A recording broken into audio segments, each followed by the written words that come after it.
morning! I hope everyone's having a good morning. Welcome on in, Giver. Welcome. And Al, hello. I hope you're both doing good. I'm a VTuber bean today. Today we are, yes, VTuber bean. I'll be honest, it's been a bit of a rough 3 days. I just don't fancy doing my face and makeup and stuff today. So here we are with a pre-made makeup model. Heck yeah. Sweet smiles, welcome on in. I hope you're doing well. Welcome. We have a huge project to start today. I'm so excited to do it as well because I prepped it all on Sunday? Yeah, I think I prepped it all on Sunday. And so I've just had it sitting on my desk for a couple of days, getting ready to start it because of course we had to do our lace making practice. And then yesterday I wasn't well. Yeah, I'm happy. I'm finally get to start it. It's going to be a mixture of embroidery, beading, and sequining. A lot of all of those, honestly, probably the least sequining in this particular case, if I had to say. But a lot of beading and a lot of embroidery, and we haven't really done any embroidery, so hell yeah. I love about the shiny face. Thank you. I really enjoyed the avatar too. Honestly, this one, the eyes, I really like them. As much as I was a little concerned that they'd be a bit scary, they've really grown on me. I really like them now. Oh, let me just reposition myself. There we go. I'm in the proper crafting gremlin position now. But yeah, we got a lot to do. I kind of just want to go straight away and show you because if you haven't seen the Twitter post, look at this. Oh, don't worry about the ducks. They're on the slide right now. I've got it focused on the slide. Look at this. It's huge. It's gonna be such a big piece. Like, here's my hands for reference. It's gonna be massive. So I do have some plans. We're going to be doing the hair and the skin in embroidery, as with a few other bits like the tops of the strawberry and stuff like that. But the majority won't. It's just little bits like the hair, the top of the strawberry, and the skin. They'll all be embroidery threads. They'll probably take a while. Nice. What is it, Ariel? No. This is Celeste. So this is a video game we're going to be speedrunning next month. And I'm making a little prize. This will be winnable next month. We're going to be doing a week-long charity event, and the plan is for the week we will be predominantly practicing speedrunning Celeste, the game, and then on the last day we'll get our time. And if anyone can beat my time, I think I'm going to say within a month of me doing the run, if anyone can beat my time within a month, then I will give them this. This will be the prize once it's fully beaded and sequined and backed and everything. Yes. I'm very excited about it. I haven't done a speedrun for ages. What's the game about? So Celeste is a platforming game. It is a huge one in the speedrunning category, like really big. A lot of people run it. I don't really know how to describe exactly what it's about without spoiling too much, but it's a platforming game where it focuses, I guess, kind of on a physical portrayal of the mental health struggles of the characters. Kind of, but it's also about climbing a mountain. So from the outside it's about climbing a mountain, but then once you start reading the text of the story, a lot of the obstacles in the way are like very much obstacles of the mind rather than physical obstacles of the mountain. Yeah. It's a good game. The main reason I wanted to specifically do this one though, first of all, one, it's got loads of speedrunning routing already done, so I don't have to worry about planning my own speedrun kind of thing. I can just do what everyone else does, but a bit slower. Ah, dear. Yeah, exactly that. It's that the game. It's that the game. I grabbed the strawberry. Yeah. So in the like, what do you call it, box art, the strawberry's above them, but just for the purposes of having like a hanging wall decoration, I've put the strawberry lower down so it's small at the top, bigger at the bottom. Otherwise it has a tendency to fold, so I've done it like that just for practicality's sake, because they get very heavy, these things. But yeah, it's a good game. The thing is, I will briefly go over it again, but we'll definitely go over it again closer to the date. Between the 6th and the 12th of February, we're going to be doing a week-long charity campaign supporting Mermaids. Mermaids is a charity in the UK that supports trans, non-binary and gender non-conforming individuals, basically supporting them through whether it be surgeries and medical advice, whether it be through helping them with their family and work and jobs or school or whatever. So they give a lot of support behind the scenes to people who are trans, non-binary, not gender non-conforming, all those groups. The reason I want to do it at this time, because I think that particular week Twitch is going to be a pretty hostile place towards those groups of people, unfortunately, due to a certain game coming out causing a lot of problems. And also, Celeste is a really good one to run because Celeste actually has a trans main character. It's not really brought up very much. Like, I'd say that Celeste has a lot of mental problems, like a lot of mental issues going on that definitely take the forefront of the story, especially in the main game, but they've been canonically trans the entire time. You see them with trans flags on them. So yeah, they are a trans main character in a very, very popular video game. So I was like, this is the one we speedrun for that week. I like the idea, honestly, in the future of doing more speedruns for charity, but like picking games very specifically based on the charity we're raising money for. I run a really weird mix of games, but in this particular case, Celeste is a huge one in the speedrunning community, so it fits very, very well. We'll not be attempting to win this item, even though he's very short. It'll be gorgeous. Ah, bless you. Yeah, this will be like the way that it's going to go. I think is we'll give everyone a month after I do my run, which means you can start practicing anytime. The only rules will be that you can't have already sped run Celeste. The idea is that we're trying to get new people into it. If you want to speedrun it again and beat my time just for like winning, hell yeah, you do that. But I will be taking a screenshot of the speedrunning board the day before we start, just so that I know that no one is what would you call it, cheating. Because of course there are going to be a lot of people that are faster than me. This is to try and get more people into a new game rather than reward someone who already speedruns it every single day. Yeah. This is a beginner's tournament. I used to see it. Good morning. I hope we're doing well. It's beautiful. You were at the Beading. Thank you. Honestly, I really liked putting this together. I put it together, I think it was Sunday. And yeah, I'm very pleased with it. It's all felt, in case anyone's wondering. People, welcome on in. Good morning. Oh, so pros are disqualified? In this particular case, yes. It's a beginner's tournament. We're trying to support Celeste by getting more people to try it. So the idea is that it would be for people who are just starting it. The reason is, again, Celeste... Oh, yeah, I'll tell you in a minute. There's a party going on. And Bunny, welcome on in. And Zane, welcome on in. Thank you for the horn. And Ian, welcome on in. We like to party. We like to party. We like to party. We like to party. We like to party. We like to party. We like to party. The finger bus is coming and everybody's jumping. New York to San Francisco, an interstate free disco. The wheels are still are turning and traffic lights are burning. So if you like the party, come on and move your body.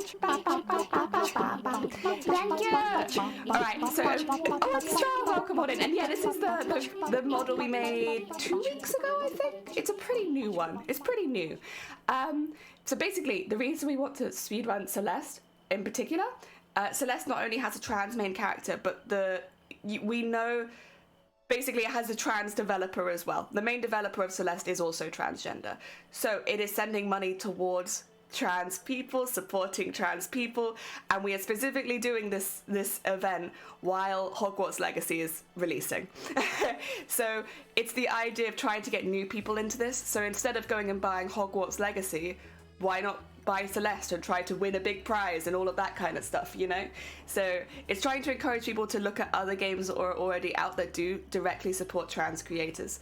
And Celeste is a really good example of that. That's why no pros, because pros already own the game. We're trying to get new people in. So new money, more money. Not that I'm sure that, listen, pro speedrunners also bring people into the games, absolutely, and I'm not trying to deny that. But in this particular case, for new people. Yes, beginner tournament. And that's why. I'm also encouraging anyone else who wants to take part.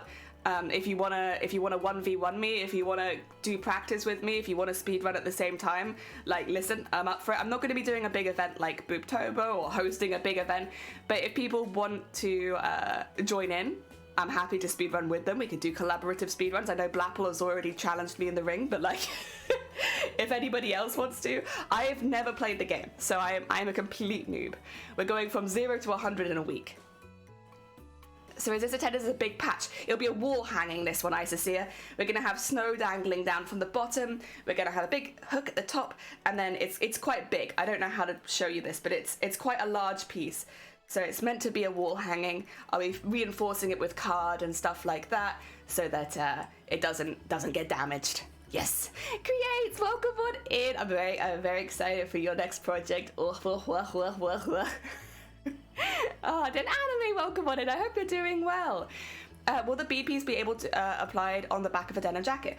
I mean, you could probably. I will be sending it as, I guess, reinforced, but you could probably unpick the back and just put it on there. The only thing is it's going to be quite large because it's quite wide as well as tall. I don't know how well it will fit as a back patch. But like, you could always alter it. Listen, if you win it and you want to alter it, like, I'm not going to be offended. Like, you heckin' go for it. Oh dear, it's a large piece, but I love it. Yeah, I wanted to do something really big. We will have other giveaways that week. We're supporting mermaids, so I thought it'd be nice to do some like mermaid tails, similar to how we've done our tentacles, but with like mermaids, and do them in trans and non-binary colors. So keep the two flags in mind when we're making them. But this will be the big prize. This is the big one. We'll do a couple of small giveaways, but we got one very big one. And again, you'll have like a month to win it. But I am a complete noob with this speedrun, so I think people have a good chance of beating me. I have 0 platformer skills, so I'll pass. I'll just watch and support from the sidelines. That's absolutely fine. Like, nothing wrong with that at all. I've done speedrunning before. A few of you will remember that we actually speedrun Final Fantasy IX. Also, Scott, welcome on in, and thank you for the egg. My first speedrun of Final Fantasy IX was 13.5 hours. Just, if you're wondering how good I am at speedrunning. Oh, heck, Scott. Thank you. Oh my god, for 10 months already. You've been smashing eggs for a while. For 10 months already? Jesus Christ, that's flown by. Thank you so much for 10 months. Heck, it's very kind of you. Well, work and luck today? Hell yeah. Oh, and same for you, Isosea. Creates, and Isosea, have a lovely work and luck. Take care of yourself. You're a large person? Oh, in that case, maybe it will fit. Like, I would just say, I will be backing it because I'll be putting like I normally put, oh, ignore that. I was going to do it on the other side initially. I normally put like an insert to make sure that it remains stiff. So you will have to unpick to remove that. But otherwise, yeah, I imagine that you could. Oh, dear. It also means in travel, it doesn't get like all the way up. I watch a lot of Resident Evil. Oh, I've been watching Resident Evil speedrunners too. I've been getting really into the Madhouse runs of 7, and I think 2 I've been watching a bit of as well. 2 and 7 I've been watching speedruns of. I have really enjoyed them. They're a bit shorter than the Final Fantasy ones, but they're really good. I've seen a lot of Resident Evil speedrunners, but a couple of Final Fantasy speedruns, mostly 7 and 10. 10 is... I've considered running 10, but there's so much RNG in 10. Like, there's a lot in 9. 9's bad, but... 10 is like, oh, you want to battle every 2 steps? Oh, you want to battle every 1 step? Okay. Whereas because I play the console version or like the remastered version of Final Fantasy IX, the encounter rate's really, really low. You can get through multiple areas without seeing a single monster. I feel like the jump from that to Final Fantasy X would kind of kill me. Like, oh no, I have to actually battle things? Ew, gross. I'm not used to that. I do the HD console remake. I don't battle monsters, disgusting. Oh dear. Yeah, it's a different, but I think 7 I don't think is as long, is it? I might have misremembered. I think 7's a little shorter. Also, oh my god, Slowy! Welcome on in! How are all the plushies going? Slowy's another creator on Twitch, by the way. Makes very, very, very cute beans. I actually got to meet them in person briefly at TwitchCon. They were very heckin' sweet. I think you also sold out in like no time at all. And it was like, hell yeah, let me buy those beans. 10 has a cutscene skip mod as well for the leaderboard, which cuts the time by like 4. Oh. That's kind of hilarious. So the HD remake for 9, you can skip all the cutscenes, which makes it seem like it'd be a lot faster. However, the text speed is just automatically slower. and like you can't speed it up to the same speed as, I don't think you can at least. I'm pretty sure you can't speed it up to the same speed as like max speed on PS1, which means you don't really save that much time. Because you can skip the cutscenes, but you still have the loading and then also like all the text. Sorry. Excuse me, that was a gross cough. Yes, Cons are crazy times. I hope you don't know what law this year. Hell yeah. Dear. I'm doing well. Oh no, you're fine, Anime. Take care. Enjoy your heckin' lurk. Thank you for popping by. Another very talented cosplayer. Oh dear.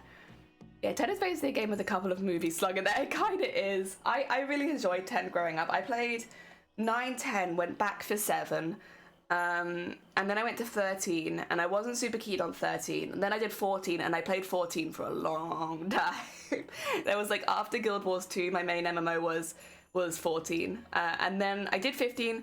I think my favorite thing about 15 was the fishing and the exploring, which I don't think that's not how it was meant to be, but I really liked the fishing. And I have mixed feelings about 16. Like, I really want a non-human cast again. I know it's old-fashioned at this point. They've been human for a while, but like, I really want less humans in my Final Fantasy. Sorry, angry T-face. 2 seconds as well. I'm just gonna quickly blow my nose.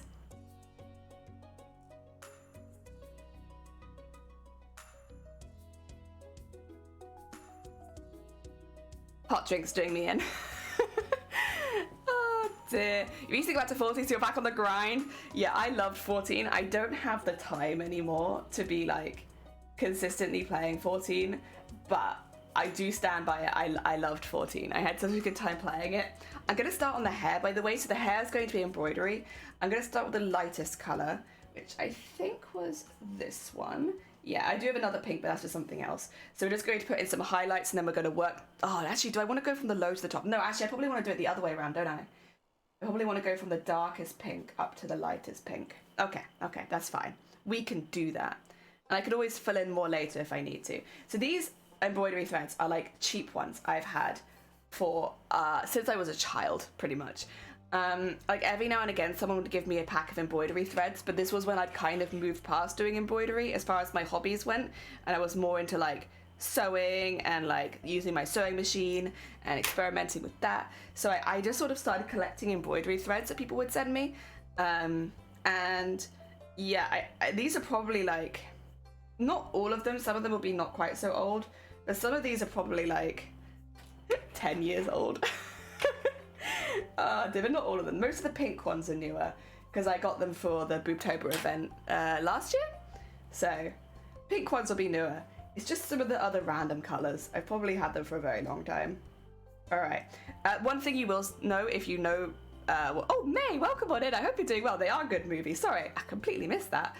One thing you will know if you've seen the Celeste poster, she has red hair. However, once again, we're going for trans colors. And so I made the creative decision that her hair was going to be a little bit more pink than red. I think she's still very recognizable as a character. It's just, again, there's a theme here. There's going to be a theme with this, and this is blues and pinks. So, yeah. Oh, there you go. Get that through there. And make sure I didn't go too tight there. We're going to slowly start filling in all the hair like this. Eventually I'll probably go outside the lines just a little bit to like get some slightly thinner bits. But for now we'll go inside the lines. There. Also I have glued it down, but kind of only a little bit. Like it's glued down-ish. It's not super glued down. The more glue like I put on it, the stiffer the fabric is to sew through, and then it makes it hard to like get thick needles like this embroidery needle through. So you probably will see that there's maybe not a huge amount of glue, as bits will flap up a little bit, but it's just to make it easier for when I have to sew through them. So what I'm doing is I'm just going to slowly start building from the bottom and then all the way up. I don't have it on screen. I'm wondering if I should add it. I do have like a reference image of Celeste. It's on screen for me, so that I know where like the highlights are meant to be, because again, I am following like the box art. It is meant to be like a more jazzed up version of the box art. So I want, even if I'm changing the colors around a little bit, I want it to look very similar. Oh, and the placing, because obviously the strawberry's not in the right place. There we go. I'm not 100% sure how I want to do the face yet either. Like, do I want to go over the whole face in embroidery, or do I just want to do shading in embroidery? I kind of feel like I just want to do shading in embroidery, because I feel like that would add more depth to the hair, which is going to be completely embroidered. Go. And start doing some slightly longer strokes. There we go. Hell yeah. Alright. I've got it sort of settled in there. So this bottom bit is really, really dark. Like, I think probably the whole thing will have to be kind of this color, although I do have some other... I can maybe save a little bit of space for that one, but like this bottom bit here, it's actually like almost purple on her. And again, we're focusing more on pinks. Plus it means I can save the purple for the leg, although I might do pink highlights on the leg as well, even though it's purple. It looks like I can just fill this whole space in. I don't know if I want to. There we go. Nice long stitches, because it is hair. And there we go. I want it to look like hair.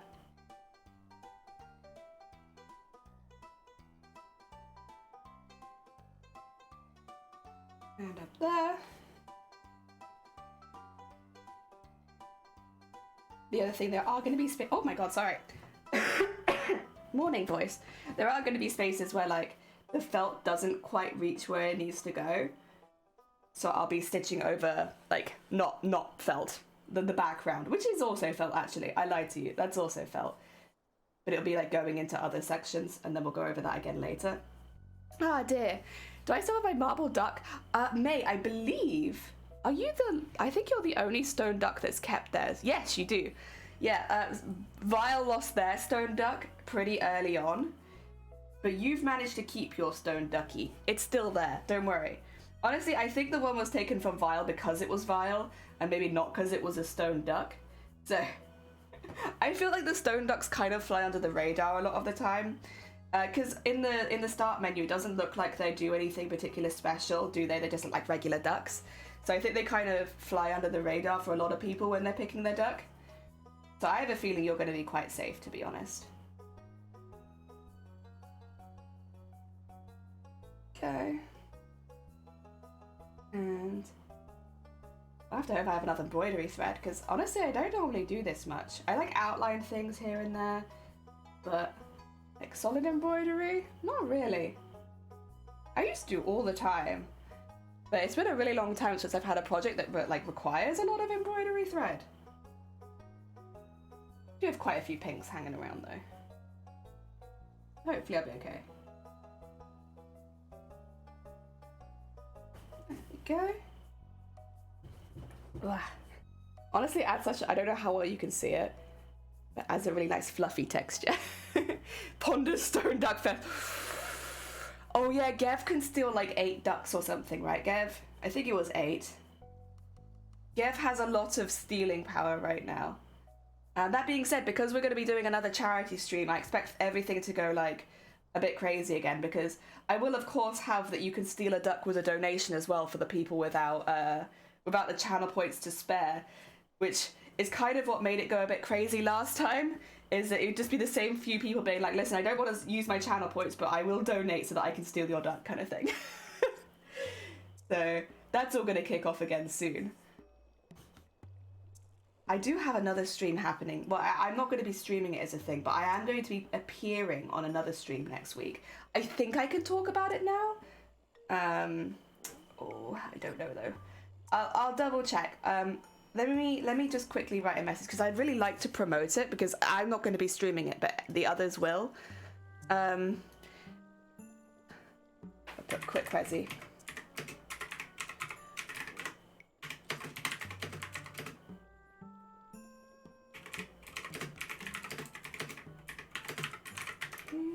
Question mark.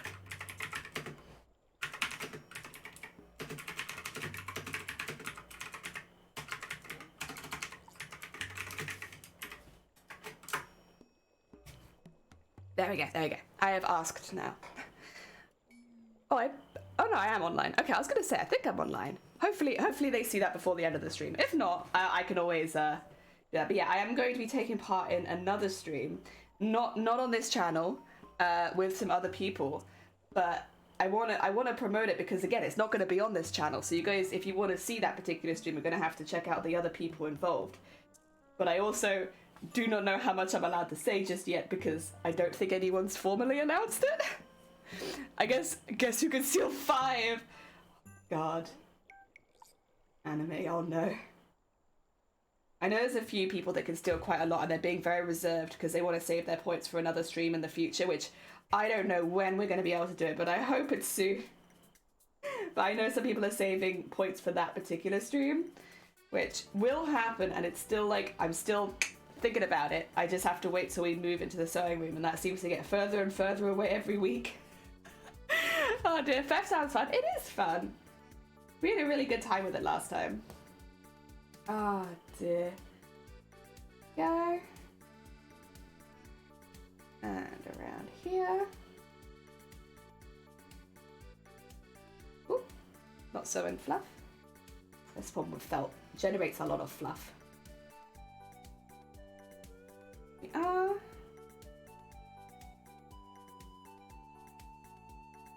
And around there.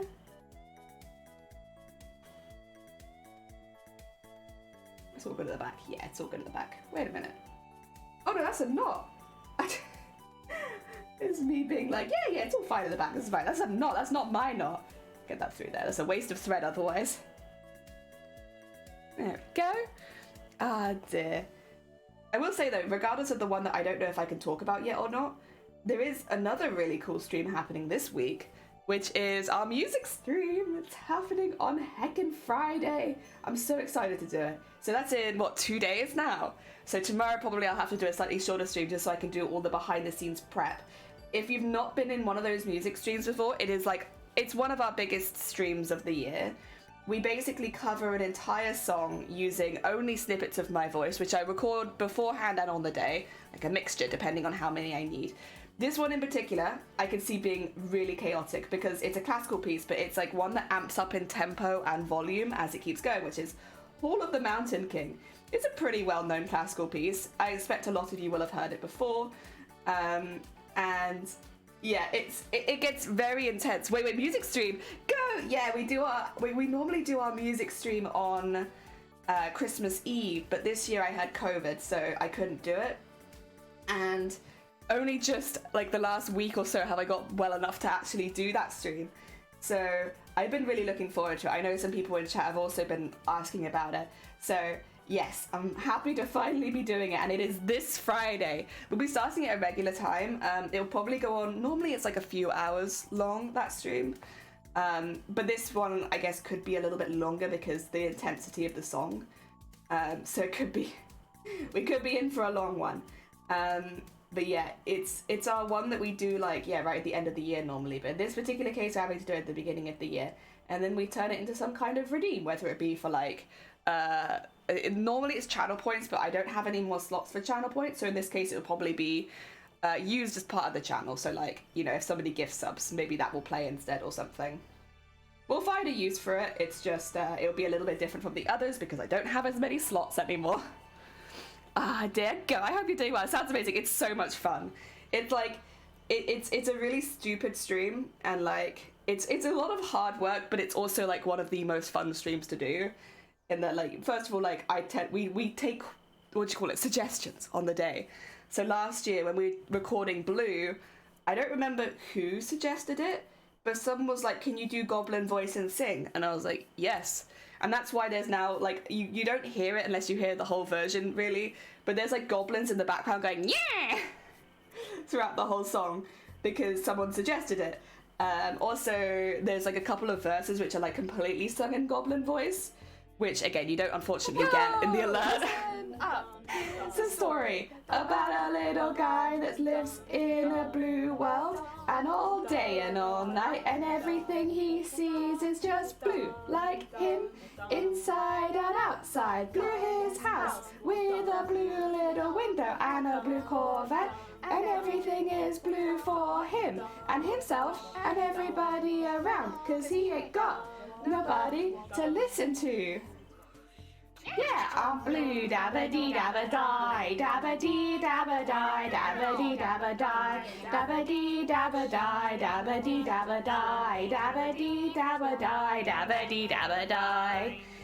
I'm blue, dabba dee dabba die, dabba dee dabba die, dabba dee dabba die, dabba dee dabba die, die, dabba dee dabba die, dabba dee dabba die. Yeah. Oh no, Saturday, what will it be by the way? This is this Friday normal time. So like I normally start at 9:30 GMT. So it'll just be regular time. Yeah. I love that stream. It's so much fun every year. I've been really looking forward to doing it, honestly.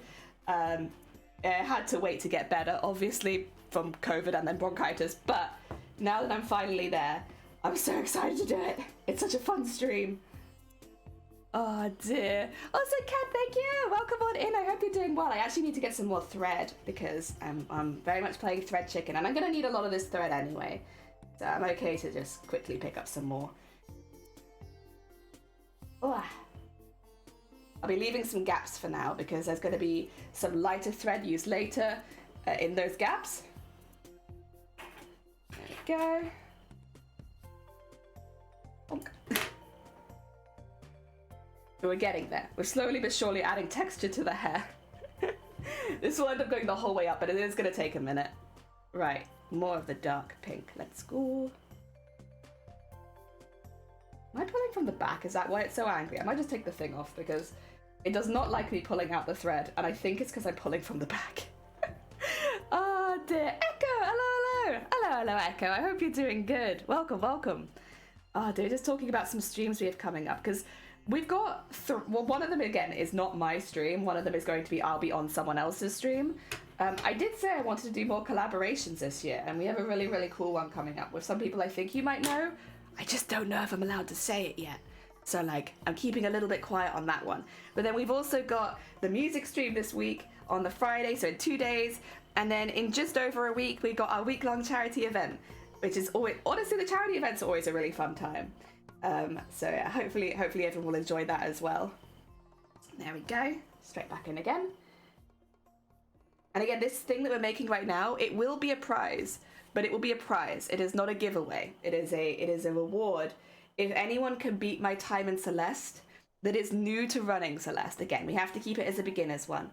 But if anyone can beat my time, which I eventually set during that charity week in Celeste, they will win this. Or the first person will win this, I suppose. I think many people will beat my time. I am a notoriously slow speedrunner. Oh dear. Half the time at the moment as well, whenever I go into other chats, because I go into like, what do you call it? Final Fantasy speedruns. I do still watch those a lot. Half the time I go in, it's like, oh, it's the floor girl, because I fell through the floor in one of my speedruns. Yes, that's me. Floor girl. I'm glad that I have this title. You know, when you're speedrunning, you really want the title of you just falling through the floor. Although it's all in good fun, I should say. So much is happening. Yeah, we have 3 really big events coming up. But yeah, I'm just being a little evasive on the last one because I just don't know. But as soon as I can announce that one, I will, because I'm genuinely like super excited for it. I think it's going to be really, really fun. It's with some other creators that I really, really love. It is still crafting themed, so I think a lot of you will really like it. So yeah, I'm excited for that. I would like to start planning some more collabs around that as well. But we'll see. We've got a lot going on right now. I mean, I expect potentially I might end up doing some collabs during the charity week. There's a chance, I suppose, because I have been challenging everyone. Like, fight me in the ring of Celeste speedrunning. Come train with me. We can do a Rocky montage of us training together. There we go. Wah.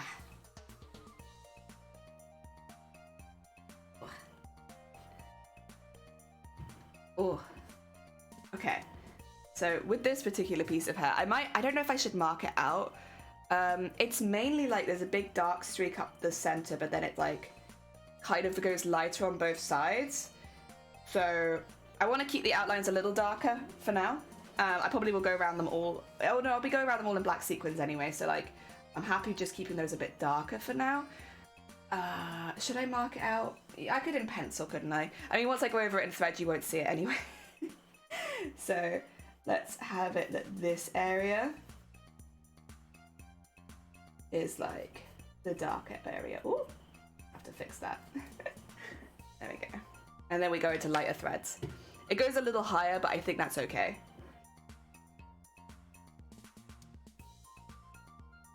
Okay, make sure all of those are nice and tight. There we are. And just doot, doot, doot, doot. Nice, nice. So much is happening, yes! And that was like, I don't want to say like it's a New Year's resolution necessarily, because it was something I definitely started last year, but like it was something like a goal that I really had set for like, I want to do more collabs with other streamers. I am like, how to put it? I have like a lot of, I guess, anxiety around collaborating with other people, unless I know them pretty well. For a couple of reasons. One is just the general like social anxiety, but also because I have to cancel a lot because I'm not well, especially if it's in the evenings. Like I'm often pretty sick, so like I can't necessarily fulfill a collaboration if it's in the evening very well, which has in the past made it so that I don't do them because I don't want to get in the position of like having to cancel. Even though I know none of the streamers would hold it against me and like they'd all be really chill about it and they wouldn't care. I think it's because I care, really. It bothers me that I have to cancel, so I just don't plan it. And you know, that kind of mentality has meant that I've like missed out on a lot of really fun streams with other people, which I probably would have really enjoyed if I just given myself the chance to do it. So this year, I wouldn't say it was a New Year's resolution because I did start before New Year's, but I tried to be a little bit more open to like collabing with people as long as they knew my circumstances. And yeah, so far it's been just a world of good for me. It's been really nice. I've been chatting to more streamers behind the scenes and a lot more social, and it's been lovely. It's been really nice. And again, like we have something happening next week already. So yeah, it's very heckin' exciting. I wonder, has anyone replied? Because it probably won't ping me, will it? No, everyone's asleep. God damn it. God damn it, sleepy streamers. Oh dear. To be fair, I'm very much a morning person. I feel like most of the streamers I've talked to have not really been morning people. I'm very much a morning person. I love the mornings. That's when I'm the most like with it and awake, and I get the most productivity first thing in the morning. Give myself a nice breakfast, and I've got all the energy for the day. Okay. So I kind of want to get to that bit up there, like where the needle's going through now. I want to go up there. I don't want to waste the thread to jump over there. I might put this here, go the whole way down, and then sneakily jump over to that, because I want to get the point in just so I can like aim towards that. I'm gonna run out of thread again soon as. Oh no, it's just. Oh no, I've got a bit. Okay, it felt like I was running out of thread. I've still got a bit. I think it's because you get through the embroidery thread so much quicker than the regular thread, so it feels like I'm going through it really quickly. When in reality, I probably am not. Probably pretty average. Yeah. What I want to do is, where would it be? It'd be about here, I think.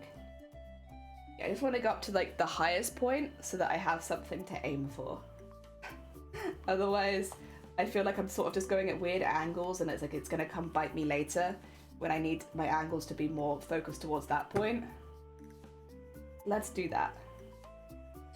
I do the same thing with like the beading and the sequining and all that, so I should probably do it with this too. There we go.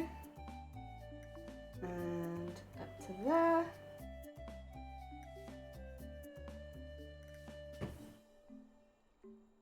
Nice. Okay.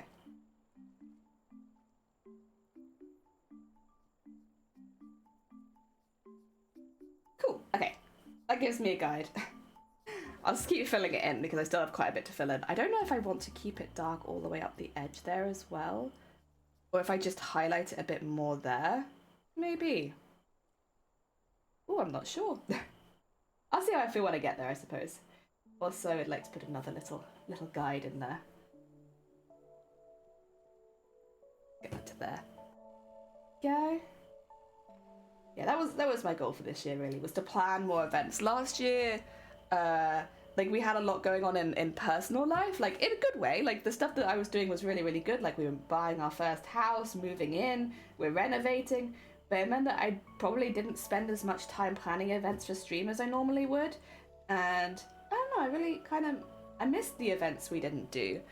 And I had other things happening, of course, but like, I was sad to not take part in some of the events that I love as much as I would like to, even if it wasn't something that I could necessarily control last year. And also with TwitchCon, I had a lot of fun with TwitchCon, and again, I highly recommend it to any cosplayers, but it did take up a lot of my time last year. Like, a lot of my time last year was taken up with TwitchCon. Also, Kev, thank you for the luck. Take care of yourself. So, like, not that I feel like I wasted that time, because obviously I didn't. I had an amazing time. But, like, with having, like, a pretty much free year, like, there's a couple things happening this year, but it's, like, it's stuff, like, again, it's good stuff, and also it's stuff, like, I would like to spend time with. Like, I'll be taking a week off in April, because there is an event, a really happy event happening in our family, and we are going away for a week with my entire family to go celebrate. So I want to take a week off for that. That's going to be amazing.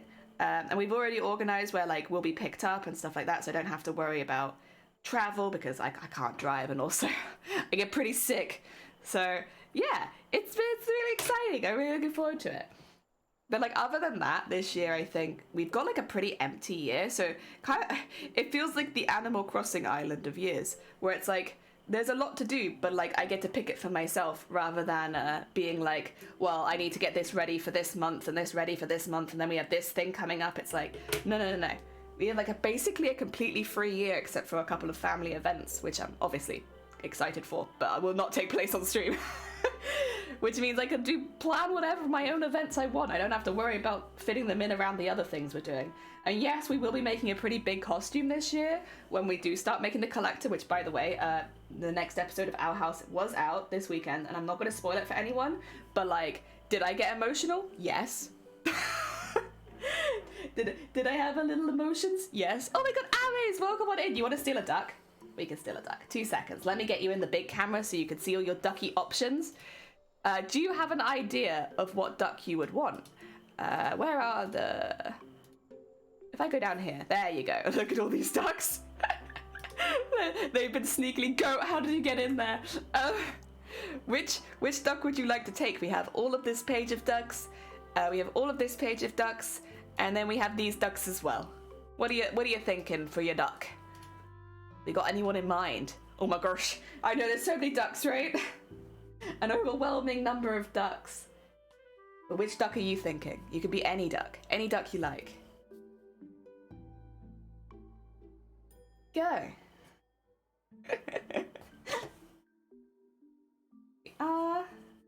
The other thing is, if you want to steal a duck from a specific person in chat as well, the shiny purple one, absolutely. This one's been, I'm assuming you mean this one here, yeah? This one has been surprisingly popular, I have to say. There you go, Amas. We will see if we can find you. I don't think I see you there. Yeah, it's been like a weirdly popular one. Maybe you're at the top. Oh no, there we go. Get someone who's sliding down. Oh, there you are. I see you. I see 2 of you, actually. There you are. Also, there's all the stone ducks at the bottom of the pond. Oh dear. Right, back to this. Oh, no, not that one. That one. There we go. Thank you for stealing a duck. You can now watch it float around the pond behind chat. Okay. Yeah, they don't do too much, the ducks, but they're very satisfying to watch. Yes. So many of me, why are there multiples now? So basically, last Friday when I was like, I wasn't streaming because I was like prepping for the needle lace work and stuff like that. I just kept the ducks on in the background the whole day. So like, it was just spawning ducks non-stop for an entire day. And so now it got through all of the ones that like it needed to spawn, and it just started spawning duplicates. My duck is gone. Anime, yeah, like somebody had already stolen it, so I think Alex had taken it. And then, yeah, like weirdly, I didn't think that one would be super, super popular because it is like comparatively to some of the other ducks, like it's a relatively plain duck. But yeah, you've been stolen multiple times at this point. Oh, dear. I think I saw one go down the slide too. Hell yeah. I do like watching the ducks go down the slide. Yeah, I had it playing for an entire day in the background, and it spawns a new duck like every 3 minutes, I think. 3 or 5 minutes. So if you imagine that, it was on for probably about 16 hours. Like, that's why there's so many ducks right now. Although it did start from scratch. Like, it did start from there being only one duck. It did take a while for all of the ducks to spawn, to be honest. But, yeah, that's why. I just wanted to get like all of them because we've been having a couple of issues with a couple of them not spawning. So I was like, listen, if I'm taking a day off streaming, I'm just going to get it so that all of them definitely spawn. Because otherwise, some people are naming ducks and they're not spawning, and that's not fun. But it's okay. I think the present event kind of glitched the game a little bit. Because like at that point was when we were having a lot of issues. But now that the present event is over, you're the white ducky too. Oh, you are! You're slowly, but background, taking over the pond. I like it, I like it. A sneaky operation. Oh dear. Meanwhile, we're slowly but surely getting all of the hair in here. It's a very slow process, but I don't know, I think it's worth it. It takes time, but it's worth it. Because the hair gets really, really textured and nice. There we go. I'm looking forward to when we start adding the highlights as well. I think they're going to look really, really cool. Well, I'm biased, of course, because this is my own work. I think you always make the stuff that you like, right? Or like the stuff that you enjoy in art. That's the bit that you focus on. The stuff that I enjoy is texture. I like texture and I like color. But I'm sure to somebody else my work is hideous and it's absolutely not their preference. But I love texture. And I used to hate texture. Whenever teachers would tell me, like, add more texture to your work, I'd be like, eh. And I want to add more texture to my work. No, I like it. Oh, dear. Oh, well, I'll take one at one point. Well, again, like, we're about to have a charity event. So, it's a lot easier to steal a duck during that. We normally have it as, like, if you donate, like, £5, then you can steal any duck. But then you do get wars over certain ducks. Last year, Vile Mods was a good example of that. We also had, doing the Starlight Foundation streams, we had Knife Duck, which has probably changed hands like 15 times now. It's such a highly contested ducky. Although that one I kind of get. It's like a violent duck, what's not to love? Oh dear. There we go. And... also, anyone who is like smarter than I am in chat, does anyone know what kind of stitch this is? Like, it's kind of just a filling stitch, but like you stagger it so that none of the stitches are... it's not like the satin stitch, which is really neat. It's like a staggered stitch. Does anybody know what this is called? Because like, I'm not really a buff when it comes to sewing terminology. If I have to admit it, I don't know. I just know that it's one that was taught to me a while ago, and it's like you stagger your stitches so that it looks a bit more organic for like fur and stuff. And obviously this is hair, but like fur, hair, chain stitch, nah, it's not chain stitch. I know chain stitch because I used to do lettering in chain stitch. Not chain, but it's a good guess. Nope, it's been 20 years since I learned my stitches got down. Oh, it's like a satin stitch, but staggered. Maybe it's just called like a staggered satin stitch, actually thinking about it. Maybe it's got like a really simple name. If not, I'll look it up after stream and try and find out, because I do like to try and tell people what I'm doing in case they want to look it up themselves. I don't know if it'd be either it would probably be in Dutch if I did know. Oh, okay, I was about to look up a Dutch stitch. I was like, oh, okay, maybe it's that. And I do like chain stitch. I feel like, where did I did that on something recently. What did I do it on? I can't even remember. I don't normally have a chance to use chain stitch because it's quite like neat. I did it on something recently. I just thought, I don't remember. I've forgotten half the work that I've done. There we go. I love a good chain stitch. Wow. Oh. Down there. Am I gonna have to get another run of this dark pink? Well, I mean, I would need it for the top bit anyway, I suppose. Yeah, I think I will. That's the problem, you go through it so quickly when you're filling in all the space. That being said, I do think it looks really cool. I would like to do a couple bits like stretch into it maybe. Yeah, you know what, I will do that. I'll remember. So I think the dark pink stretching into the rest of it would look really nice. Dutch stitch, is it? Oh, is it? I'll have to look that up then. I'm trying to get better at embroidery like this because I don't do it very often, but I do enjoy it. And I enjoy it in the same kind of way as I enjoy like beading and sequining. So it's like, I would be quite happy to do more embroidery on like a big piece. But none of them have really required hand embroidery recently. Like, yeah, like Mateus was like a very, very, how to put it? It was like armor, but like sewn, right? So it wouldn't really have been, I could have added it, but I think it would have been a bit weird. It wasn't quite right for that costume. And then, Collector, I could probably use it on Collector. Again, I really don't want to spoil the most recent episode. Because it's only just come out, but there is part that I've taken a lot of screenshots of in the most recent episode where, because there's like, how to put it, it's my favorite. Okay, you know, like storybook aesthetic, like old like Aesop's Fable style aesthetic. There's a bit where there is some interior design inspired by like, I would say that kind of like book where they have like panels and like really detailed story designs in the panels, and I have taken like 100 screenshots of that. It is so pretty, and like I have all these panels that I need to fill in on the collector costume, and I'm like, I'm gonna fill them in with that. That's it, I found it. That's it. I want to fill it in with all of those panels because they're so pretty and they're like story based, so it's like it makes sense.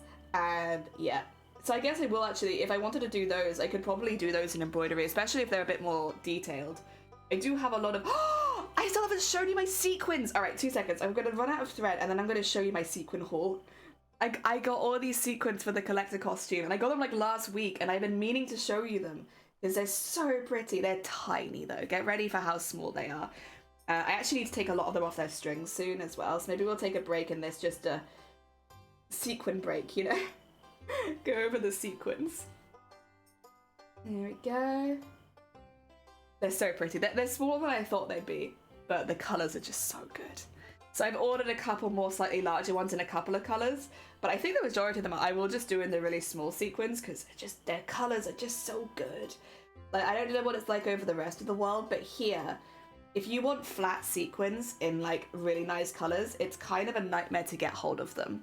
Like, we do the standard colours for flat sequins. Like, I have a lot of them honestly, but it's like, there's like a purple, a pink, a red, a gold, a silver, a green, and that's about it. You can get black on the roll and you can get iridescent as well, but like other colours, it's a bit difficult to get hold of them. They don't really do them in craft shops, so you're kind of just left to order through Etsy or eBay or like wherever you can get like specialist sequins from. And for me, the ones that I will show you in a second, I got through Etsy, and they are so pretty. They're just so pretty. I can't get over how beautiful they are. They're stunning. They're like pastels, some of them. And like some of them are very bright, and they're just really well made as well. Like you can tell that the color's not going to just rub off them straight away. And oh, I love it. I love it. I actually shared it with Sunkoi as well because they do a lot of gold work supplies as well, and Sunkoi has a lot of gold work to do. Doing a huge gold work project. But yeah, I wasn't looking at the gold work stuff this time. All right, have a nice knot.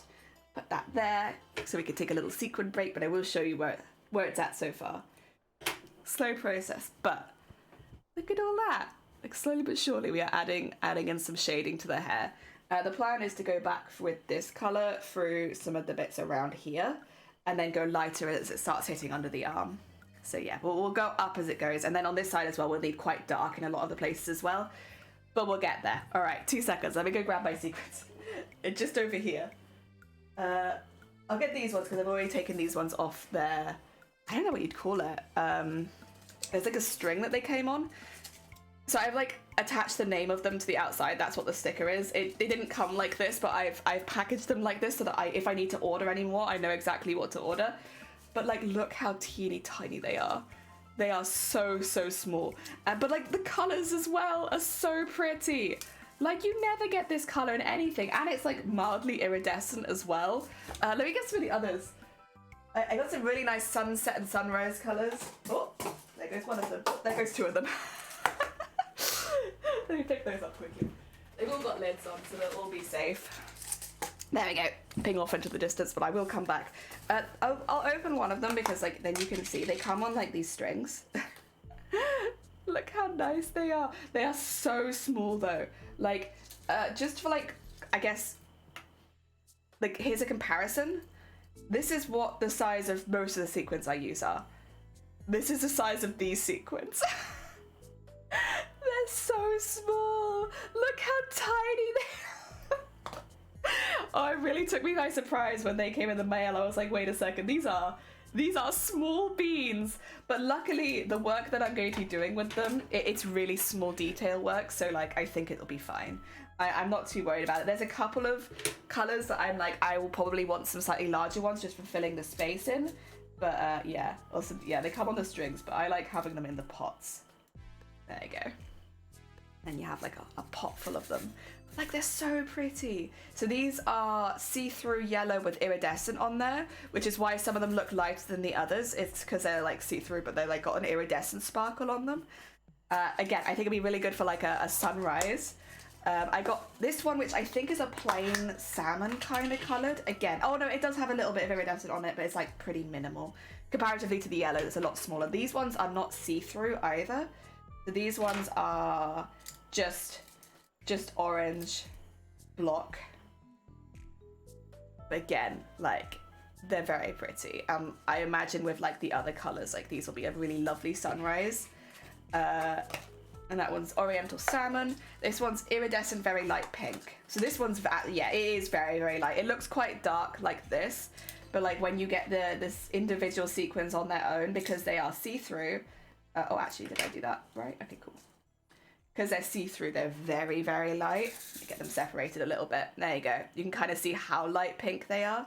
So I think this will be a really good blending sequin to like blend the yellow to the orange and stuff like that. So rather than having it just on its own, because yeah, really see-through when they're on their own. I have a few others as well. I bought quite a lot. So I got a lot of purples, blacks, whites, and all that kind of stuff. Oh yeah, there's another yellow as well. This was in case I needed, so I got like these two together. So there's like the orange and then the see-through and then the not see-through. I know they're different colors, but they kind of work together. I did the same with the yellow. So I have like this one which is very see-through and then this one which is not. So that I have an option if I want to like block any color out, that I can do that too. And it's such a pale yellow. And like, you just don't get these colors like without going to like an Etsy seller or something, because like, at least not in the UK, this is not like, you go to Hobbycraft, you won't find this color. Oh, that's catching the light quite a lot. But like, look how pretty. It's got that like slight iridescence on it as well, but it is like, I guess it's a tiny bit see-through, but it's predominantly, yeah, just a really light like banana yellow. It's called porcelain light yellow, but it's like banana yellow. These ones are just some really small, yeah, these are just really small see-through ones. Again, they're useful for like filling in space, but I don't imagine to use them on their own. They're good in use with others. Although this one doesn't have too much iridescence on it. In fact, if it did, it'd be a little bit more silvery than pink. Most of my iridescence, because I have some here. Yeah, so like, if I put those side by side, like this one will have like a really intense like pink sort of green shine. Whereas this one, it's like a little bit more silvery. A little different. And then, is this one of my dark purples? Yes, this is one of the slightly darker purples. This is, I think, the darkest purple that I've got. And then this one's more like, kind of a bit more similar to the ones you get in stores, like the amethyst purple. But it's got like a really dark outer edge, so like from the side it kind of almost looks black, which is nice. Again, it's just like a slightly higher quality sequin. Like you can tell that it's been made with love and consideration. So they did the outside in like black, but then the inside is the purple. So it's like quite a bright purple as well. If I split them up a little bit, comparatively to this one, which is a bit more dull. This one's very bright, but it's got like the black outer edge, which still makes it feel quite dark, which is nice. And then this is my other, yeah, so I've got like the two dark purples, and then this is kind of like another light purple. It doesn't look that light, again, because it's like this, but this one's very see-through. So once it's on its own, it's a very, very light purple again. Maybe even lighter than the other one, actually. Get them all broken up a little bit. There you go. Very, very light purple. So I have my two light purples in slightly different shades. This one's a bit see-through, this one's not. And then I have my two dark purples. These are all for the collector costume. The collector is like predominantly purple costume, so that's why I have so many purples. I've been meaning to show these since they came in the mail. Like I've been like, oh yeah, I could show stream all my teeny tiny sequins. But I keep forgetting. I mean, I won't be using them for a bit because the rules of TwitchCon are you can't start the costume more than a year before the submissions. And I want to enter 2024, which means I have to wait for submissions in 2023 to open before I'm allowed to start. But I am collecting stuff. I am slowly but surely collecting everything I need for the collector costume. There we go. It's my sequin tour over. I'm very pleased with them. Again, I do have a few more coming in the post just because I wanted some slightly larger ones. I don't just want to work with like teeny tiny sequins. But I also think when making the lace, they could be really, really useful because they are small enough that I could actually add them into my lace if I wanted. So if I want my lace to have a bit of a shimmer, which I haven't decided whether I want that yet, but if I did want my lace to have a shimmer, I could add that in, which would be, it's a nice option to have, you know? Oh dear, so that's where we're at with that. I don't think anything else has come for the collector, but then I'm also not really, I haven't really ordered a lot of stuff. I've got the fabric, like the base fabric, but we'll be working into them for so long because I'm going to be doing like a lot of smocking and stuff like that, which is a slower skill. Because we're going to be doing so much slow work, right? I don't really feel the need to order very much at the beginning because I won't be using it for so long. So yeah, I've got the fabric, base fabric. I probably haven't got enough because I since I've been practicing smocking, I'm realizing, oh, actually, this really reduces the fabric quite a lot. I thought it reduced it by half, right? But it reduces it by like 2/3. You have like 1/3 of your final. Some of the ones I'm doing, at least, not all of them. Some of them only reduce it by half, but most of the ones that I've considered using reduce the fabric size by about 2/3. So if you had 3 meters, actually no, by the end you only have 1 meter. So you can imagine, yeah, I will need more of those fabrics for that reason, but that's okay. There is like a, what do you call it? The fabric I've ordered is not like a seasonal one. It's like one that will be there all year round. So I don't really have to worry too much about like them stopping stocking it. It would be nice if they put it in sale again, because I bought it in sale in the Christmas sale. I waited until Christmas Day and I bought it on Christmas Day because on Christmas Day it was like, was it 50% off all fabrics? It was like, there's like a big sale that Minerva do on Christmas and New Year's. And yeah, the fabric is not normally 50% off. So I bought it then. In hindsight, I probably should have purchased more when it was at that reduced price, but I didn't. So, well, I'll suffer the consequences of that later. Not yet. That's future me's problem. Okay, get that in there.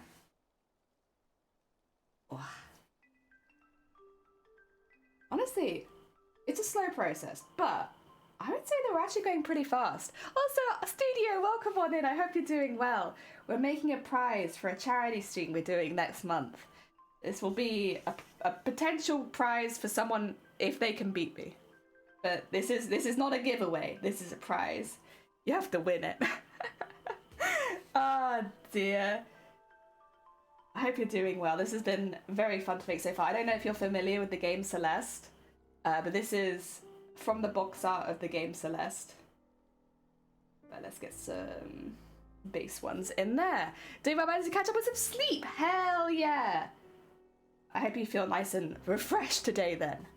Heck yeah. Yeah, I have been sleeping a lot recently. I don't feel like I need to sleep as much as I have been sleeping, but I have been sleeping a lot. But yeah, I was talking to my family and they were like, listen, if your body is saying to sleep, maybe just do it rather than like giving yourself 100 migraines. It's like... I guess I will then. Fine. You feel good? Hell yeah. Glad to heckin' hear it. Oh dear, we are doing the hair right now. So the hair's going to be made out of embroidery thread. We're like staggering our stitches so that it looks nice and fluffy. And the hair of the character is normally red, but because of the charity we're raising money for, and also the character themselves, I've decided to change a few things around so that she's a little bit more pink and blue. Yes. Oh dear. Oh, it's a bot. Okay. I was like, whoa, someone just immediately got timed out. 2 seconds. Let me just do my duty as a heckin'. There you go. Streamer. I give it a hydrate as well. Honestly, I probably need to. I've not really hydrated at all this stream. You can tell when I'm hydrating because my character gets really angry all of a sudden.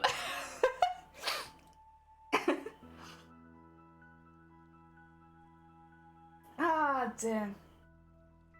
That's actually a really weird bot. I haven't seen that one before. I normally see the buy followers and stuff like that bots. But this bot was just to upgrade your Twitch channel. Which is a bit of a weird one. I don't actually necessarily know what they're advertising me. Upgrade my Twitch channel? What? What do you mean? That's like, the thing is with Twitch, if you want to upgrade your channel, that's just work that you do yourself. Like, oh, you want to upgrade your Twitch channel, then you either like commission people for emotes or new stuff, or you make them yourself. That's not something you really just go to a website and get. Like, oh dear. I'm going to look at what that. Oh yeah, definitely don't. Like, I will say that the bots are like one of the main reasons we have links turned off in chat, but the other main reason is because it's sometimes not bots and it's a lot worse when it's not bots. I don't know about how to lose your Twitch channel. Yeah, that would be like, you click the link and you've lost your Twitch channel. It's upgraded because it's someone else's now. Wow, the passive aggressiveness of these bots these days. So rude, so rude. Oh, it's a weird one. The bots kind of always get me though. The thing is, we have it immediately delete the messages in chat so that nobody can accidentally click the link, because that can happen. If someone's going to click someone else's message, a bot suddenly posts and you click their link instead. Like, that's always the fear, because you definitely don't want to click those links. So they always delete automatically. But I always kind of want to know what they've said. I'm always curious. Jelly! Oh, fine. Wait, is it almost the anniversary of Celeste as well? Oh my god, the timing! Jelly, the timing! Welcome on in, I hope you're doing well as well. Oh, hell yeah. Hell yeah! I'm going to channel to someone else's! Yay! Oh dear. No, I think I will upgrade my channel on my own, thank you anyway. I will just slowly chip away at it, you know, as is the stream away. There we go. Although actually, whenever I look back at my goals, I don't mean this in the rude way, because I really enjoy Twitch, but I feel like my goals are so rarely on Twitch. There's stuff that I do on Twitch, like, but they're not necessarily what I would consider Twitch goals. I think the only Twitch goal we have this year is to hit 25 days streamed in a month, which we're actually doing pretty good at this month, although I had to take a couple days off in a row, so we might have lost it there, but This month so far, we were actually doing pretty good. Like as far as like days in a row, because it's not done by the month. They don't do it like, let's see, January. It's just like, it's 30 consecutive days, basically. They take the 30 consecutive days and they see if you've streamed 25 days of those 30 days. And we've kind of got straight back into the swing of it. The other week I did 9 streams in a row, which was a lot, honestly, but I did enjoy it. Oh dear. Yeah, we're getting back. I think next month I have a chance at getting it, because I don't have too much happening in February. March as well, potentially I have a chance, but I think April's a no-go because I'm taking a whole week off in April, so there won't be any chance of that. But I feel like March and February we have chances. Oh, you saw Twitter earlier? Hell yeah, look at that. Twitter's been recommending me weird things. Like, I was like doing my thing, just like going through Twitter yesterday, and Shiny came and looked over my shoulder and was like, what the hell is difficulty breeding? That was what was trending. Difficulty breeding. I was like, I don't know, that's just the trending tab, Shiny. You can't judge me based on the trending tab. But yeah, the trending tab yesterday was difficulty breeding, and I have no idea what that is. I was a little concerned to click it, so I chose not to. I chose to live in ignorance of the difficult breeding situation that was happening on Twitter yesterday. But it was a little unusual, and I don't know how to explain it when someone looks over my shoulder and is like, what's that then? It's like, no, it's not me. It's Twitter.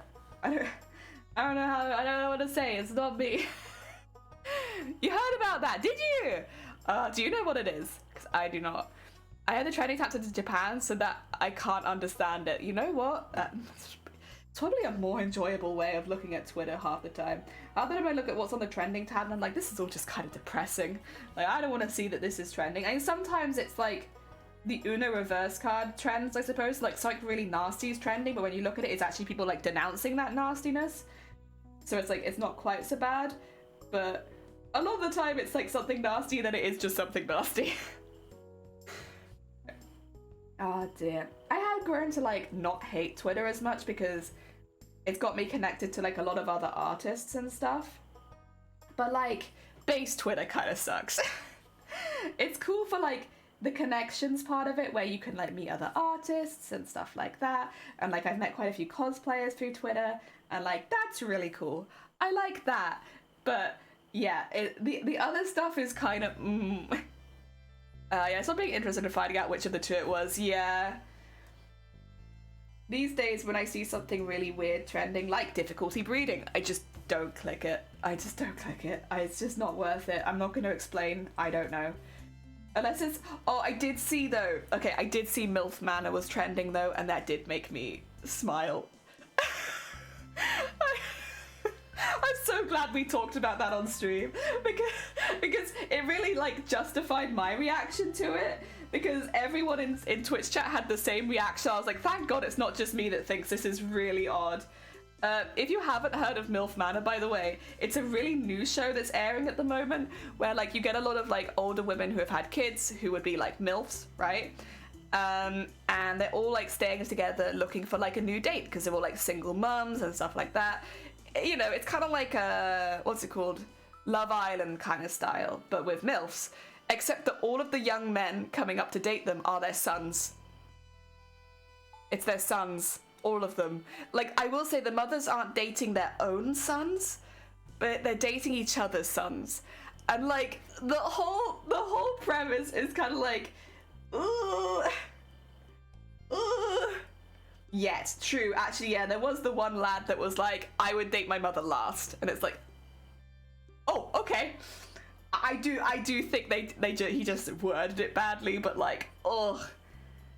Yeah, like my mum's the last one I date here. It's like, they shouldn't really be on the list, mate, but okay. I've looked at the trending in the UK top list, Burns Night, which is nice being Scottish. Okay, I don't know what Burns Night is. You might have to enlighten me. I'm so sorry. I'm actually not sure what that is. Oh dear, that looks so cool. Thank you, Shifty. Welcome on in. Yeah, this is going to be the prize. If someone can beat my speed run, which I don't think is going to be very difficult, but if another new runner can beat my run, this will end up being it. But I'm just doing the embroidery on the hair to start with, so the majority of her is not done yet. We just got to get all that hair in because she's got so much hair. Oh dear. But it's a nice process. I'm enjoying it. I've always enjoyed embroidery. I just don't get to do it very often. So yeah, it's a night where we celebrate the life and works of the poet Robert Burns. Oh, okay. Nice.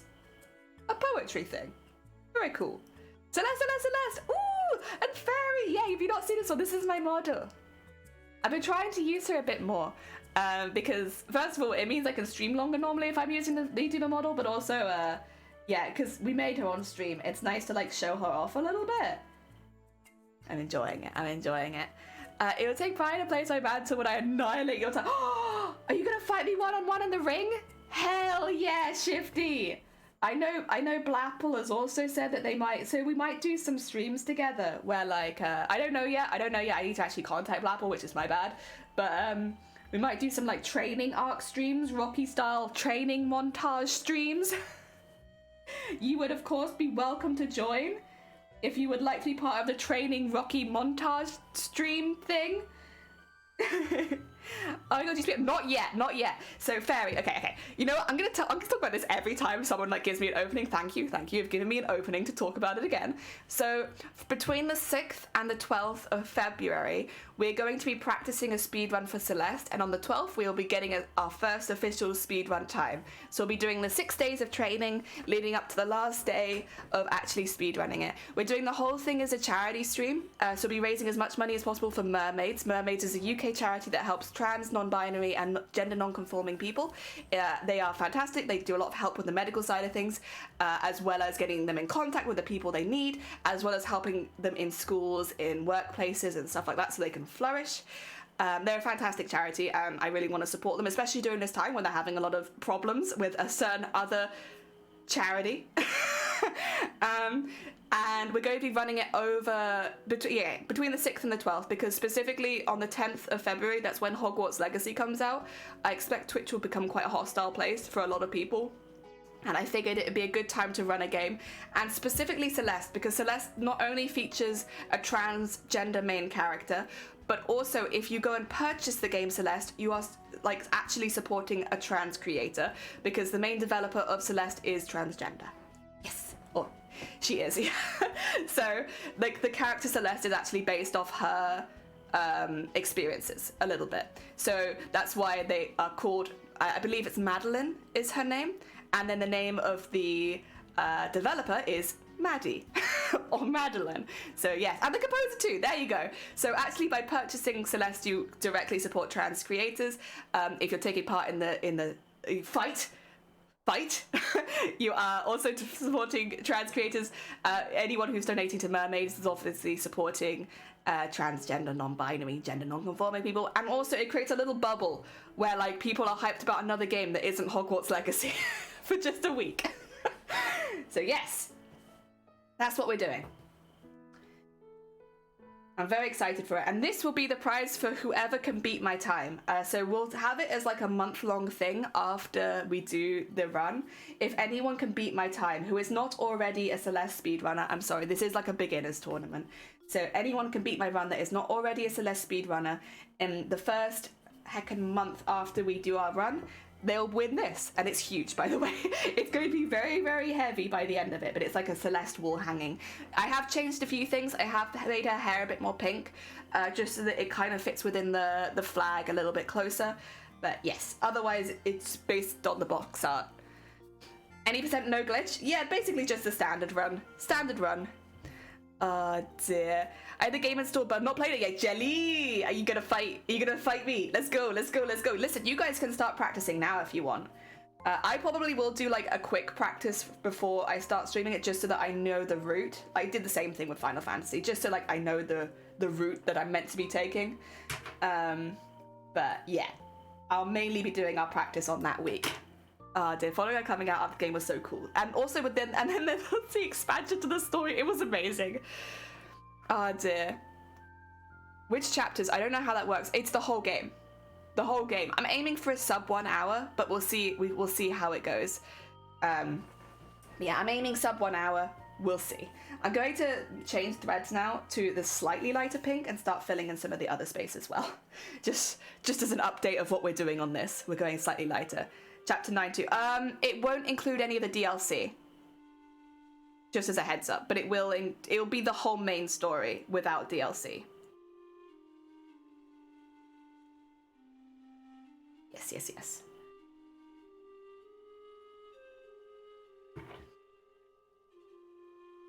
Oh, so 2 seconds, I'm sorry. I need to blow my nose again. Ah!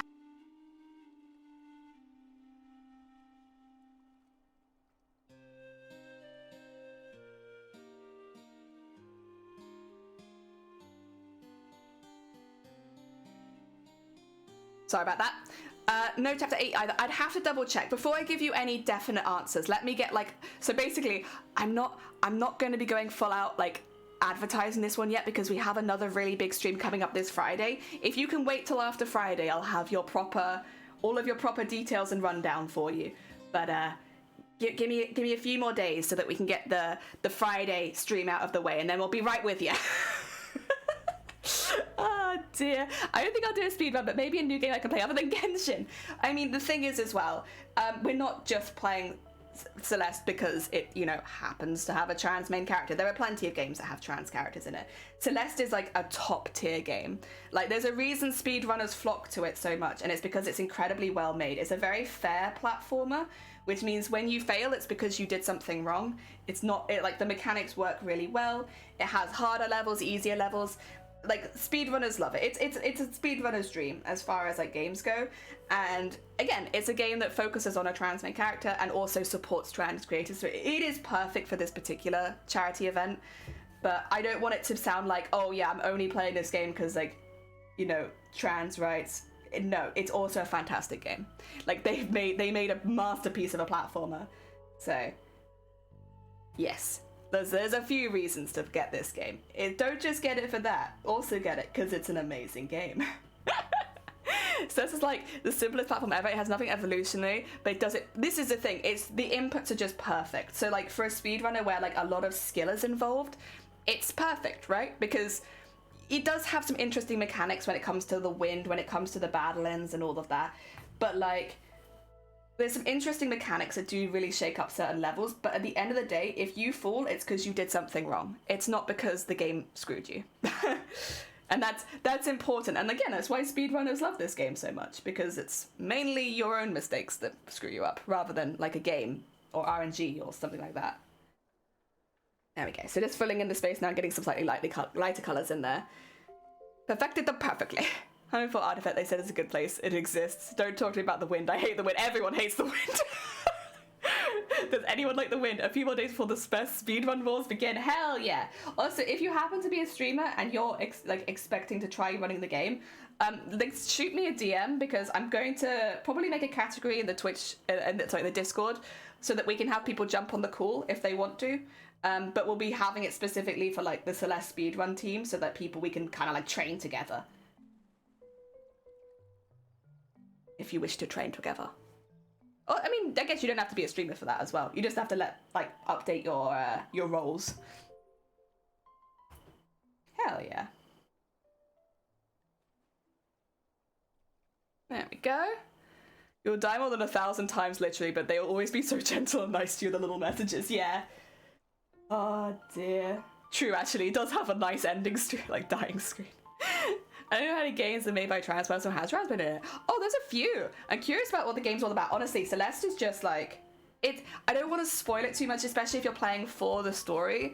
But it's a lovely game. If you're someone who is like also, like Shifty will probably love it if you haven't seen it already, because it's like focuses a lot on mental health, and it does it in a really good way. Like, you don't see very many games like nail it so perfectly as you see in Celeste. Celeste is like, again, you could honestly run Celeste for a few charities. If you were doing like a mind charity stream, Celeste would also be a perfect pick, because it talks about mental health in such like a blunt way that it is not in any way glorified, but also like it's not villainized either. It's like it's really good. It's really, really good. There's many, many reasons why the Celeste story is like fantastic, and yeah. Oh dear, it's therapy, yeah. Oh dear. So add us to the game. Do you know anyone who's run it before who can be like a coach? There are so many people. What I would say, peoplers, if you are looking to do a Celeste speedrun, type Celeste speedrun into YouTube, because people do walkthroughs of every single level. They do maps, they do guides, they do training. Celeste is like one of the most run games for speedrunning ever. Like, full stop. The speedrunning community is thousands strong at this point. Like, it's huge. It's up there with, like, Mario for speedrunning. So if you are looking for guides, first of all, if you go on speedrun.com, a lot of the games have, like, a little section to one side where you can see people's written guides, if you prefer written guides. If you want someone to physically show you, go on YouTube. There are loads of walkthroughs. There are walkthroughs as well for different difficulty levels. So, like, I'm looking at a walkthrough for a sub 1 hour, but there are walkthroughs for, like, sub half an hour, sub 40 minutes, all of that kind of stuff. So you pick the level difficulty which is right for you. I'm just looking to try and get a sub 1 hour time, or around that mark. But yeah, maybe you already have some experience with platformers, and you're like, well, I would like to try and get a sub 50 minutes then, or sub 40 minutes, and then you watch those guides instead. Like, yeah. So you have many options open to you if you are looking to run the game. As far as difficulty goes, because yes, it's a huge one in the speedrunning community. Oh dear, so the last time I haven't finished climbing that yet. Yeah, that's I think the longest chapter. I could be wrong. Oh dear. I watched Mario 64 run it as my Resident Evil days, boys and girls. Hell yeah. Yeah, Mario is also very heavily run. World record is sub 32, and I managed to reach 1 hour and 19, and there are sub 14 on Celeste, so yeah, sub 60 should be doable. Yeah, that's the goal. The goal is sub 60, because I think it's always nice to have a goal. If I don't hit it, that's fine. It's all for charity. I'm not gonna kick myself too much about it, but like, it's nice to have an idea of what I'm aiming for. And also when you're training on each of the levels, like you're practicing each level, it gives you an idea of like, okay, well, I don't want to get more than 9 minutes on this level so that I can get sub 1 hour. And I don't want to get more than 3 minutes on this level for sub 1 hour. So it just helps a little bit when it comes to, like, you know, getting all that together. There we go. Kicking yourself not reaching a Celeste goal would be against the spirit of the game. True, exactly. Also, it's very against the spirit of the game. The biggest speedrun games are Minecraft, Mario 64, and then Celeste. Yeah, Celeste is huge in the speedrunning community. Again, because it's a very well-made game to speedrun. I don't know if that's what the developers had in mind for the game, but it has kind of just ended up that way, that it's like, it's just perfect for speedrunning. And the times you get are not so, like Final Fantasy IX, I love speedrunning that game, but the first one I did was 13.5 hours long. Like, that's not a conceivable amount of time for a lot of people looking to do a speedrun, right? Where it's like, okay, my first runs are going to be like an entire day. And even when you get good and you're getting like 9 hours or even like 8 hours, right? That's still a work day for one speedrun. So it's like difficult for it to be quite as competitive. Whereas Celeste, you can complete multiple runs in a day. And again, it's satisfying to do so. I bet the community is wholesome. I adore games that can be super competitive, but speedrunning in general, if you've never been in okay, the speedrunning communities are so friendly. They just want more people to get into speedrunning. Like, I've been in a couple of speedrunning communities, and I do talk to a lot of speedrunners on Twitch, because again, I play Final Fantasy IX competitively. Right? Competitively. But yeah, because I do that, I've managed to get in contact with a lot of speedrunners over the time I've been streaming, and they just want people to give their games a go. So if you're like interested in joining a community and you're like, I really like Celeste, have a look at the Celeste speedrunning community. They'll be happy to have you. Basically any speedrun community is just happy to see more people running a game that they love. And it doesn't matter if it's the most popular game on the board or not, like, just happy to know more people that enjoy the game to the extent where they're speedrunning it, you know? It's like, it's just really friendly. It's just really nice. Oh dear. They did involve some of the Pico 8 speedrunners doing development, and they had early dibs on the game. Ah, I see. That's smart. The people have many different categories for Mario 64 as well, so it's like anything from minutes, like hours, depending on the category. Yeah. Teresa, welcome on in. We're making a prize for an upcoming charity stream for a speedrunning prize for anyone who can beat me in a specific game, which I've never played before. Or like, I've never speedrun before. Oh dear, welcome on in though. That's where Hyper Dash comes from. Nice. One day because it's only solely through little mobs. That sounds like my idea of hell. People are wild. Speedrun is a whole other species, an entire subculture. And like, yeah, I guess you're kind of right. It's like, it is a very different way of approaching games. But I remember when we were doing our training for doing Final Fantasy IX, like a lot of people were like, actually, maybe it's something where you start to watch it and you think, oh, this could be fun, right? And it's very addictive. That's the other thing about speedrunning. It's like, once you've done it once, you will probably want to do it again. Like, I spedrun Final Fantasy IX, I got my time, and then I spedrun it again 1 week later. And like, it's that kind of addicting where you'll do like, I streamed like 2 nearly 15-hour streams like within a few days of each other because I just wanted to do it again. Like, as soon as I'd done it, I was like, I could do better, I want to do it again. It's also very much a self-competitive kind of thing. I think a lot of people think that everyone's trying to beat world record, and there are like definitely a group of people that are aiming for world record, but the majority of speedrunners are just trying to beat their personal best. It's very much like the person you're mostly competitive against is yourself. Like, you mainly just want to beat yourself every single time, right? So it's not maybe as outwardly competitive as you'd think it would be, because most speedrunners are just trying to beat their own time. Except for like a few that are very much up near the top, like the majority of speedrunners are just beating their own time, and that's what they're aiming for. They're just trying to do better and better each time. So it sounds like it'd be really competitive, but it's not really as competitive as you'd think it'd be. Yeah. And then I'm super impatient. I'm also quite impatient. Ninja Gaiden on the NES was my first speedrun. It became a comfort game for me due to the familiarity. You know what? That's another very fair point. Because you'll kind of do very similar routes, unless a new route appears. Like, you'll do the same sort of thing every time. It does get very familiar and very comforting. Only the HKs, I adored it so much. Fair. I want to get back. I want to go sub 60. Okay, fair. Ori, but I know that's for the achievement. Oh, I love Ori and I imagine that would be a really fun speedrun as well, actually. I have not watched any Ori and the Blind Forest speedruns, but I did like the game. I imagine that would be a really fun one. Hating the game because I played it so much and it gets hard, so like to get PBs, they keep you going, and I'm like, mentally, I just could not. Yeah, like you will hit a wall most of the time. I'm not there yet with any of them because I'm just not good enough. You'll hit a wall where it'll become very difficult.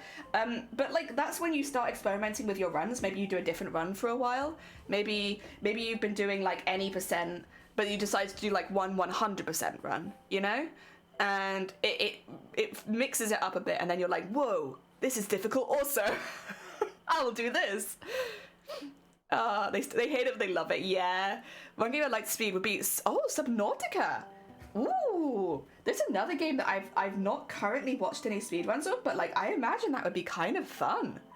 You think about it, exact same thing as getting stuck on a software boss. Yeah. The dopamine rush when you do it. Oh, when I finished Final Fantasy as a speedrun officially for the first time, I cried while singing Melodies of Life. I was so over the moon because like it was such a long run. It was such a long run that I nearly didn't get Excalibur at the end, which you kind of need to beat the final boss. So I nearly did like 14 hours of streaming just to not get a time because I nearly couldn't get Excalibur. But when I got Excalibur and then I got through those final bosses, there's 3 bosses one after the other, and I did it. I was an emotional wreck. I was like eating pizza, singing Melodies of Life and crying. It was a real look. Oh my god. I also was desperate for the toilet. I remember that. I remember like having to like sit on my like foot to stop myself peeing because I was like, I need to pee so badly, but this is like the final boss, and if I can just beat the final boss then I can go to the toilet.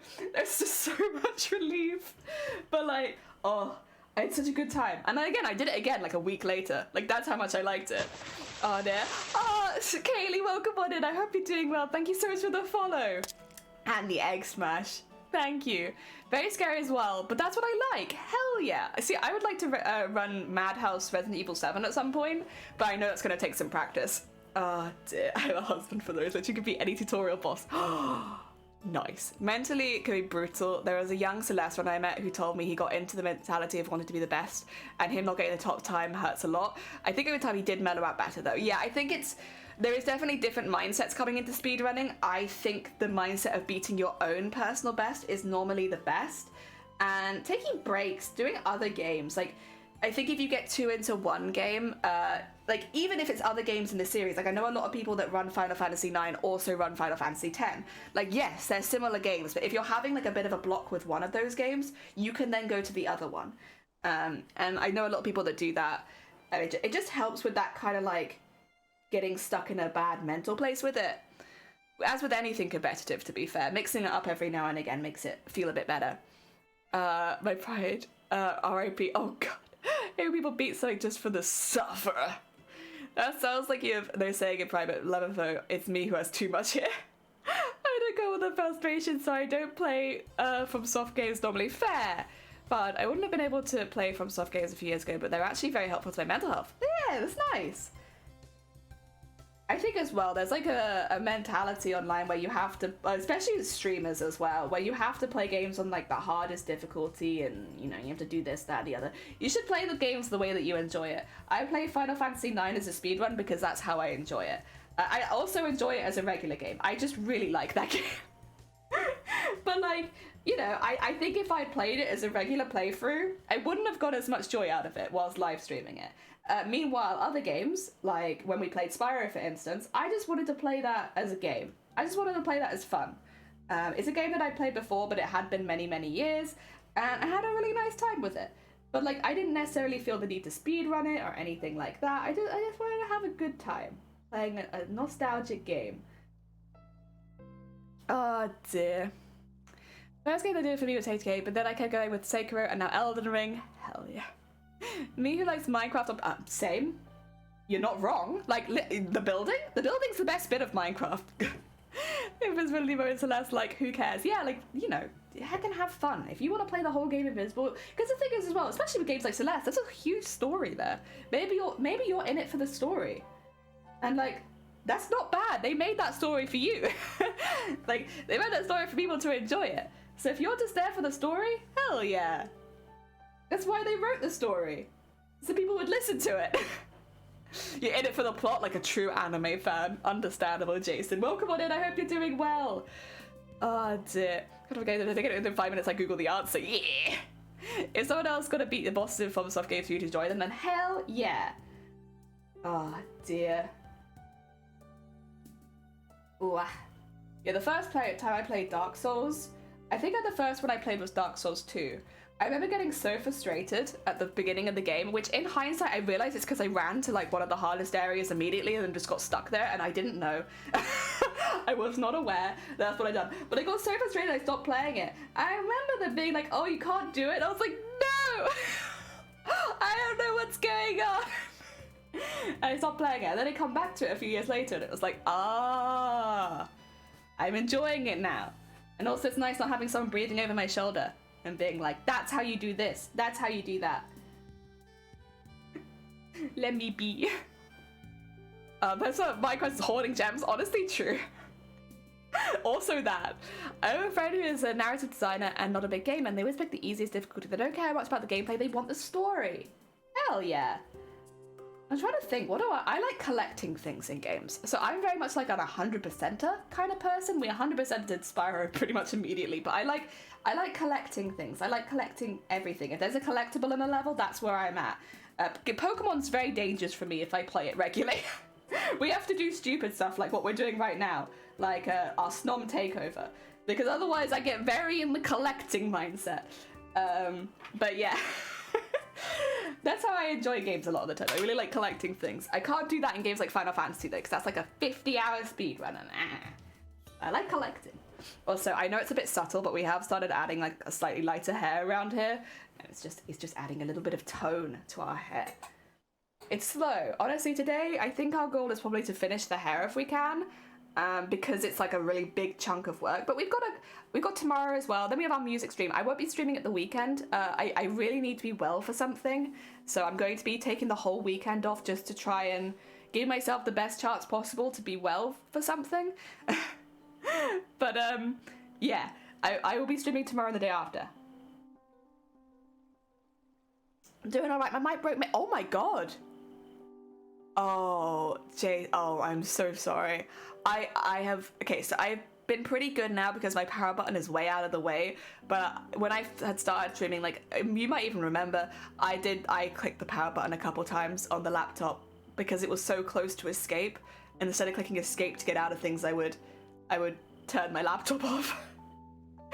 It's heartbreaking. I've been there. Oh dear. And also my laptop, again, you probably remember, it took so long to turn back on again. Oh dear. Sonny, welcome on in. I hope you're doing well. Sonny, are you familiar with the video game Celeste? Oh dear. We're making a prize at the moment.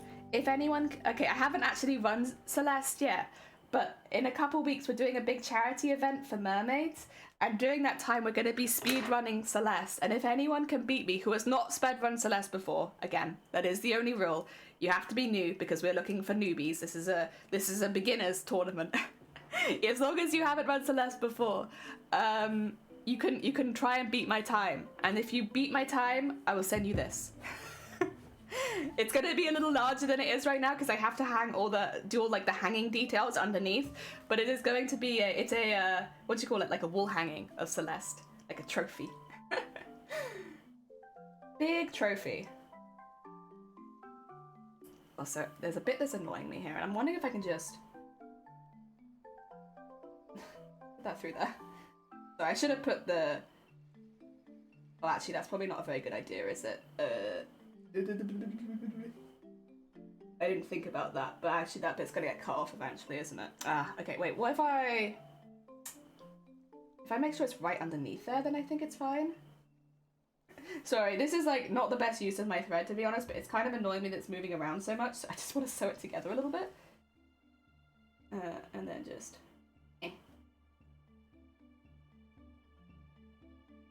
Stop falling apart, please. Hold yourself together. You won't see this joining in the end, it's just... It's very much a temporary thing until we go around the edge with the sequins. Okay. Nice. Stop falling apart. You know the name, but you've never played it. Damn it, Bob. Yeah, Bob was so slow. The most important thing for a new laptop for me is having an SD nowadays, just for the startup time. Yeah, Bob used to be slow. I have mic set up so that I can accidentally push the power button, and the amount of times I've accidentally muted myself, oh god. Yeah, that is one thing that so far, touch wood, I have been lucky with. I don't often mute myself by accident, because I have to mute myself through my OBS, so like, it's not a natural thing to go and do. I've been pretty lucky with that one. That's exciting to my brother. Oh, are you? Oh my god, Sonny, enjoy yourself. That's gonna be amazing. Honestly, graduation parties are such a lovely celebration because it's just a celebration of hard work. Yeah, a lovely party. Big fan. Really enjoy yourself. I hope your brother enjoys themselves too. Oh, dude, can I get my cross stitch out? Oh, hell yeah. Get your hecking cross stitch. I don't mute myself by accident. I just forget to unmute. Ah, I see. I think I've forgotten to unmute once or twice, but normally I just have a routine with starting my stream, so it's normally pretty good. Normally pretty good.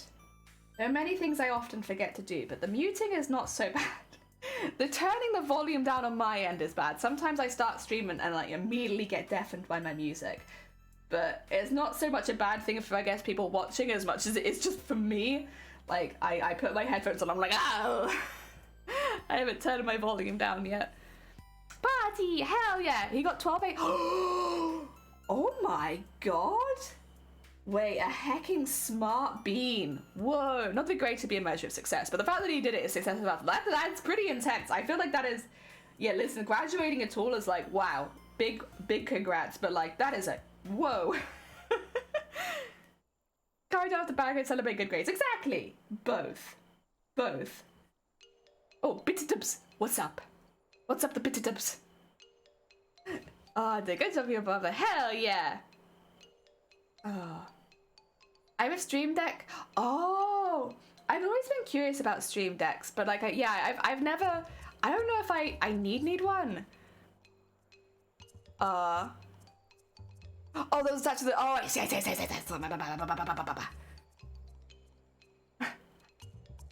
Oh, this seems so much simpler. Yeah, I'm like, I think it's one of those things where like maybe I'll have it one day. The thing is, whenever I'm thinking of like upgrading stream, it's always like new sewing equipment so I can do new techniques and stuff.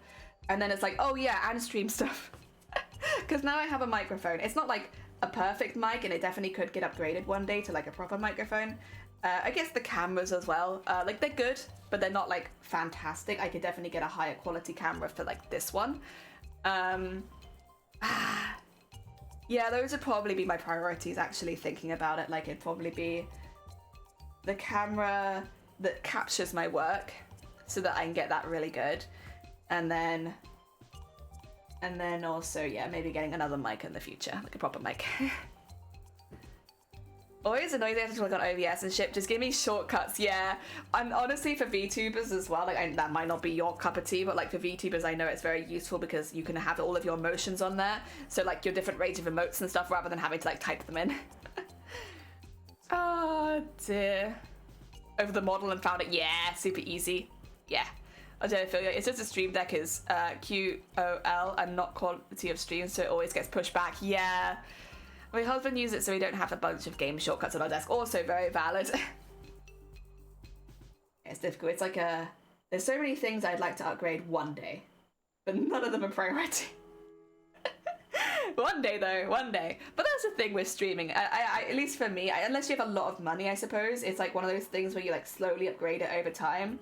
And I started out like where I am right now is like a lot better than when I started. Like when I started, oh, ka-bing! I had my laptop webcam and I had like a really, really cheap webcam off Amazon. So I did have two, but one of them was attached to my laptop, so I had to position my laptop in a specific way so that it could capture my face cam.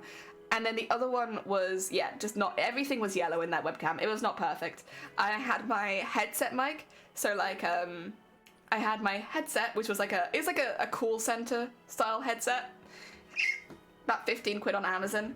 I had that, and then I had like the mic attached to that, and that was my microphone, and I was like that for about 6 months. Oh, also I used to stream from a deck chair.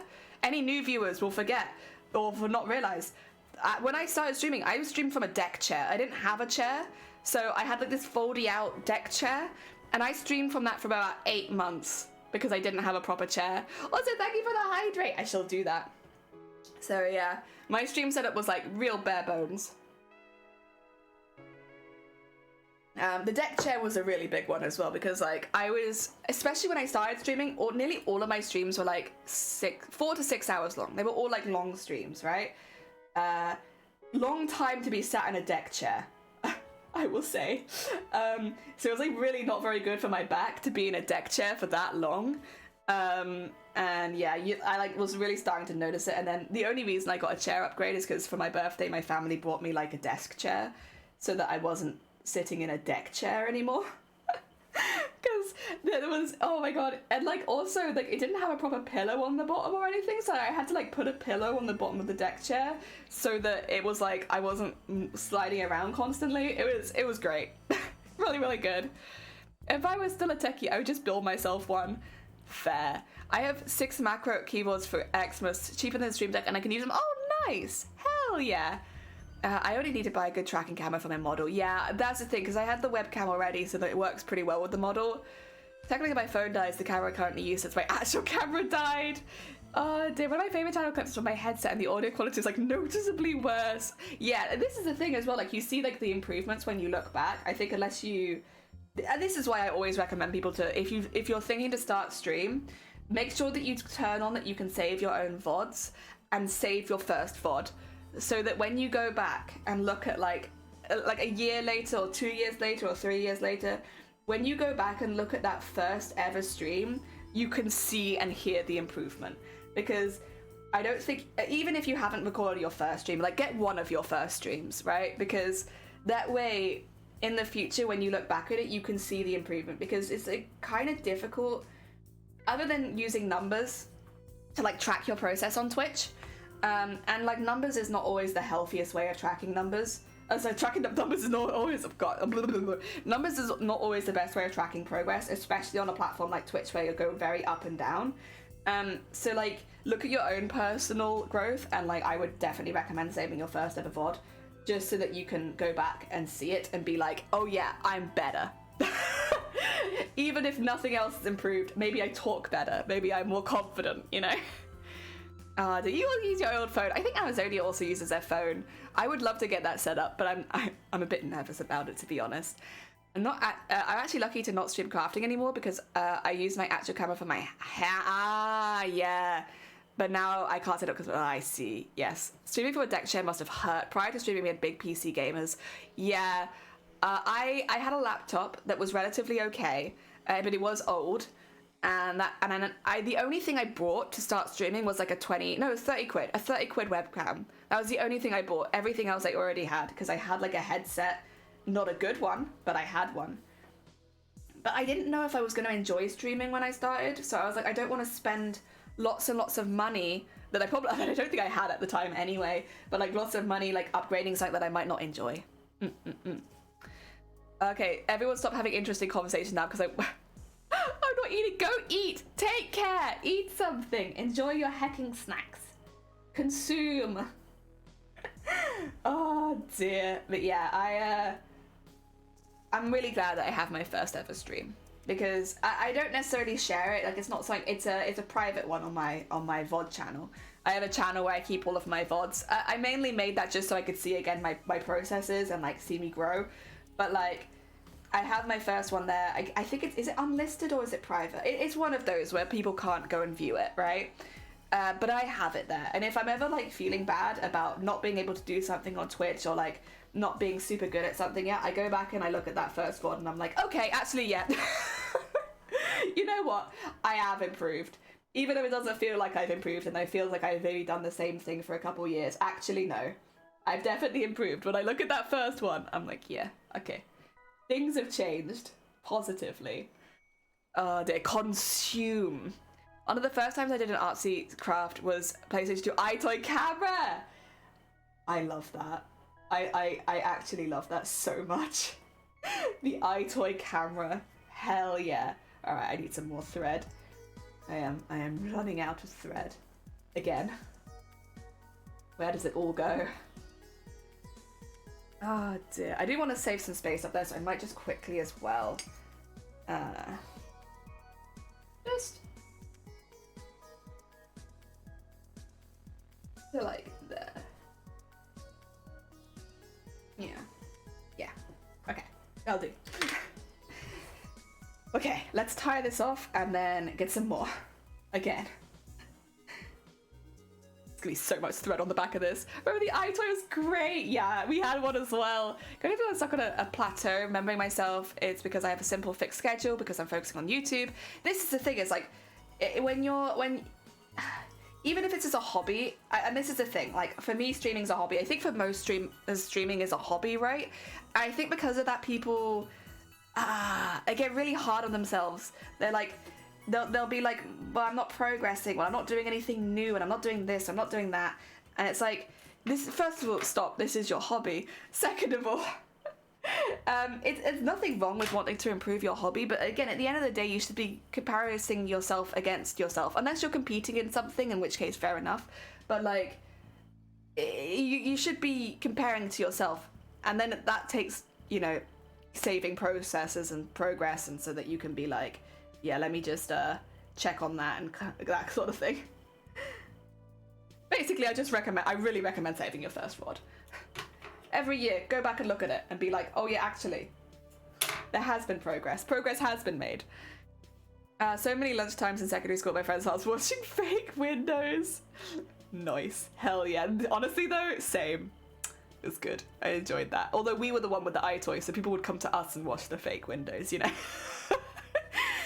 I think I really remember that I'm working on editing, it's gonna be fine. I quit my job, so it's not a hobby anymore. Oh god!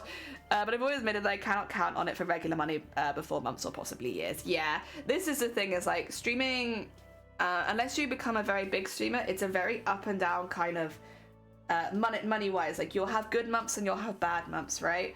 You know, there's nothing wrong with trying to make streaming your job, but it's like, you should, you know, as you said, always bear in mind, like, you will have months where you might not earn anything at all, and make sure that's something that you can budget for. Like for me, this is not a job. This is something that I do, and it fills my time, and it gives me like a lot of worthwhile feelings of like having worked hard that day and stuff like that. But I don't approach it like it's a job, because it's not for me a job until it's a job.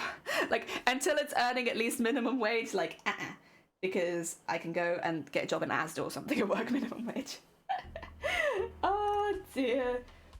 But no, in the meantime, while I'm waiting for treatment, while I'm having all of that kind of malarkey happen, it's a really good place to spend my time. And I've really enjoyed it. It's been good. It's made my life feel much more fulfilled.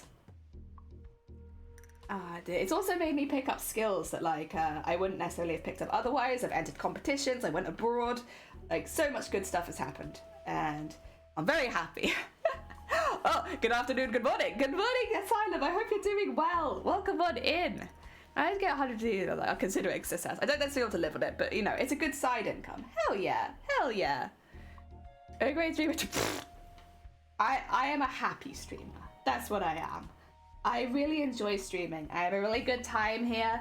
I get to make the crafts that I enjoy, and people join me in making crafts, and sometimes I get to fight viewers in speed running. I get to do everything that I wanted to do, and I get to fight people, and I get to socialize more, and I get to make stuff. And honestly, like, there's a lot of things that I've really picked up that I've enjoyed. I think the beading's a really big one that I might not have realized how much I would have liked it if I hadn't started doing on stream, because I really pushed myself with the entering to TwitchCon Amsterdam. Like it was the biggest costume I'd ever made. So, like that was a really big push for me. I'm not making those kind of costumes every single day, you know? And like without that, I don't think I would have necessarily found that I enjoyed certain things as much as I have ended up enjoying them. And now I do them a lot more, which is good. I think that's the thing with a hobby like cosplay though. It's huge. There's so many subgenres of hobbies. Can confirm, when something becomes a business, there's not so much fun in it. Yeah, this is the thing. It's like I'm very much keeping it as my hobby. And then if I make money from it, like with like entering TwitchCon was a good example. Fantastic. Like that is a lovely added bonus. But it's not my income, if that makes sense. It's just like a really nice bonus money for something that I enjoy. Okay, that's most of what makes a great streamer though. Just having fun. You're happy it shows. True. Yeah, true. Honestly, it does show on me as well. Even if you did that me personally, you could normally tell if I'm in a bad mood. I'm British. I come in and I'm like like, you won't believe what happened to me the other day. And everyone knows. Oh dear. Wait, you fight? Oh yeah. Fine. Also, welcome on in. It's actually a really big part of my channel is that we fight. But don't tell Twitch, because I actually think that might be against TOS. I don't know if you're allowed to threaten viewers. I think you could threaten them with beating them in a speedrun, but I don't think you could threaten them with like violence. The tour is itchy. Oh, bless you. You need someone to come along and just massage it. Massage. With the oil or the butter. With the butter. A butter massage. You deserve it. Too scared to cancel season. I don't feel like it, even though treating it as a job. But the thing is, when you're working in a place, you will take days off if you're not feeling well, right? Yeah. Do you take days off when you're sick? I get it though. I don't want to dismiss that feeling, because like even as someone who does it as a hobby, I had to get rid of my schedule because I was finding that when I had a schedule, I found it a lot harder to cancel streams, which meant that I would stream when I really wasn't very well, and like even again for me, I don't see this as a job, and so there's like really no way for me to be pushing myself like that. There's no reason, but like Twitch is like a thing where if you stream less, you're recommended less. So the more you stream, the more you're recommended, right? And so it feels like you have to just keep going. When I got rid of my schedule, I felt a lot happier. But again, like I am approaching this from someone who is doing it as a hobby, who has that, like, I can just get rid of my schedule and stream when I want. The other thing is, when I got rid of my schedule and I could stream when I want, I ended up streaming more. Because it's just like, oh, I want to stream today? Okay, I'll stream. Oh, I want to stream today? Okay, I'll stream. And like, I really enjoy streaming. So it ended up that when I got rid of my schedule, I went from like consistently doing 4 days a week to like 5 or 6 days a week. And I was happier. And like when I couldn't do a stream for whatever reason, I didn't mind cancelling it as much. But again, that only works for me because it's not my job. I don't have to set a schedule. I can do whatever I like. So yeah, it works for me for that reason. It won't work for everyone. That's why I don't have a schedule. Oh, you too. Yeah. I just stream when I feel like it. There's no pressure. Yeah, it takes a lot of the pressure away. And like, for some people that means you'll stream less, and some people means you stream a lot more, and it's nice. But there is definitely a lot of like, if you've been a streamer at all, you've probably heard a lot of this, where it's like, if you want to do well as a streamer, you have to consistently stream like 8 hours every single day. And like, that's just not, yes, you probably will find you'll have an increase in like your viewership if you do that, because you're hitting more time zones and stuff like that. But like, from a standpoint of like a healthy work-life balance, like that's quite a lot. But like, yeah, there's almost like this invisible pressure to try and keep up with that on Twitch.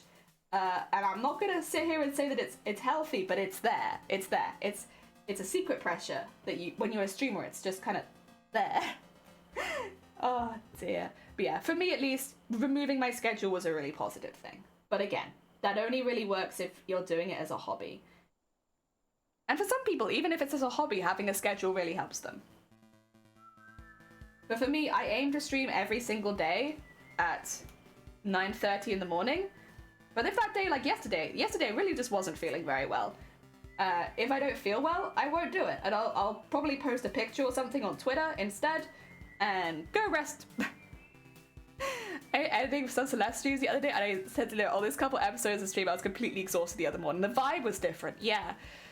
Before I was making a new schedule every week because it was better fitting my ADC. Now I'm focusing on IRL stuff, so I don't have the energy to make a new schedule every week. So I have a fixed one, but I'm always still late. You know what though, that's just streamer stuff at this point. Listen, most of the streamers I watch are late to their own streams. Like, nearly every single week. Like, I'm, like, probably out of my friendship group, the exception. Because everyone else is late every single stream. Like, there's one person I mod for who might be lurking in chat, and if you are, hi, I'm calling you out. Who is, like, 20 minutes late to nearly every single stream. And I'll, like, be hanging out in their chat ahead of time, like, oh, is it now? Are they gonna go live now? When are they gonna go live? Are they nearly here? Are they nearly here? And they're like, oh yeah, no, I was just making like 10 cups of tea, and it's like, but at the end of the day, it's their stream. That's like, you know, that's what makes them relax before a stream. Nothing wrong with it. But I think it's pretty common on Twitch. Oh dear. What about being comfortable? To be honest, I cancelled all my regular streams because after cancelling it 2 weeks in a row, I realized I just never really wanted to do it. Yeah, that's another really fair point. You kind of sometimes feel like you're roped into things that you don't actually want to do. That was something that I found a lot in the first year of streaming, and then since then I've been a lot better with that.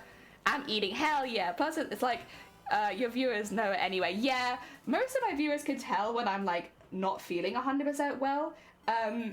It's why the VTube is good as well though. Cause like, listen, if I look sick right now, you don't know. You don't know me, you can't see my face. So I very much enjoy the VT, but I'm just leaving this space up there a little bit more free so that I can put the highlight, but I might put some of the darkness around there maybe. Also, I'm nearly out of thread again.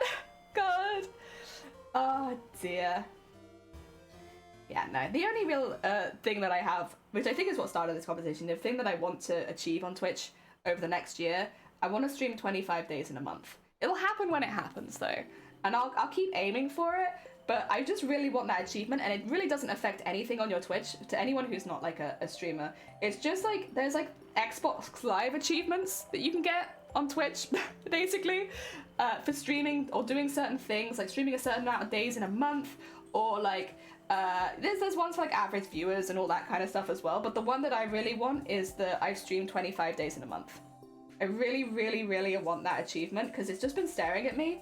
Because I've hit 24 days multiple times, and I've never quite hit 25, and I really, really want to hit 25 days. I'm so close. It maybe wouldn't be quite so bad if I hadn't got so close so many times, but like, I've been so close so many times, and like, I just want it. At this point, I just want it. It feels like it's taunting me whenever I go to my channel dashboard, where it's just like, you're so close to 25 days. Like, I know I'm close.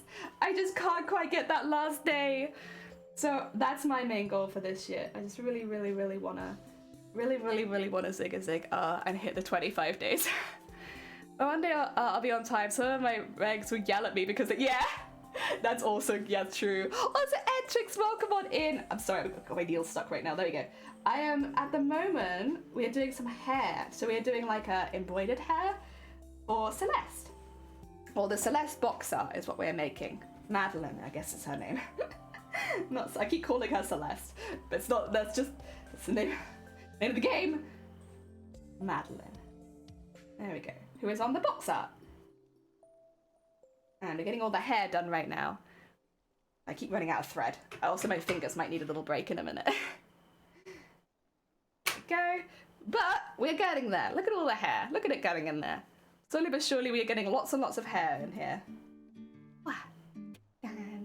You say like a scrunchie? Heck yeah. Lovely. Oh dear. Honestly, I haven't had a scrunchie for ages, but my hair is probably long enough now that I could put it in a scrunchie, and I think it'd be cute. Oh dear, I'm the opposite. I have to ignore stream achievements. Otherwise, I build what I do around it instead of what I actually want. Yeah, see, for me, I'm just like, I want 25 days, but I am very much like a casual achievement getter. I get them when I get them. The other thing is, I got very lucky last year. I had one stream that ticked off nearly every single achievement you can get. So, yeah, it's a... The only ones that I haven't got are like the really long ones. I think it's the lifetime achievement ones. I'll have a quick look. You know what? I'm taking a little break from my hands anyway. Let's have a little look-see. Yeah, I had one stream where I ticked off nearly every single one because they put me they put me on the front of the carousel on the front page of Twitch, and I didn't know, and it just kind of happened, and I got a lot of achievements that day. Let's see. So Like Clockwork is the one that I'm aiming for. The Kind of a Big Deal, that's what it is. The Kind of a Big Deal ones are really hard. I haven't got a single one of those, and I've been streaming for nearly 3 years. So the first one is to reach 250,000 hours watched on your channel. For like, I guess, to put numbers against someone, I've only reached 77,000 hours. Also, no, 74,000 hours. Sorry, I was looking at a different one. 74,000 hours in 3 years nearly. So by those rules, even if I grow, it's probably going to take a couple more years to hit that one. And that's the first level. There's 4 levels of this, and I can't even hit the first one after 3 years streaming. Jeez. That's a really hard one. Ah, dear. I'm still at 150 followers. It seems like I can't get over 151. I have new followers, but the number does not go up. Yeah, there's a lot of like, you plateau at random points on Twitch, and I just don't know why. There are times where like, I would go like months without barely getting a follower, and then suddenly I'd get like 200 followers in a month, and it's like, okay, right, okay. That's why numbers is like not always the best thing, I guess, to base progress on, because like doing those couple of months when no one was following me, I was still making a lot of progress and becoming like a better streamer and doing more stuff and becoming a lot more comfortable and maybe making a big costume. But like Twitch is like, no progress. 70, you made 70. Lee, also Lee, welcome on in. I hope you're doing well. 70, hell yeah. Oh, T72, like finally, hell yeah. Oh, they're gonna say I use my machine. Oh dear. Yeah, that's how I found the moment. I'm just not sure what it is. It just happens, and like you push and then eventually you go past it. There are things that can help get out of it, but at the end of the day, it's like whether or not that's something you'd want to do.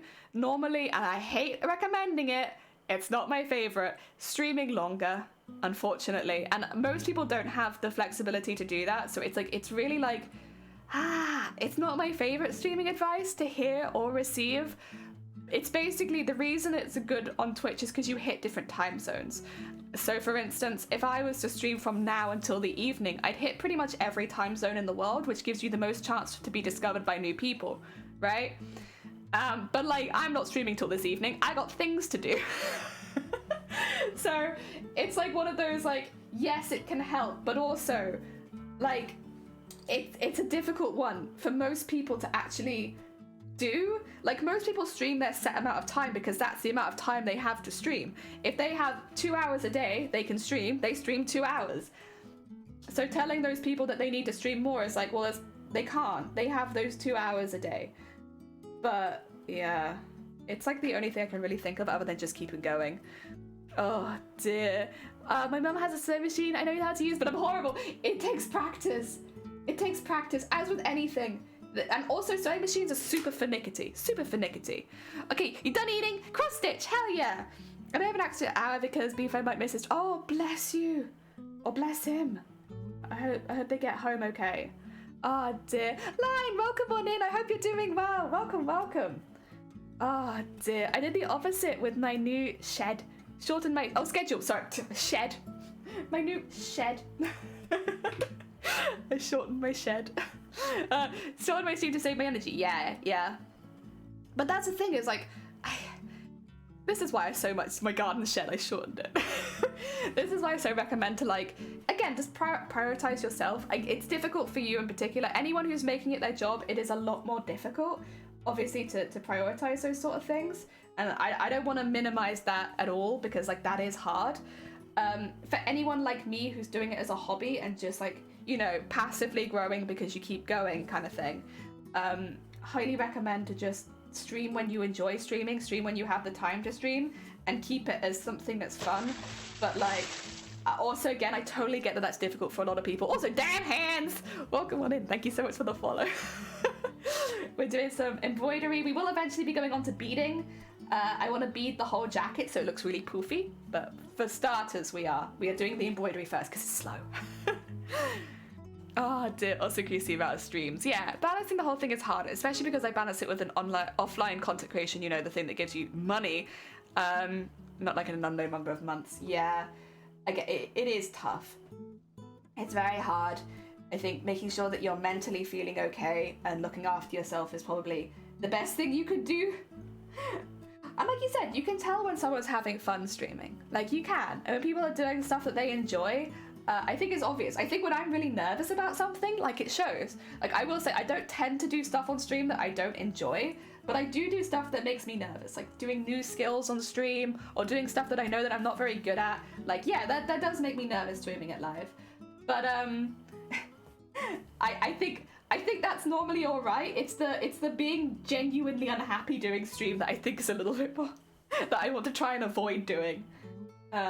Unless it's because a video game is taunting me or something, and then maybe I give it a pass. But you know, just generally doing the stuff that I enjoy first and foremost.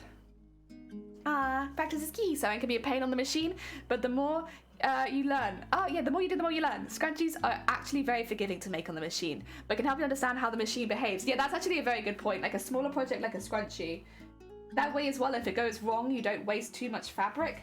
If you have to like unpick it, it's not too much unpicking. Yeah, honestly, that sounds like a really good one to give as a starting project. I'm always like open-eared to like new starting projects because we do get a lot of first-time crafters in chat who might have just got a new sewing machine and stuff like that. I always recommend pajamas is a really good one because you tend to use like a cotton or a poplin or something like that, like something that doesn't stretch very much, so it's a bit easier to sew with. But honestly, scrunchies would be a really good one too. Pillowcases, I know it's boring, but like, you get the simple stitches out the way. Blah, blah, blah, blah, visible disability, blah, blah, blah, blah, blah. Yeah. Oh dear. Go. I'm like, so I have the tag invisible disability, I think. Do I have invisible disability or just disability? Yeah, I have invisible disability. I don't know whether I should change that. Not because I'm suddenly not disabled, but because mine is kind of visual. Mine's kind of visual. You can see it a lot of days because I have the face slump. So you can get different kinds of migraines. You can get hemiplegic migraines as part of chronic migraine. Mine are really, really mild comparison to like what a lot of people get. But like I do get like the face slump when like half my face will slump down. Which I don't know if that means it's still invisible because technically you can see it. Oh no, it's thrown me off. I wonder if maybe I've got the wrong tag. But I've always kind of considered it as invisible disability because the majority of the you know, what do you call it? The majority of the symptoms that kind of affect me you don't really see. But it's not exactly invisible. Also, I feel like, you know, the vomiting is pretty obvious. Not that I do it on stream, of course, but like, it's not secret. threw myself into the sewing machine when COVID hit, and I made so many masks. Honestly, I did the same thing. I think a lot of crafters did. They were like, right, masks. Everyone needs masks. Let me make you some cute custom masks. Heck yeah. That's a really good way of starting. People not knowing will understand it though. Yeah, honestly, there's no hard limit to what makes a disability invisible or not. Yeah, that's a very fair point. You're good, Jelly. Invisible dubs is misunderstood too. Okay. Can I change my tag to misunderstood disability? You know what, though, that might open too many questions. I don't like talking about it too much on stream as well, because I'm a crafter first, disabled second. I don't like it when people see me as disabled before they see me as incredibly talented and skilled and amazing and all of that first. Oh dear. My disability is second to my incredible skills and beautiful hair.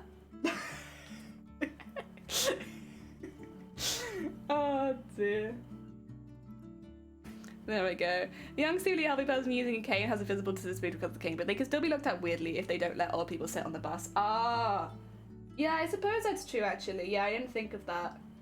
Yeah, the thing is, again, like, how to put this? Because I have a lot of visual impairment, it's quite obvious in public. Like, I walk around with a guide, like, it's very clear. So, like, even though technically, yes, it's invisible, you can't see that I'm partially sighted, I'd be surprised if anyone didn't know. And so, like, I am the person people give bus seat to. People have often, yeah, again, it's like lucky, unlucky in that, like, it's kind of obvious. And, you know, again, having a carer helps, all that kind of stuff helps. But, like, to be fair though, it doesn't really come into it because I don't really leave the bloody house, do I? why am I here like, yeah, when I go outside, like once in a blue moon.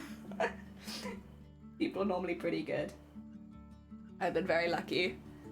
Oh dear. I didn't know you had a big visual impairment. I don't like talking about it because the thing is, and here's the thing, and people are like, you should talk about it because, oh my god, that's so inspiring and you do all this with the visual. No, I don't like talking about it because then as soon as you talk about it, you are the cosplayer who, you know, it's good considering.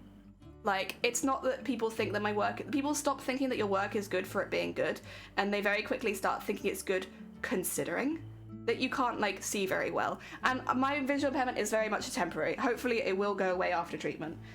But, like, yeah, I really don't like the attitude that's around it.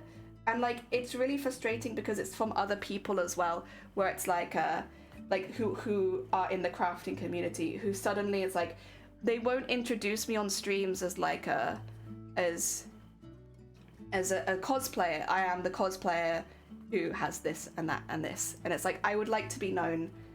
I think a lot of competitive people feel the same way. You don't want to be known for your disability. You want to be known because you're good at what you do. And so it's like, I happen to have a disability that, yes, it does affect my vision. And that's why, you know, I end up working with bright colors and textures and stuff like that, because I can see the outline and shape and I'm good. But like, it's wobbly all the time. It's like looking through drunk goggles, basically. If you've ever looked through drunk goggles, that's very similar to what my vision's like. So it's like, I can see what I'm doing. It just moves all over the place constantly. Yeah, I really don't like it being the main feature of my channel. Oh dear. Yeah, it's just the way people look at you, and like as well, a lot of people like to speak for people like me in crafting competitions on Twitter. Cough cough. I see that where people are saying stuff like, how to put it? I don't know how to put it in a good way, because there are people like myself. Again, there's a lot of equipment that I don't use. There's a lot of equipment that I don't use because it's not safe for me to use because my vision is not good enough for me to use it, like Dremels, like saws, like all of the stuff that you use for foam crafting, heat guns, glue guns, all of that. I tend to avoid all of it. The few times that I have used it on stream, I've injured myself because I can't see well enough to use them. So going forward, you know, we're safe and we don't use them until my vision is better, you know? But there'll be people that say that because of that, because I have things that I can't do, that I won't be at a good enough level to compete, and I should have handicaps. this sounds really bad, and honestly it is. There have been people that say like, oh, you know, she can't do this, that, and the other, so they should they should give her a handicap in the competition. Like, I don't want a handicap. I want to compete on the same level as everyone else. Like at TwitchCon, I competed at the same level as everyone else, and I deserve to be there with everybody else. And yet people online will consistently try and be like, disabled cosplayers can't do as well as anyone else because A, B, and C, and it's like, that's not the case. And let's not put disabled people down like that. Like, you know, like maybe let's not push the narrative that we need help with everything. Like, we're pretty damn self-sufficient a lot of the time, and obviously, yes, there are going to be things that I require assistance with, but like, they are not things that would disqualify me from a competition. And if I can't do stuff myself, I find a different skill. You won't find more adaptable people than the disabled community. The disabled community is incredibly adaptable because, like, obviously there's stuff that affects you every single day, so you adapt around it. It's the same in the hobby. Like, if there's a hobby that a disabled person really wants to do, they will find a way to do it. We're incredibly adaptable. So yeah, trying to like say that high-level competitions are ableist because they require 100% being made themselves. Yeah, sorry, I really disagree with that as a disabled person. One of the people that you're trying to speak for, actually, I really, really disagree with that, because you're basically insinuating that we don't have the skills to compete at the same level as everyone else, and that's just not true. And like, those kind of narratives really affect this community, where it's like, we get people come in who are like, yeah, I won't compete in high-grade cosplay competitions because I can't do this. It's like, that's fine. Don't do that. Do something else. Find something else. In fact, you bringing in new skills that these judges might not have seen before can actually really work in your favor. Like, there's nothing wrong with that. I don't know. It's something that I get very riled up about because a lot of people seem to think that they speak for the entire community, and a lot of the time they push ableist rhetorics, and it's really bad. It's really bad. Oh, dear. I want to know. Oh, Lee. Oh, you ordered sequins? Did you see my sequins from earlier? I showed them on stream. Wait, look how teeny tiny they are. You see these teeny tiny sequins? They're so small. A tiny teeny pot of just joy. I've got lots of them as well. I have some really pretty ones. They're 4mm big. They're so small. I did, in my defense, think they were twice the size. I thought the radius was 4mm. I didn't mean the diameter was 4mm. So that was my bad. I got confused. I will use them, but I have ordered some more. Can I probably ask that? Oh, wait. Can I ask you something that is probably indelicate? I think it is. I'm not sure. It depends what it is. It depends what it is. If you ask it and I'm not comfortable, then I just won't say. You're welcome to ask. I've said that with any question. You're welcome to ask. But I might not tell you. I hate that disabled people are used as inspiration porn, but this is the thing as well. It's like, see it, like when you come in and you're like, you've inspired me to order sequins, like that's not inspiration porn. Like that's good. You can definitely be inspired by disabled people, especially when they're like highly skilled in their craft. Like absolutely be inspired by them, inspired to give it a go, inspired to try something new. It's the inspiration of like, you got out of bed. And that inspires me. That's like really toxic. I think it's one of those things where it's like, I saw this happen like a few months ago, where someone was calling a company ableist because they said they were inspired by a disabled person. They were inspired, and they did make it clear by the dedication they did towards charity work. And they were like, this is really inspirational. You've been an inspiration to the charity fundraising community. Okay, that's not using it, and also I should say the person in question responded very positively to it, because that's not you inspire me because you're disabled, that's you inspire me because you're a hard worker, because you work really hard for charity. And like, you know, there's some nuance to it there, where, well, it's not even nuance, it's really obvious. It's like, let's not attack people for being inspired by disabled people. Let's do it when they're using them like, you got out of bed, so I guess I can do the stuff that I wanted to do because your life is so much harder than mine. It's different, you know? When people come in, I don't want them to be like, say somebody in chat had like got into sewing for the first time because they'd been here. Like, that would be amazing, and I'd love to know that. And like, I don't want people to feel like they can't say that kind of stuff because it's inspiration porn. Like, it's not. It's not. Oh dear. Okay, I'd rather ask because some people just don't want to take the risk. Okay, so I did notice your IRL streams, your eyes often seem to be looking in a place I don't understand. I just thought it was because oh, Oh, yeah. So I have a consistent slump, I should say. So my eyes will always look like they're in slightly different directions. I meme about it all the time. I have like 3 eyelids on one eye, and the other one is like a concealed eyelid. So my eyelids never look quite even because I don't know if that's because of the migraines, because I've also been smacked around the face by a lot of hard objects. So it could just be nerve damage, honestly. I've had like 10 concussions. So it's difficult to say exactly why I have that, because I definitely didn't when I was really young, but then I got hit in the head a lot of times. So it's probably that's caused that. But then, yeah, my vision, I can see, it's difficult, like, to pinpoint stuff, and again, stuff moves around a lot. So it's like, it's fine until I have to look at something in particular, and then it's a little difficult. And that's why I like working with beads. Beads and sequins are good, because you can feel them. You can feel when there's a gap in them, you can feel when they're not looking right, and then I can use a mixture of the vision that I have, which is wobbly as heck, but it's there, and me feeling it out, and it makes it that I can make things look really neat and pretty still. And like, honestly, it's a really good excuse to add sparkle to everything. Oh dear. It's like, listen, I need the beads and sparkle. If I don't have the beads and sparkle, I just can't see my project. Oh god, oh, terrible. I have to add them. It's very important to me.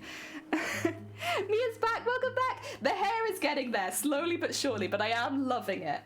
I really much I love the texture. I think it's beautiful, and the colors. I'm so glad we changed it to pink. I don't know, just referring to migraines. What an idea. Why would you get that from concussions? Oh, why would you get concussions? Oh, I was just very accident prone as a kid. I also did a lot of sports, and like a lot of quite high intensity sports. So like, it happens. Oh dear. So I didn't realize you had a disability to this mention. Honestly, no, I kind of prefer it like that. When people come in and they don't know, that's my favorite. I really like it when people come in and they don't realize. Because again, I'm a cosplayer first, and I just also happen to be disabled. It's not like I don't want people to be, oh, I follow her so that I meet my quota of following enough disabled people, yada, yada, yada, you know? Like, I want people to come in and like what I'm doing. And then, you know, if later on you find out, that's fine. It does also explain the reason I do very specific certain things and why I avoid certain skills. So it does come up from time to time and again, like, especially with a big project where people be like, why don't you do this? And I'll be like, well, because I can't. So it does come up. It does often shape the reason I approach certain costumes in certain ways. But yeah, I don't want it to be necessarily the first thing people know about me. I have it as a tag because... well, there's a couple reasons. I can't tell you one of them. But I have it as a tag so that people are aware that when I say that there are things I can't do, that's the reason. And there's another reason as well. And I can't tell you what that is. Oh, it's funny because you have the cutest stuff. I'm like, thank you! Yeah, so this is what I mean. It's like, inspiring people by the work that you do, that's not inspiration porn. Being inspired because I get out of bed in the morning, that's a problem. It's very condescending. Do glasses help? No. So mine is caused by incorrect nerve signals. So mine is caused by migraines. Unfortunately, my eyesight is, well, it's not 20/20, but it's basically 20/20. I have very good eyesight, actually. Like, there's nothing wrong with my eyes. The problem is the migraines. So, like, a lot of people with chronic migraines will have certain symptoms that just go forever. Like, they never quite go away. For some people, it's the pain. Like, there's always, like, a baseline pain. For some people, it's the nausea. There's always, like, a baseline nausea. And for some people, it's the aura. There's always a baseline aura. So my eyesight is never quite right. Even when I'm not having any other migraine symptoms, there's still, like, patches where I can't see, or like there's like a wobble in my vision, or like I can see out of one eye better than the other. And then when I have proper migraine symptoms, like I've had them for like the last 3 days now, so like days like today, that gets a lot worse. So it's like, sometimes it's very mild. The days where it's mild are the days where we tend to use the sewing machine, you know? So that I feel safer using the sewing machine on those days. When it's bad, then I tend to stick to hand stitching, and that's why a lot of those crafts we've started doing over the last couple of years have been a lot more hand stitching focused and a lot less focused on the sewing machine, because that way I can do them every single day. Because you seem cool, I love crafts! I just don't get the attention span for them. Oh, and you're playing Pokemon? Hell yeah, I do love Pokemon. I do love me some Pokemons. I can't have a think, wow, I already loved what she does, and now I think it's just an extra layer of difficulty, but though I don't control what I think, I can advertise way to respect your wishes. We tend to say my reflex, she's super good, blah blah blah, plus she's disabled. Yeah, and like that's kind of what I want people to avoid. I don't mind it when it happens, because again, you can tell when someone has good intentions, and like I'm not a monster. When someone is trying to describe me in good intentions, you can tell like they're being very sweet and they mean well. There are certain things that I personally prefer to avoid when describing myself. I don't describe myself as a disabled cosplayer. I am a cosplayer and I happen to be disabled. So I, like, when I enter cosplay competitions, I don't write that I'm disabled on there. The only times that I have is if I've needed assistance with access, and then it's like, or that I have to have my carer come along with me, you know? Because that's important in case my vision is bad that day, that I have someone there with me to help guide me around the event. But most of the time on forums, unless you get in, that's not something you ever have to disclose. So when I enter cosplay competitions like Twitch, I don't mention I'm disabled. They only found out once I arrived at the venue. Like, they didn't know. Because I like to be judged on the merit of my craftsmanship. I don't like to be the token disabled lady, you know? Because if I get in, I want to earn my way in the same way as everyone else. And I don't want people to, like, put me in because they're like, oh, wouldn't it be inspirational to have a disabled creator? She's not as good as the others, but like, you know, she fills a gap. Like, that would be like my worst nightmare, honestly, as a crafter. And especially as a competitive cosplayer, like, I want people to judge me based on the merit of my costumes entirely, basically. So it's never something that I put on forms just because of that fear of like, they're only gonna let me in because I'm disabled. Yeah. Not for me. And that's why I don't like describing myself as one particularly either. It's, you know, it's nothing against cosplayers that do, I should say, because I know that there are other cosplayers on Twitch who do describe themselves as disabled cosplayers. It's a personal preference based on experiences, you know? It's personal preference. We all have different experiences. We've all been treated in different ways. And this is how my experience has made me react, I suppose. In that I prefer people to just see me as a cosplayer, although there'll probably be a lot of people here who have never watched me like finish a costume. Because I need to start the next one pretty soon. They probably don't even not see me as a cosplayer. I'm just a crafter. Like, does she even make cosplays? I don't know. I've never even seen one. I promise, soon. I'm collecting all the stuff for the next one. I promise. Okay, I don't know why I felt like, oh, no, you're fine. Don't worry about it. Like, it's like the most common question you get when you say that you have partial sightness. It's like, is there a way that you can, because the thing is, it comes from a place of like, people don't want you to suffer. Like, people are like, is there any way that you can fix it? And the reason people say that is because they want to see you not suffering. It's a very normal human reaction to be like, there's someone like who can't do certain things. Is there anything that can help? And like, with migraines, unfortunately, the answer is no. You just kind of have to wait for treatment. But like, yeah, it comes from a place of caring. I know that.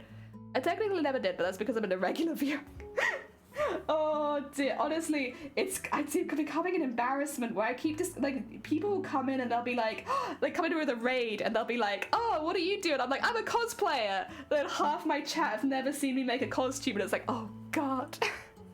I need to start making another one soon. This is getting very, very embarrassing and hard to explain. Oh dear. I thought I watched you because you inspired me as a streamer. If I look back at my older streams, I hardly speak, and you made me more comfortable speaking. Yes. Chatting on streams is like the best bit. Being there and possibility has been great to see a good example. Hell yeah. Also, if you are looking for a diagnosis, I wish you the very best of luck. You've got this. It's hard, but you've got this. Maybe the stream is an extra.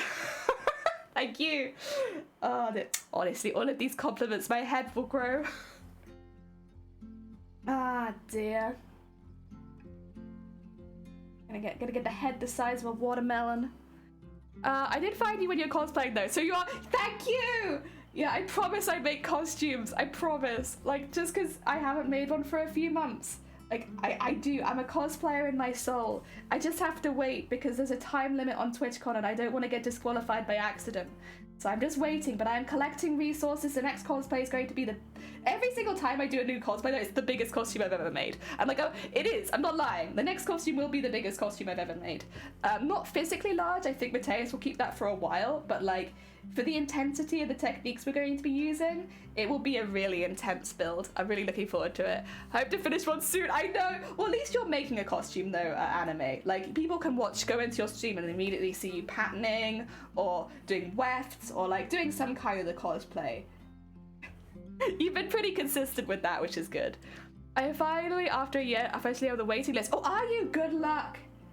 I wish you the best of luck with it. Living in like Poland where I do not speak the local language, diagnosis is...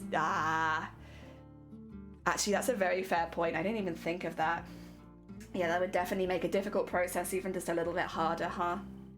No, I wish you the best of luck if you do decide to go for that. Oh, dear. Melon! Welcome on in, Melon. I hope you're doing well. Yeah, we're doing... I don't know if you're familiar with Celeste, the game. We're doing the box art of Madeline with a strawberry at the bottom, and this will be a giveaway next month. Well, not giveaway, actually. That's not true. It'll be a prize, a trophy. But we have to make it first. At the moment, we're just getting all the texture into the hair. Lovely, lovely textured hair. Slowly but surely. I do want to go back in and add a couple of strands down there, so I might quickly nip across and do that while I remember. Oh, I hope you're doing well, Melon. All right, let's nip across to here. I just want to go over the top with a lighter thread to add some like streaks, almost like hair in there, I think. Would look really, really good. And really help solidify the shape where the hair is going down. It will probably put me to the end of my thread, but that's okay. Worth it for the aesthetic, you know? Oh dear. There we go.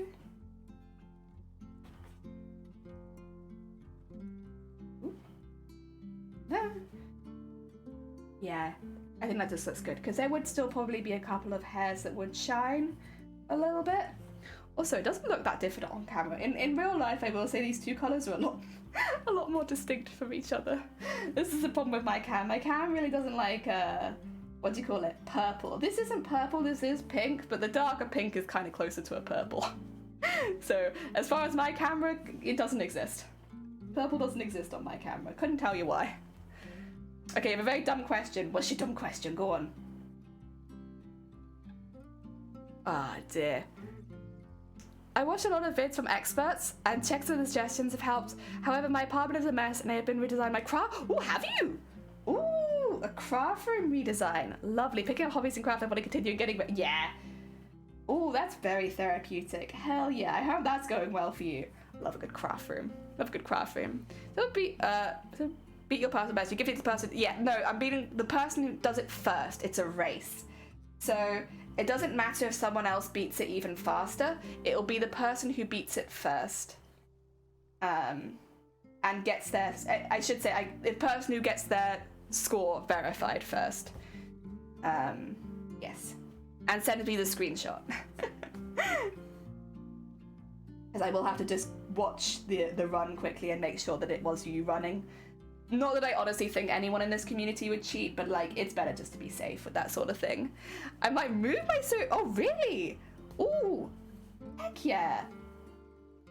Also very exciting. I think when you move sewing room, it's a really good chance to like reorganize your stuff, like Asylum said, like go through the crafts that you have, like go through the ones that you maybe were thinking you wanted to pick up and put them to one side, but then like if there's crafts that you tried and you didn't like moving them or giving them to somebody else. I normally give them to other people.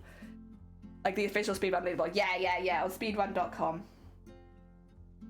Yes. It is, can't believe it, the IKEA furniture I wanted to get, I found secondhand. Oh, really? Oh, hell yeah. You know what? I can believe, because eBay is the place where which grants wishes like that. I can't believe it. I saw I was going to, oh no, it's after Friday. Oh yeah. After Friday is when we'll have all our official stuff. That's when we'll have like the official set of rules. How people win. It's just because Friday we have a really big stream that I'm kind of prepping for right now. So I can't spend as much time on the Celeste stream other than making the trophy, of course. Yeah, we got a really, really big stream on Friday. It's one of the biggest consistent ones we do every year. So I want to make sure that I'm well prepared for it. I just collected all my knitting things like needles and yarns. Same with the friend's girlfriend who likes to sew. Hell yeah. Very nice. Yeah, that's kind of what I do when I've had a skill that I've done for one costume and decided that I didn't like and won't incorporate. I have a lot of friends who do different crafts to me, which I'm very, very grateful for, because it means that, like, if there's something that I've not enjoyed doing, almost guarantee one of my friends does enjoy doing it, and I can just give them the stuff, which is really, really good. Oh, hell yeah. Oh, it's looking cute and it's fluffy. Oh dear. Big fan. Although again, I'm very biased because it's my own work. And this is the texture that I like. Oh yeah, I should say, I never shout them out enough, honestly. They're a bit absent today because they're either asleep or they've got other stuff going on like work. But we do have some amazing, amazing mods on this channel. They've helped us keep safe many, many times. They've prevented bot raids. They've helped us ban people in advance when we know they're bad for the community. They make sure that the space is really safe and fun. But they also add lots of really fun, silly commands and stuff like that. We have a wonderful, wonderful mod team. And Zero doesn't stream and Shiny doesn't stream. But Shifty, Dem, and Vile all do. So if you want to send them any appreciation, sending them a follow on their own channel. Shifty is like a mixture between a gamer and an artist. They do like an art stream often every single week, but then they do a couple of game streams too. Vile is a makers and crafters streamer. They do a lot of makers and crafters. They do specifically more like 3D modeling, plastic. They mod Nerf blasters. They do all of that kind of jazz. They're very, very talented. And then Dem is they stream a lot. Dem will hit most time zones, I think. They do a lot of cooperative games. They also do a lot of single player games. They've been playing Deathloop recently. And then they also do art streams, normally again like once a week. So yeah, there we go. Keeping resin, cross-stitching, and reducing my fabric hoarder. Setting up a 3D resin printer. Does anyone know much about resin and making molds for that? I know Vile prints, like 3D prints on a resin printer, and Sunkoi has done resin a lot in the past. Yeah. Amazonia does resin as well. They also have a resin printer. There you go, there's 3 people. I am probably, I'm sorry, I am not the lady, I do resin sometimes, but I don't make my own molds very often. Sorry, stiff. Oh dear. Right, let's get some more thread. We've nearly finished this really big chunk of hair. Where's my needle? Oh, I put it away. Like a sensible person, it is gone. Back into the pincushion. Oh dear, thanks. I think I might try for my venti cosplay. Oh, for like the... Yes. Oh. If you're happy, if I remember, they're not a streamer, I should say, but they're a cosplayer in the UK who has made a few visions, and they're very, very pretty. They do like a lot of Genshin cosplays. They do tutorials, is the thing. I don't know if you have to pay for the tutorials, but I know that they do them. I'll see if I can find them after stream and send them to you, because that way if you are kind of stuck for ideas, at least here's someone who's done it and you can see what it looks like, sort of thing. I just can't remember their name off the top of my top of my head. Yeah, I'm mixing up my sayings again. Okay. Right. Should I go the whole way around the outside? I probably should. Just for getting that in there. Thanks, I would appreciate it. Hell yeah. You're all good. That is one of the nice things about Genshin cosplays, because a lot of people have been very interested, because honestly, the Genshin characters are just perfect for cosplay. They've got so much cool detail, and their theming is really on point. So like, Genshin is just wonderful for cosplay, but because of that, lots of cosplayers have done tutorials of different parts of the costumes, which means even if you're not following the whole tutorial, like, there is help out there, which is really nice. It's nice to find a costuming community like the Genshin ones. Go. Okay, round the outside done. I just have to fill in the inside. Ooh. My fingers are going to be really, really strong after this. Thing is, it's pushing for it most of the time, it's fine, but when you hit a patch where I've glued it down, it's like, ooh. Use resin as an epoxy resin, but never made molds. Something it is you looking into, however, as well. There you go. That's another streamer. Even if you were looking into it together, 2 heads better than 1 kind of thing. Oh dear. Yeah, one day I'll get into it, but I don't think I will just yet. There's just not a project that I need to get into it for at the moment. That tends to be when I learn new skills. When there's like a cosplay comes up with a skill that I would like to use but don't have yet, then I'll spend my time learning that skill. But until then, it's like, nope, I just can't do it. I just don't do that. Nope. Because I have so many characters on my cosplay list. Yeah, honestly, Genshin's just stunning. They use beautiful bright colors.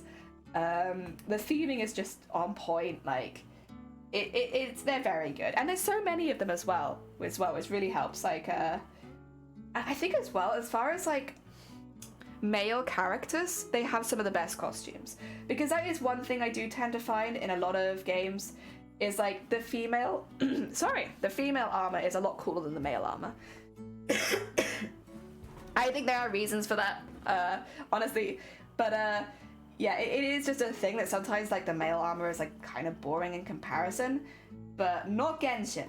Genshin feels very even.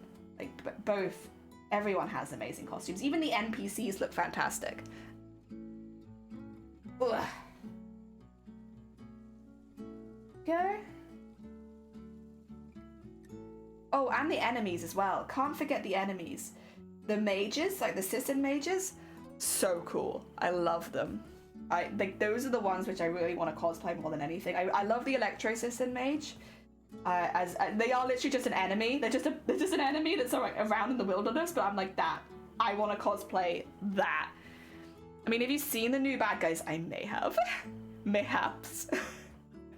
Mayhaps. I keep an eye on Genshin. Oh, they're just so cool. Bad guys look sick. I love the Sisson mages though. I'm very taken by them. There's a few new ones as well, which is really cool. Now there are more areas. Just more things to add to the list, honestly. A list that's just growing indefinitely at this point.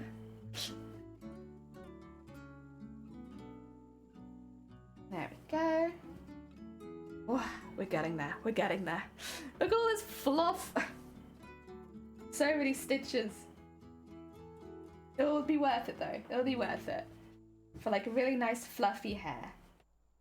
Because that's kind of how I see, because especially with the sprite, like Madeline's hair is very floofy. I feel like it's only fair to give her very floofy hair. Any more countries go, oh my god. Yeah, like I don't play Genshin very often, to be honest. I don't really play video games as often as I used to outside of streaming. Because I work on a lot more projects than I used to, so it's like I don't have as much time, which I'm not too mad about, honestly. But whenever I do go back into Genshin, it feels like I'm so behind on everything. It's like, oh god, they've released so much again. Oh dear, floof. Yeah, I like when I see her hair, I'm just like, yeah, that's like super floofy. It's so you have to do it justice. You gotta have it super floofy. And because we're going over it in embroidery threads, it'll be really nice and soft as well. Floofy and soft. The best of both worlds, at least in my opinion. Same here, I'm very behind. Yeah, like every time I'm like, god, where did that word come from? Where's that? I'm so behind in the story. I've only just got to Inazuma. I've only just got to Inazuma. I'm so behind. Alicia, welcome on in. I hope you're doing well. We are doing, ooh, what's that? There we go. We're doing some embroidery at the moment. So again, we're going to be ending up doing beading and sequining on over the outfit, but the hair is embroidered. Hair's embroidered. And slowly but surely we are working up. We've been doing this all day so far. It's a lot of space to fill in, and we're kind of trying to fill it with like staggered stitches. So it's taking a little bit of focus, but for the most part it's been pretty good. And I'm pretty happy with where we're at so far. We've got some different colours going on in there. We have changed the colours. If you know Madeline or Celeste, she normally has red hair, but we have changed it to pink. She has pink hair now. There we go. And honestly, I think the pink is working. I think the pink looks pretty damn good. It's quite a bright pink, so I feel like, yeah, it still fits the bright hair theme. Okay.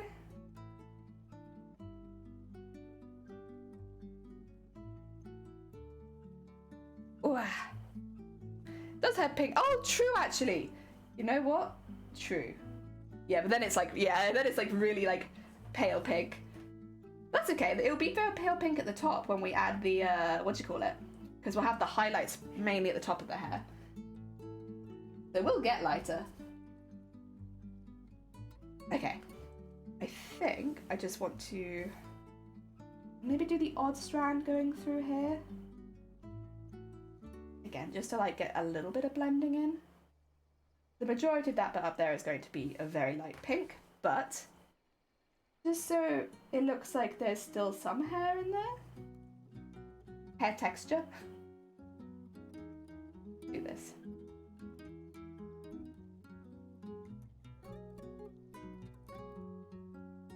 Okay. And do a little gap. Little gap and in there. There we go. Oh, let's tie that off. Nice. The colors are pretty, thank you!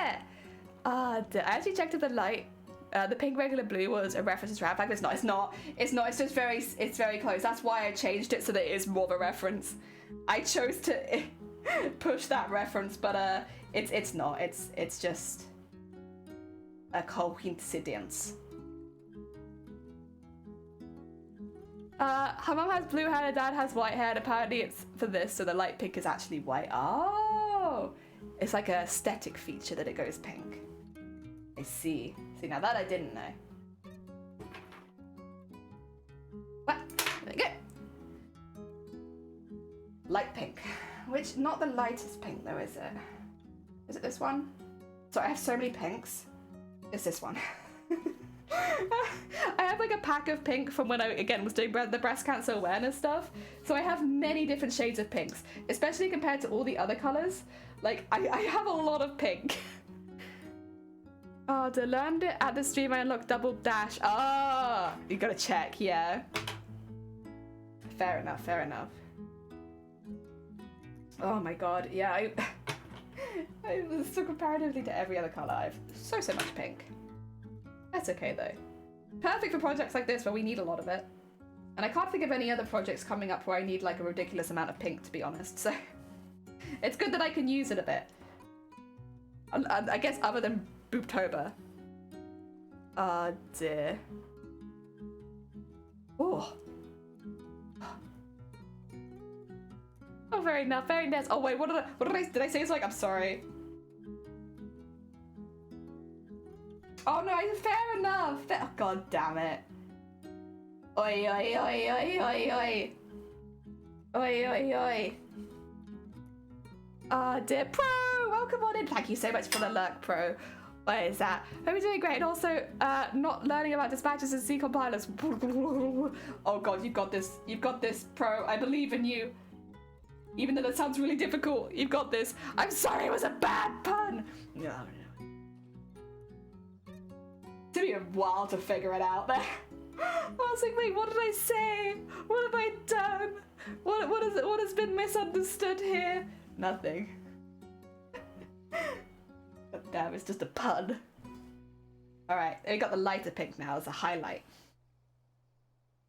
I think this will look really good, especially because we'll be doing the black outline. So like having the highlight next to the black outline is gonna be like, yeah. Yeah.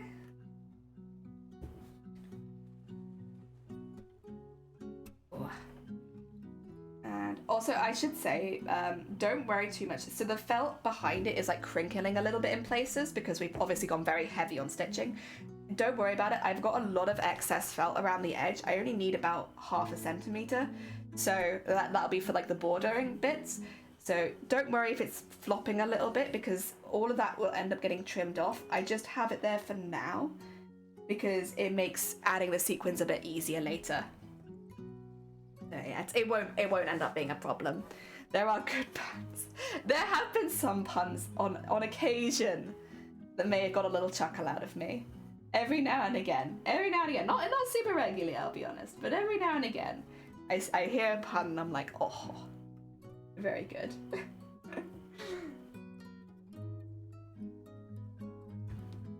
Okay. Oh, I love pink. I was in a stream the other day where like someone came, I'll be honest, I don't like doing this very much, but someone came in and to somebody else's stream, and they said something, and I thought, what they said immediately like rang warning bells with me, because you see this kind of thing as a streamer, and I don't want to say what they said, and also I don't remember it exactly, but they said something that rang a lot of alarm bells with me, where I was like, oh god, I might know where this is going. This is bad. And so like I remember like the streamer that was like talking about the color pink, and so I was just like spamming the chat with like, I like pink, I think pink's great, just to try and like stop this other person potentially saying something really bad. And it turns out they were fine. I was just being a bit paranoid. This poor streamer, I was just like spamming their chat with like, yeah, I don't like pink, I think pink's like this and this, pink. If I had had that emote, it would have been all over the place. Oh my god. This is a thing, and it's like, again, sometimes it's very much misplaced. Like, it was very misplaced when I did it, like, because obviously this person had no bad intentions, but like there are certain phrases that you get used to seeing, and then you associate it with people coming in to say something really nasty, like it's like a precursor to a really nasty statement, right? So when I see in other channels, I also recognize it, because like I've seen this in mine, right? Oh my god, I felt so bad. I just spammed them with pank. Oh dear. Really? Oh, did you? Thank you. Yeah, we are going in on the hair right now. Welcome on in as well, Scorpions. I hope you're doing well. Yes, we are. We are doing. It's a bit pinker than it is on the box art, but that was on purpose. I wanted to focus more on pinks, and also I have a lot more pink.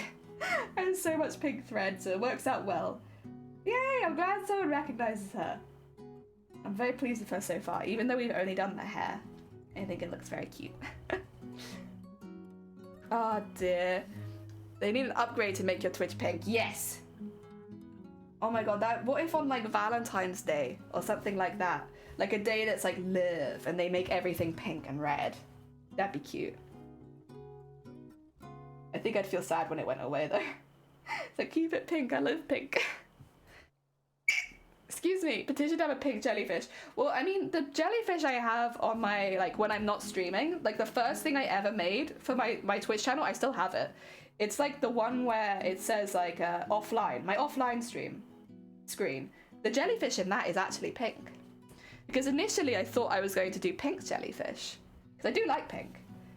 But then when I started designing my first emote, I was like, actually, I kind of prefer this emote in the blue color, like the turquoisey blue, but like initially all of the jellyfish on this channel would have been pink. They were going to be. It's only because, yeah, after drawing the emote I was more fond of the blue version that changed. It was close, it nearly happened. Vortex, welcome on in! I hope you're doing well. Welcome. I had icky dreams and now I have nut. Oh, and blackberry. Oh my god. A heckin' feast, delicious. Yeah, honestly, if you've had rubbish night's sleep, that's like kind of the best thing you can do for yourself, isn't it? Have like a really, really tasty breakfast. Treat your body a bit. Okay, there you go. Do I want to put another one at the top? I'm not sure. I really didn't want too much highlight on this bit. I might just a little bit go around the edge here. I just think like the over the side highlight can look really, really good.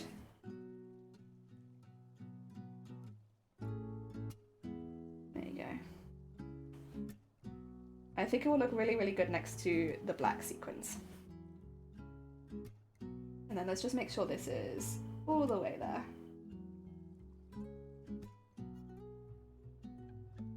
Go. Hell yeah. Doing all right. Another day, another grind. Haven't seen Beyond? Yeah. We made this one a couple weeks ago, and honestly, I am just trying to use them more. Like, at the end of the day, a VTuber is a tool to use while streaming that can mean that you can stream longer, or it doesn't matter if you look more tired and stuff like that. There's a lot of benefits to having a VTuber. So while I don't think I'll be using it every stream anytime soon, I think it's something that I should be appreciative of more, that I should use more. Yeah, that's how I feel. And also I enjoy using it. I enjoy having that extra aspect to my stream. That, you know, sometimes I'm regular jelly, sometimes I'm a jellyfish lady. In this, a lady that is made of jelly. Yeah, it's nice. Nice to mix it up every now and again. And I spent all the time making it, so I should make sure I use it. I friendly bought a PNG to it solely to how to stream whenever she is in a state she doesn't want to show. Yeah, that's exactly why I got into making VTubers, was because there are days where I just don't want to show my face. And specifically, actually, it has nothing to do with the migraines. I have a very, very visible condition on my face sometimes, which you know what, we talked about illness enough today, so I'm not going to go into it. But it actually means that when I have this happen, my face is actually against TOS. So because of that, if I want to stream when I have a flare-up of that, I have to have a VTuber, because otherwise I will get banned for coming live on Twitch. And so we initially got into making VTubers for that sake, because it's like, you know what? I don't necessarily want to stop streaming whenever I have this thing happen, and like at the same time there's like not much I can do when it happens. So let's make a VTuber, and honestly, never looked back. Do not miss it. 10 out of 10. Yeah, I'm not gonna go into it today, Fairy. Yeah.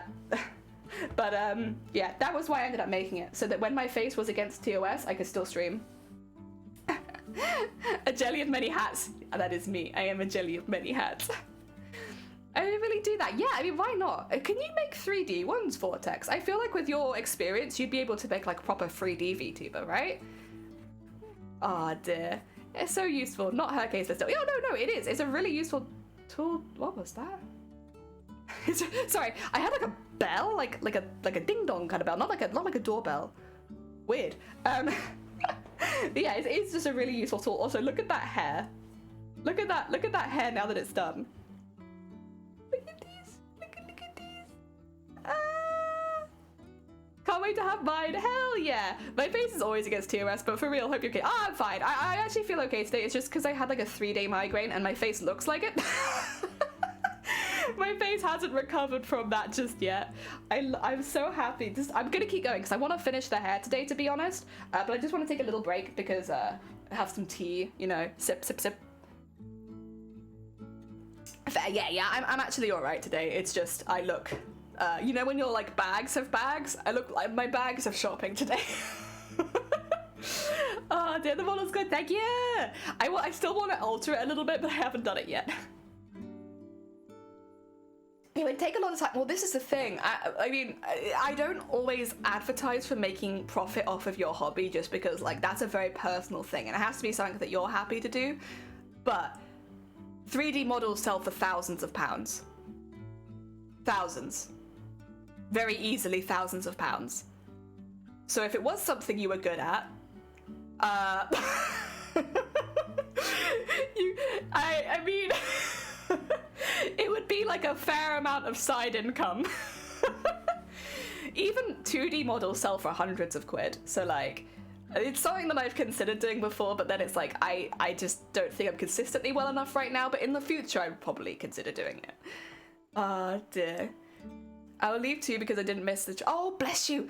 Have good snacks and food. Enjoy it. Take care of yourself. Thank you for popping by. It's like a fursuit. It is, yeah. It's like if you can do it, there's a market for it, and the market has money. And like people, it's also one of those markets where most of the time people know things cost a certain amount. Like it's not like you'll have lots of people coming to you and being like, you're charging too much, because like people know these models cost a lot of money. So I feel like you don't have to deal so much with the ick of commissions. Oh, it's gonna sound much I spent on a model and getting it rigged. Oh, you don't have to, but like it is an expensive thing. Wow, good stream. Take care. The more detail, the more money you can get from it. True. The thing is, I wouldn't know how to implement it in my stream as I do with the VR stuff unless I put my model in the games. I think some people have done YouTube tutorials on that, you know, Vortex. I remember when I was looking at going into making a 3D one, which I chose against doing, but like when I was looking at it, there were quite a few tutorials on how to have your 3D model on screen when you're doing VR stuff. Yeah. But it's I don't remember how to do it myself, but I know that there are tutorials for it. Oh, Sequoia! Welcome on in! I hope you're doing well. At the moment, we're texturing some hair. So, we got the first big chunk of hair done. We need to do the second big chunk of hair. I'm going to start with the darker stuff first again. I think working from the bottom... Oh, actually, but I've already... Oh, no, I'll just put this to one side. I'll put this in the bowl. Because I can use that later. That's a big enough piece that I can definitely use it. But yes, darker stuff first. So it was pricey, and I'm glad I had a $5 discount at the time. Yeah, a good model, like I who was it? There's a big YouTuber, CDogVA. They do a video where they buy 3 models off Fiverr, and they're at different prices, and you can kind of see the quality difference between the cheapest to the most expensive, and it gives you an idea of why these models are so expensive. So like, if you're curious, would recommend that video, because it really explains why people pay more for models, because like there's nothing wrong with a cheap model at all. Like, you get a model within your price range, right? But like, the reason some models cost more, you can see it. Like, you can see why some models cost more, and also it helps like validate why you're spending that much money on it, and the level of quality you can expect at that price range, you know? So yeah, like, I know that I'll be on, like, this is gonna sound very up my own ass, to be honest, but because I do all of the art and all of the rigging, I put multiple expressions on each character that I make. I know that the majority of my VTuber models, even as a beginner, would probably sell for about 400 to 500 quid if I was commissioning them. Like, they're not cheap, but I make them as fan art for people. So the VTubers I make, every now and again, I do it as fan art. It's not, I don't do commission right now. In the future, maybe I would, but right now it's very much that. Hit it with the cosplays, like, oh yeah, the cosplay videos are something, but then, like, again, then he does a really expensive cosplay, and you can see the difference when it's made for you. Ah, dear, it takes a ridiculous amount of work for a 3D model. It does. I am blessed enough that the model has been made by my friend, who agreed to let me pay whatever I wanted, and to agree to let me pay whatever I want. Hell yeah. I don't think, technically, I won a gift card for one of my models, but I don't think I've never asked for payment for any of them. They're all fan art in my eyes. Ah, dear. The modeling alone is so much effort, and then the well, this, yeah, it is. It's like, just getting like the base done is a lot of effort. Ozzy's amazing voice. It's nice to listen to him. Hell yeah. That definitely helps. Ah, dear. Some people forget how much things cost because fast fashion has a set of clothing. Yeah, this is the thing. It's like the idea that, oh, but I can get it for this price. The thing with VTubers is you actually can't really. The only way you can get a VTuber cheap is if you know someone who makes VTubers, or if you're getting like a second-hand VTuber, so like basically a pre-made model, and you take someone else's, and then you can maybe get it for like a fraction of the price. But even then, it's normally over 100 quid. Or if you get a PNG tuber, which are still pricey but a lot less expensive. Yeah, like for the most part, people know that VTubers cost a lot of money. If you can get into rigging, like you want it as a side business, there's a lot of people out there that most big riggers have months of bookings up, but that's something that not everyone will enjoy. I had to go with 500 shared in between both because it's so much of a steal for an artist friend, so I pay them whatever I want. I think they're gonna have 500 just for them. Also, Ups, welcome on in. I hope you're doing well. We are putting some hair in right now. I'm already stealing them with that price, especially since they're gonna get paid in like 5 heckin' years. Yeah. But this is the thing, is like I make models for people, and mine are always like, you know, heckin' fan art. I want to make something for their channel. I want to support them in the. I'm not really someone who can support with money, with like subs and donations and stuff like that. But I can support with my art, and so that tends to be how I support streamers. And that's why I don't ask for money, because like if I could, I would probably donate. I'd probably give subs. I'd probably give bits. But I can't do that. So instead, I give my artwork. Ah, dear. Always make the price. Every time you talk about arrangement, my friend, I always specify that I'm not doing that because they're my friend. I do it because they're nice, and it's not owed because we're friends. Yeah, artwork is never owed. It's like you do it as an expression of appreciation. Also, doesn't say, no, please don't. I've been dealing with the hospital. Oh, bless you. I'm tiring, honestly. Listen, Koya, you never feel like you have to come here. Real life stuff is always more important than Twitch. I will remember you, and I will appreciate you whenever you pop by. But like, if that's once a year, that's fine. Like, it's still nice to see you. Also, Happy New Year. I hope this new year is a bit better for you. It sounds like the last one was kind of rough. Sorry to go about it is making them for cheap free and then upgrade. Yeah, that's the thing as well. Like, if you get like a cheap model, I've always said this to the people that I give models to as well. If you choose to get a professional model and upgrade everything, I will not be offended. Even if you only use my model for like one stream, if you choose to upgrade, like you're all good. Listen, I am here making fan art.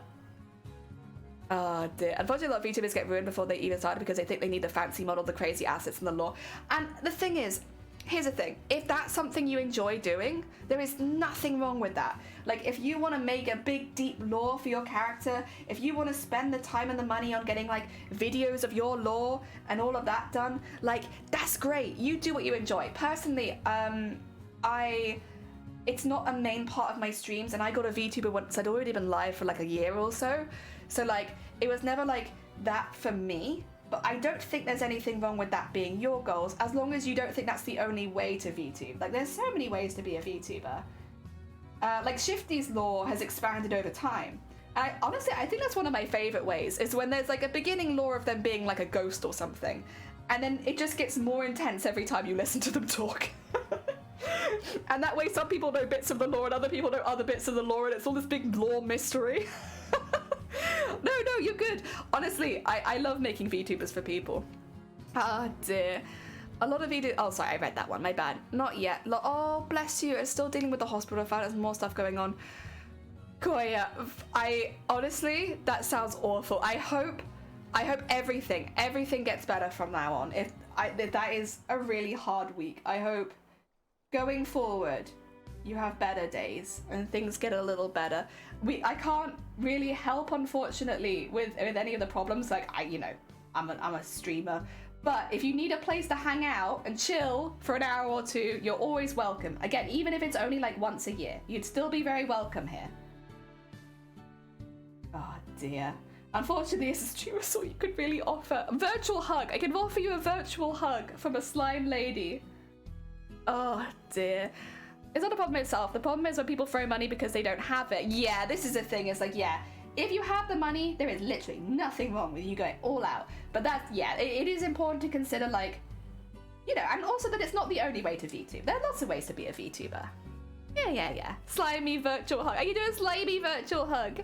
My lore happened because I kept playing Final Fantasy 14. Have you tried the Final Fantasy copy-paste master? Oh my god. And now you're a cult, yeah. Unfortunately, it happens to the best of streamers. You will become cults at one point or another. Oh dear. I'm a pixie. I'm not getting a model. I just say if people see my real face, they'll get bewitched. That's cute. I like that. That's good lore. 10 out of 10. Yeah, that's my fault. Yeah, your lore, it ever expands. Oh, I don't know what I'm calling it. So I don't have lore yet. Okay. Well, that means you have freedom, right? To come up with some lore before other people come up with it for you. Which I enjoy. I get to do what I want. Exactly, yeah, before other people find you and they're like, let me put this lore on you. I don't know if my community... That's true, actually. You're a very hecking sweet bean. I think someone would have to try quite hard to make you into a cult. However, I don't doubt that it could happen. Dear. I mean, they don't know the rates about eyesight, so I'm not sure how they're going to fix my blood protein by testing. Oh, God. Maybe it's less soon. I'm not surprised if it ain't less soon. Stay strong, Koya. Again, if you need somewhere to relax for a few hours and forget life, that's what we're here for. We're here for life forgetting. For just a couple of hours a day. So if you need somewhere like that, we can do that. Oh, also, where the hell did that even come from? Sorry, I've pulled something into this, but I don't know where it's come from. I would have thought it would have been my starting thread, but like none of these are my starting threads. So is it this one? No. Where the hell is that from? Oh wait, it's this. God damn it, I'm an idiot. It's the other end of my thread. VR robot, yes, VR robot. That's important lore. Keep that. Robot lore. Not to be considered with, confused with Robot Wars. Ever-expanding lore, like the ever-expanding cake. Hell yeah. Oh dear. Aww. Koya. Always welcome here. Yeah, like, please don't ever apologize. And this goes to anyone in chat. Like, if you've not been here for a while, you're good, literally. I'm only here every day because I have nothing else to do. So, like, listen, if you've got, like, things going on, if you've got things you need to take care of, like, that always comes first before watching streams. Real life always comes first. And, like, if a slime girl is telling you that real life comes first, like, real life comes first. I'm really a hoarding cult. Oh, I know a lot of crafters that could get behind that anime. I feel like that could be quite the popular cult you've got there. All right, that's about all the dark thread that I need in this bit at the top, I think. Because the rest of it, I think I could put in the slightly lighter pink. IRL's priority for sure. Listen to the slime. Listen to the slime. IRL first. Declared to go do real life stuff. Yeah, well, like that could be anything as well. Obviously, it could be that you're having a rough time and you need to look after yourself, go to the hospital, stuff like that. But it could also just mean that you need to eat. Have you eaten today? Have you had a cup of tea? A cup of coffee? A cup of anything? Have you drank? Are you drinking right now? It's like, it could be anything. It could be like life experiences, things going on, or it could just be, have you drunk anything today? Oh dear. Ooh. May I share Gary message? I actually don't know what that means. Can you tell me what Gary is? And then I'll say yes or no. Because I don't know what a Gary is. I'm so sorry. I have a leftover fish nugget. Eat that leftover fish nugget. Nom nom. Delicious, delicious fish nugget. Nutrients. Eat, hydrate, stretch, rest your eyes, rest your brain, all that good stuff. Hell yeah. Gary, oh.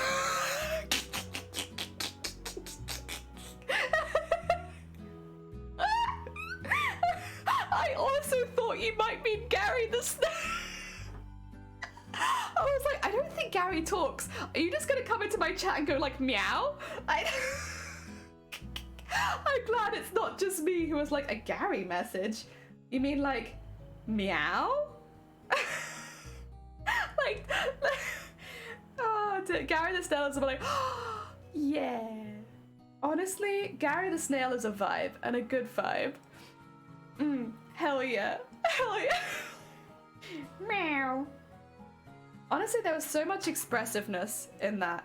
Approved, hell yeah. So much expressiveness in those meows. Yeah, no, real life stuff is always more important than stream stuff. Every single time.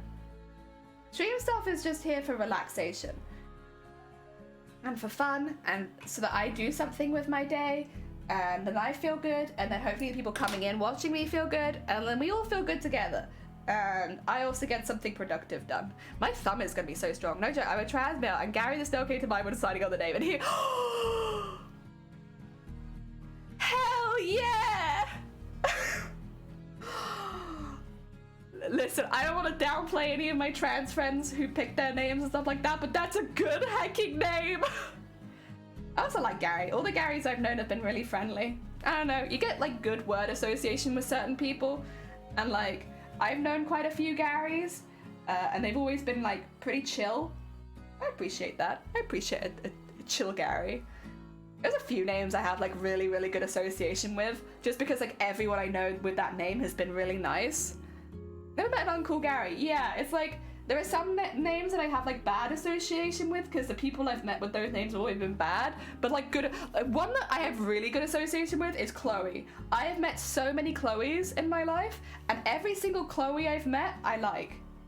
And like, we're talking like maybe like 12 Chloes. So like, it would have been easy to like have a bad Chloe mixed in there. But like, no, every single Chloe I've met has been a sweet bean. And so now I have a really good like word association with the name Chloe. Whenever anyone's like, oh yeah, I'm called Chloe, I just have like immediate like, oh, we'll probably get along then. I know that's not how it works, but like, yeah. You don't think you've ever met a Gary? I'll have to introduce you to some Garys. For some reason, like when I've been studying, a lot of the people, like I've met a lot of Garys through that. Like nearly every single class I've been in, there's been a Gary. So, I met a lot of Garys like that. Also Graces and Jameses. Oh, hell yeah. I don't think I've met any Graces. Graces is reminder people are amazing. It's a bit of a longer message, but you say it's a reminder. Oh, bless you. Thank you, Gary. Bring on the Gary. Yeah, like, when I was studying, yeah, I had like a Gary in nearly every class with me. So like, I know a lot. Koya, also known as the Magical Gary, is here to let you know that you're amazing, but might I add another fact, you're valid. Just be who you are. And no matter what, my DMs are, bless you. You want to be careful with this stream. There's a lot of very cursed individuals that might come into your DMs and be like, would you rather eat poo or pee? Which one? Number 2 or number 1? Which is your preferred food? Not that I've had DMs like that, like, or sent people DMs like that, like. weird community with weird priorities. Oh dear. Big up Bossman Gary! That's a Gary message. Gary and Larry. Oh, Jerry. Jerry's good. When one IRL and she was awful. Oh no. Terrible. Oh, the high school folks is weird. True. Also, Ram, and welcome on in. This is actually from a video game. So this is from the video game Celeste. Their name is Madeline, and they are climbing a mountain. And specifically, I am doing the Madeline from the box art. Yes. So that's why she's in a very specific pose. This is like the pose she does on the box art. And we've changed a few of the colors around a little bit, but it's pretty good. It's pretty accurate. But I still accept it. I do not mind. So which would you prefer? Would you prefer to drink pee or eat poo? I won't judge you. There is no right answer, honestly. Every answer is wrong.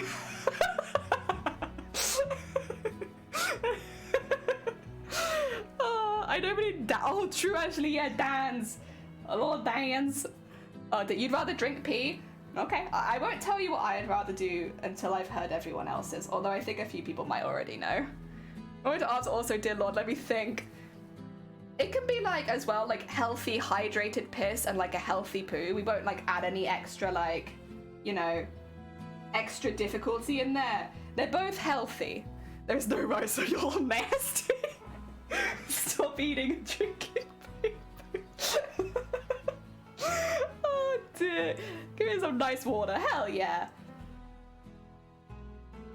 Oh dear, right. I need to put some highlight on that, but I'll come back to that. I chuck in some good piss. Are we a piss stream then? At least you can distill pee. Well, I'm gonna say that you have to drink it like straight away. Like the poo is hot, the pee is hot. They are all warm, not maybe hot. Hot might be the wrong description. You eat it almost directly from the source. There is no chance to like distill or anything like that.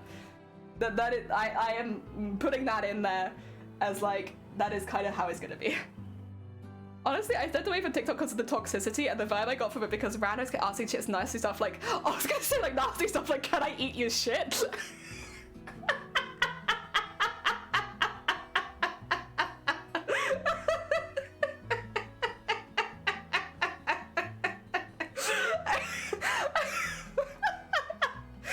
I'm sorry, we're pretty nasty too.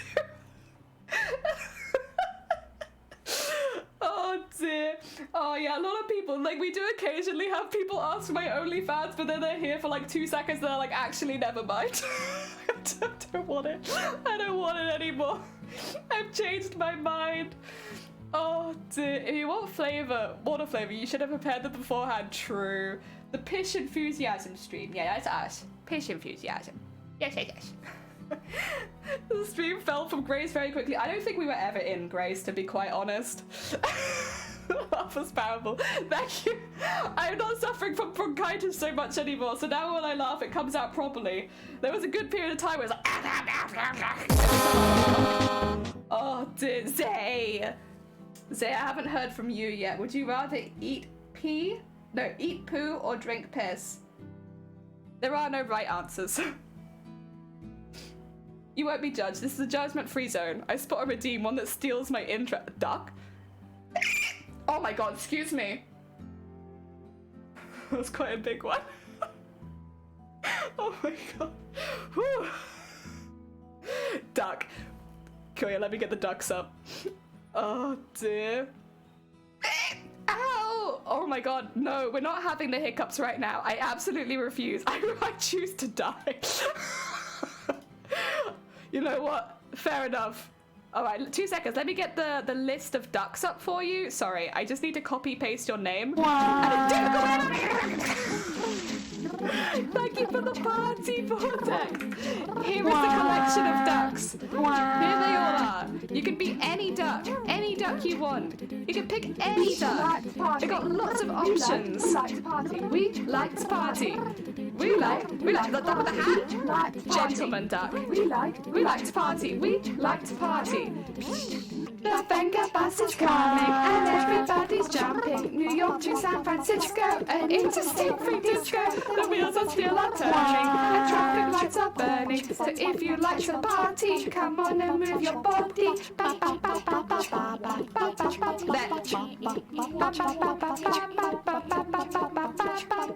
got you. We got you.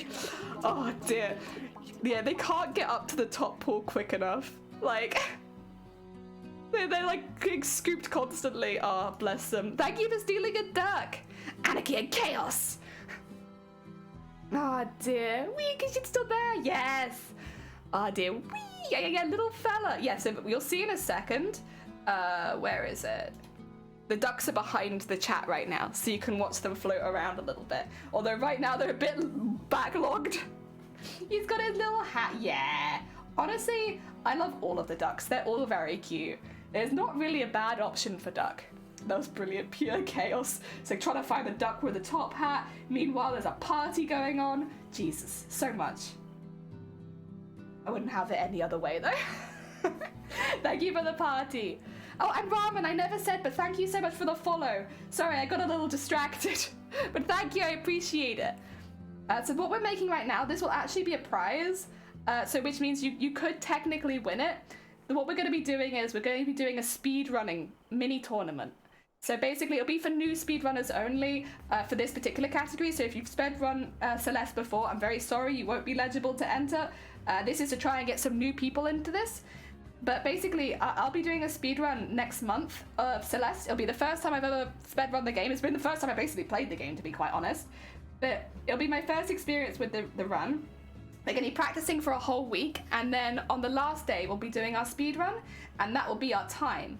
Now, whatever that time is, if anyone can beat it, the first person who does beat it, who again is not already a speedrunner in the community, because that does feel a little bit unfair, but who is not already a speedrunner in the community, the first person who can beat it will win this once it's fully finished. It's like going to be end up like being like a wall hanging, to be honest, but you can do whatever you want with it if you win it. It doesn't have to be a wall hanging. And I'm going, oh yeah, don't worry, Vortex, after Friday, I'll have like a proper like announcement for it.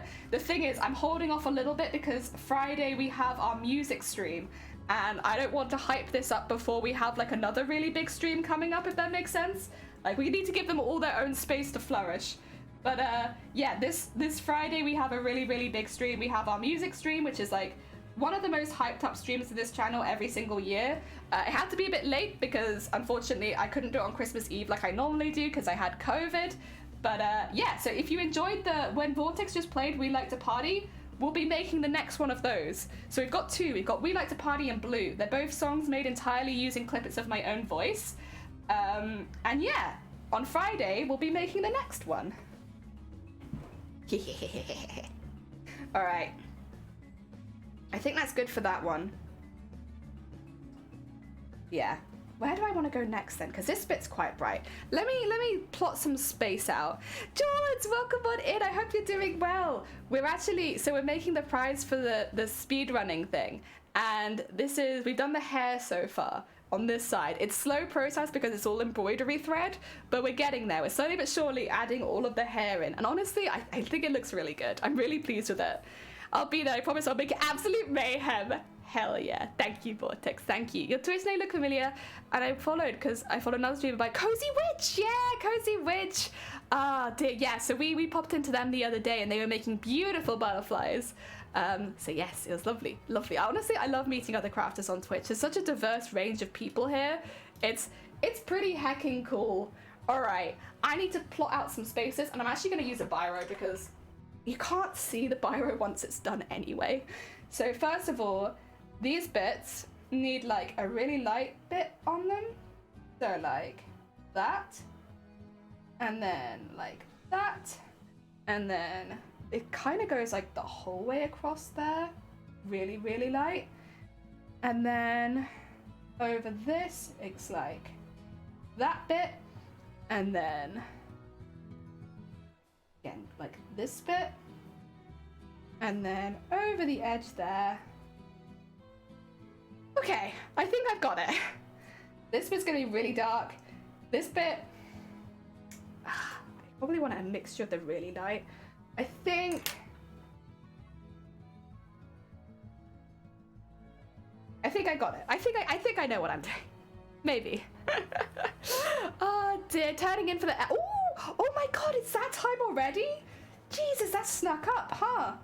Good luck, George. I hope all of your flights go really, really well. George is actually taking a bit of a trip to the US of A at the moment. Hell yeah. Good luck. I don't know why reading makes me chaotic. I'm studying for an essay right now. It's because you don't want to be doing the essay. If I had to guess on the psychology of this, surely it's just because you don't want to be doing the essay, so you're like, I'll create chaos instead. Could you show the stitch works? Oh, yeah, sure. So this is what it looks like on this side. They're like staggered, so it looks more like fur, because I know this is what you do for fur. On the back, it looks like that. But yeah, looks nicer on the front for sure. Yeah. It looks cool, thank you. Safe travels, yes. Now I want to know what hot hands is, but I also don't want to relive the ads. Oh god.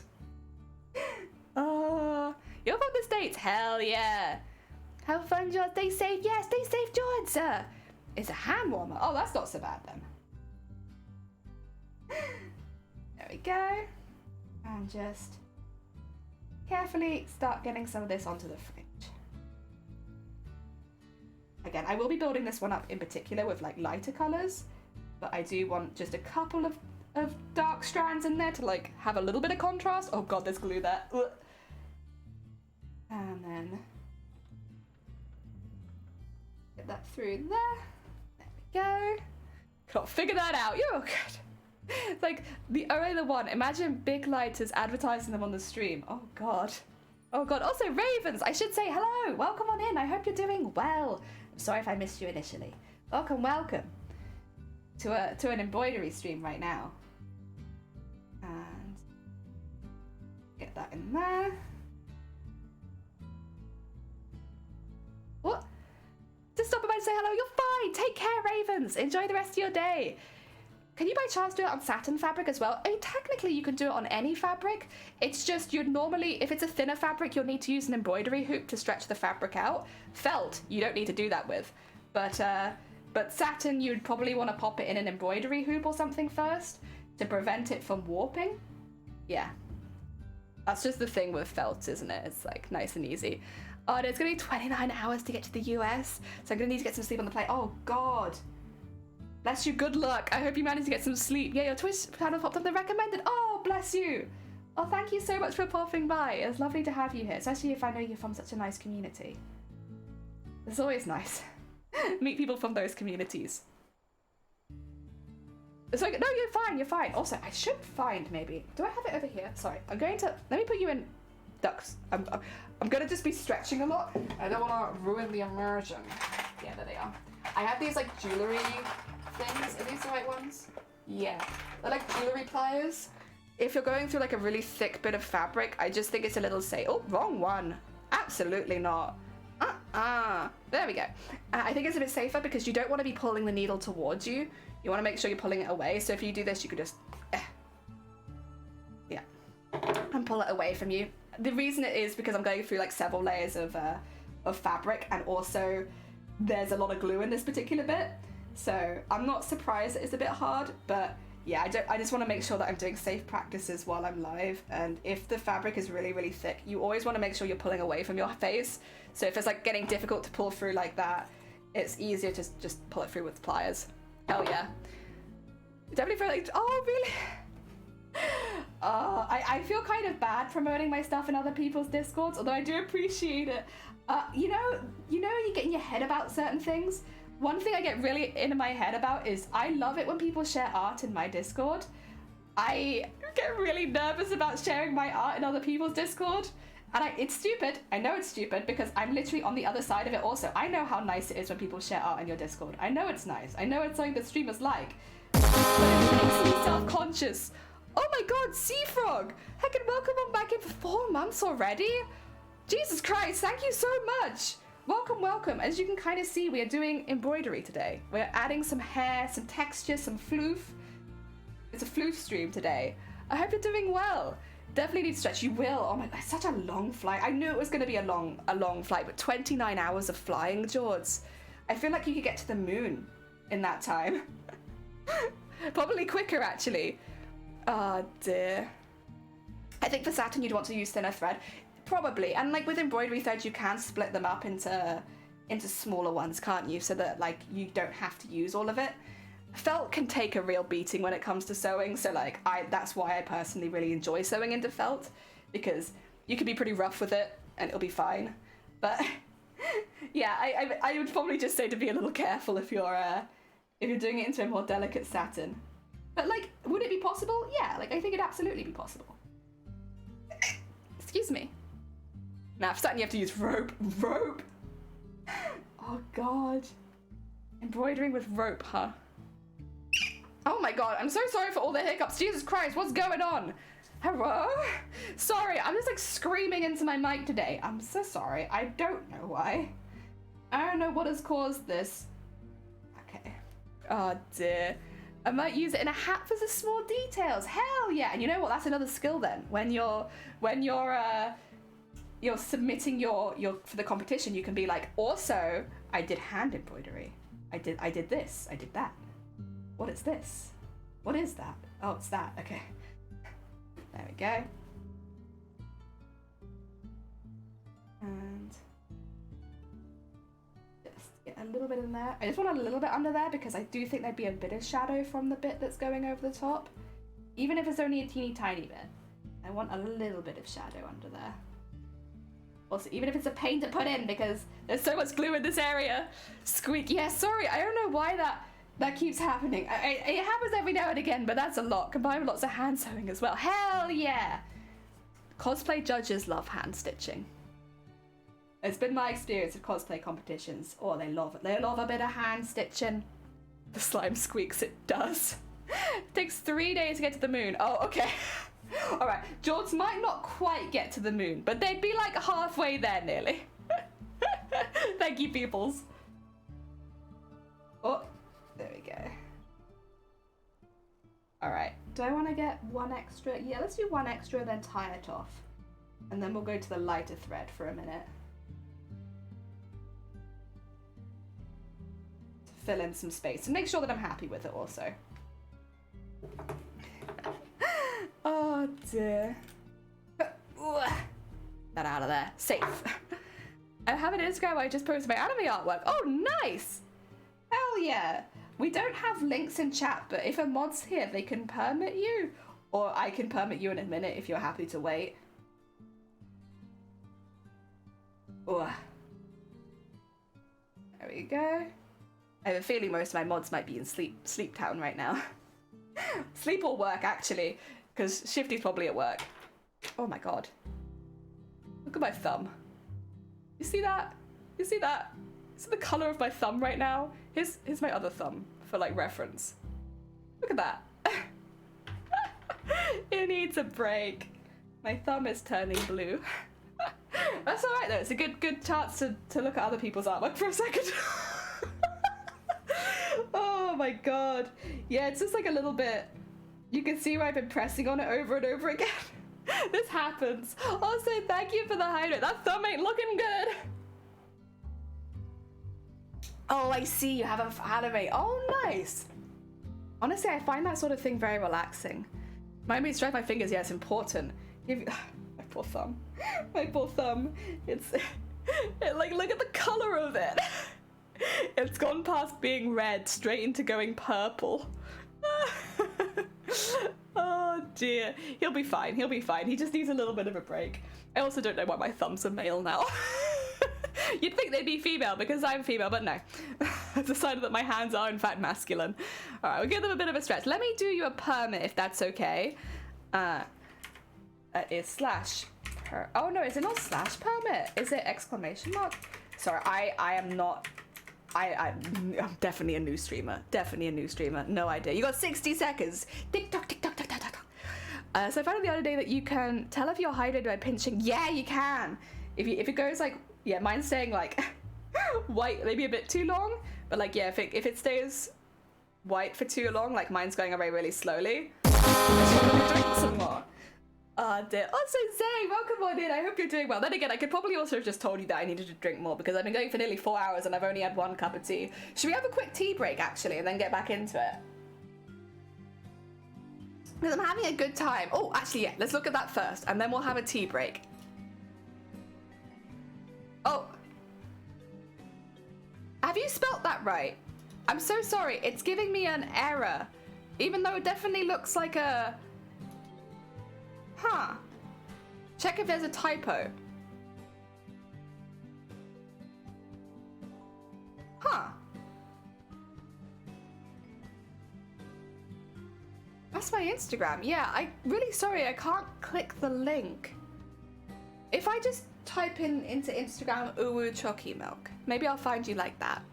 Yeah, sorry, the link there won't work on my end. I'm not sure why. Also, you're gonna get some duck time. Are you ready for some hecking duck time? There we go.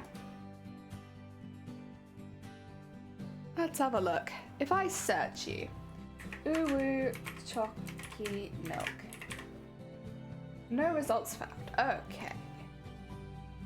Also, Gon, welcome on in. I'm sorry I didn't see you there. Welcome, welcome. I hope you're doing well. Ooh, choki milk. Ooh, choki milk. I have spelt that the same way. Right. I don't know why. I can't find you. I'm so sorry. It needs to be, it needs to be Instagram.com. Okay. So if I go back. Or try one more time, but then I am gonna go get a cup of tea because I want to hydrate. There you did. So you posted Instagram.com/.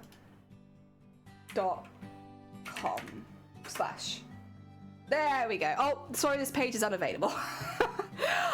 I don't know if you have a private page, but I cannot see it. I'm so sorry. I gave it a really good go. Right, I'm gonna go get a cup of tea really quickly. Is the profile set to private? Yeah. I'm wondering if that might be what it is.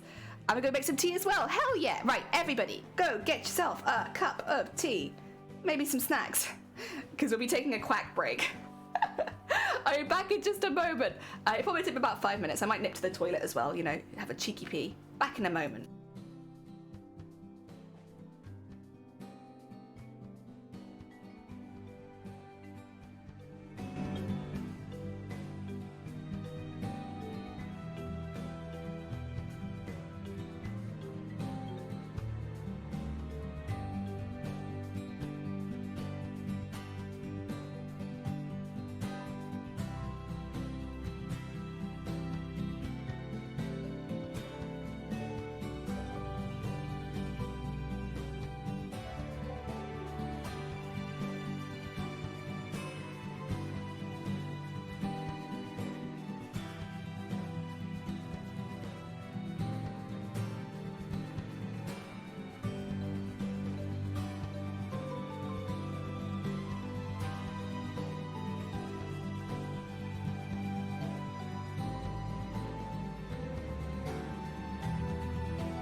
I have a cup of tea.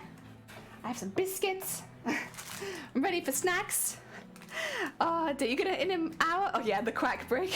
There was someone's idea from chat, and I'm sorry, I don't remember who to credit, but it was someone's idea in chat, and it was beautiful, and we used it. Thank you for the welcome back, Zay and Anime. I appreciate it. Let me just quickly go back to, which one is it? This one.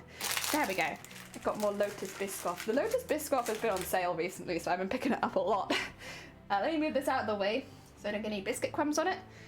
Hell yeah. Small tea break. Oh, thank you for the welcome back. And disappear, welcome on in. I hope you're doing well. I'm sorry that you joined during a break.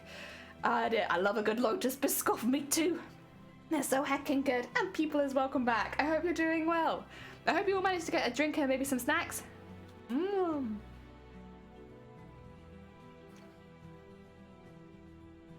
They're really good dunking biscuits, the Lotus Biscoff. Mmm.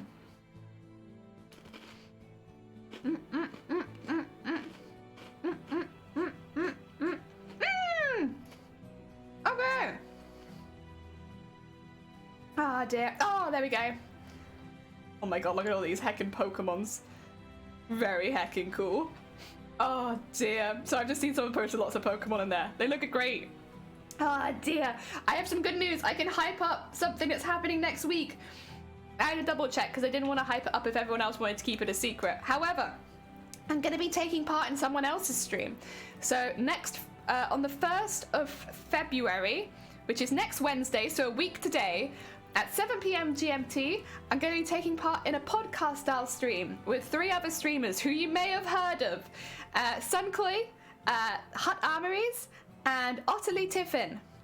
I'm going to be taking part in a podcast-style stream with the 3 of them, and we're going to be discussing some cosplays and breaking it down on how each person would attempt to make those costumes.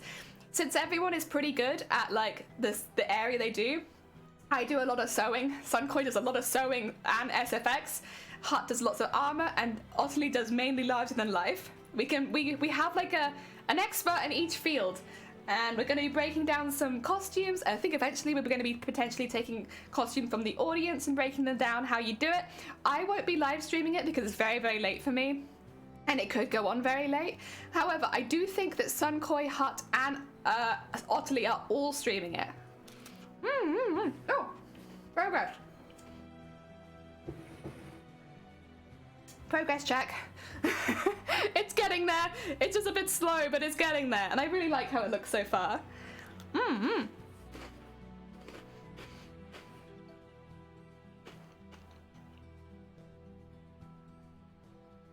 I should shout them out, honestly. I'm worried I'm going to misspell someone's name. But let's try it. If I do Ottilie Tiffin, did it work? Yep, that's Ottilie. They are the person who brought up the idea, so they are like the ringleader.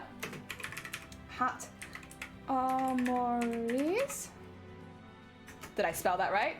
Yes, I think I spelled that right as well. Hut is an armor crafter. They actually do a lot of blacksmithing work as well. And they also make VTubers. They're very, very talented. But they'll be our armor beam. And then Koi cosplay. And then Sunkoi does a lot of sewing, a lot of embroidery, and a lot of SFX, and resin and face and body art and stuff like that. So they're covering all of those bases. So yes, please do check them all out. They'll all be streaming it. You'll get a different perspective from everybody. Again, I think I'm the only person who's not streaming it just because it goes on quite late. But yeah. And you are great. Hell yeah. I should be home then the next week as car. Oh god, good luck, peoplers. I hope that it goes all right.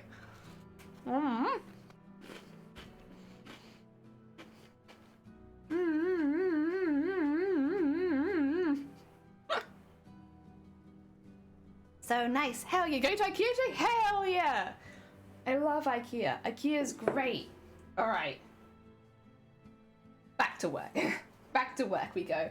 So it was time now to go to a slightly thicker, not thicker, lighter thread.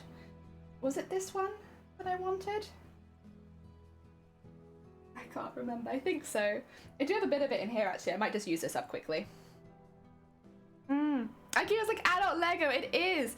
We're getting a Zumi biscuit. I needed a biscuit. I'm not hungry per se at the moment, but I needed like some sugar. I'm not hungry, just need sugar, you know. Right, let's fill in some of the lighter spots. We do have one shade lighter as well for like some really, really intense highlights. But for now, we'll just do these ones. And get that through there, so it's attached to the back. Also, my thumb's had a nice little break, so it doesn't feel quite so tender now, which is good.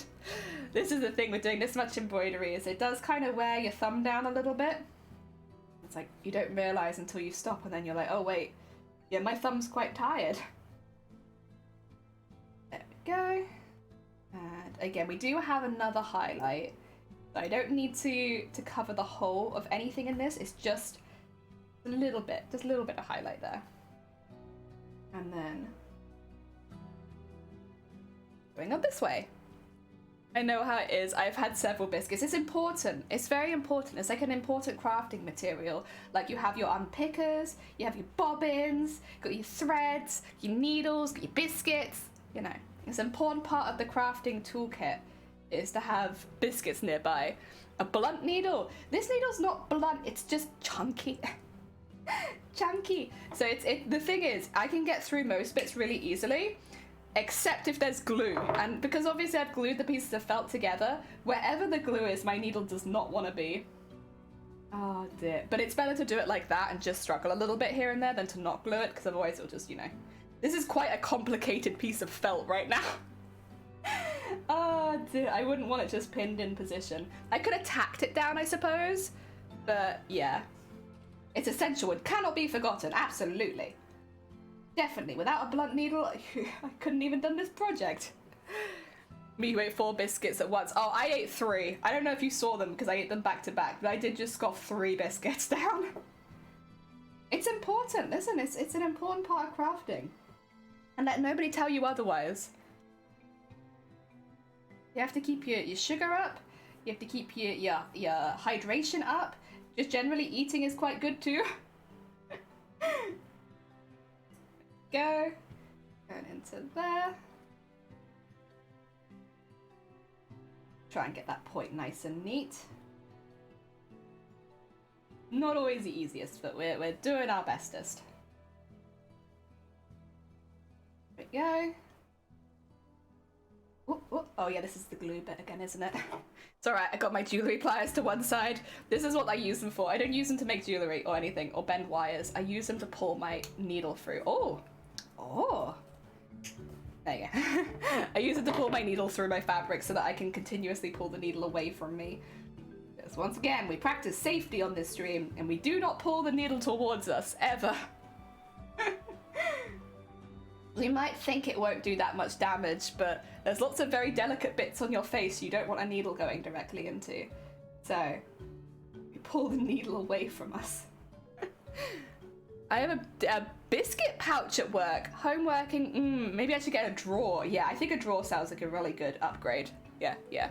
Crafting that recently is making a new backing for one of my bags. The place I used to buy them stopped making them, so now I need to make my own. That sounds kind of, I don't know, that sounds kind of fun.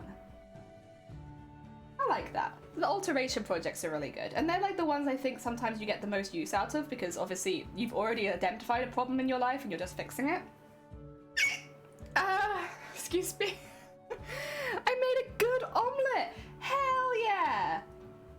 Congratulations on the good omelette. Nice. Yeah, honestly, omelette you can very easily overdo. Good omelette is good. Maybe like a bit of a mundane statement, but like, or redundant statement. A good omelette is good. There we go. And up through there. And then get one in there. It's gonna be a difficult place to pull through it, I think. Yeah. I remembered there was glue there. Oh, there you go. Into there. Yeah, these little sticky out bits, there's a lot of glue on them. Because otherwise they wouldn't stay down, but they are then the hardest bits to sew through. That's why I didn't need to do this in any of this, because none of this had glue in it. Only the very outside did. But now that I'm past that stage, most of it has glue in it. Ah, dear. Then I get to decorate it with pin badges? Hell yeah!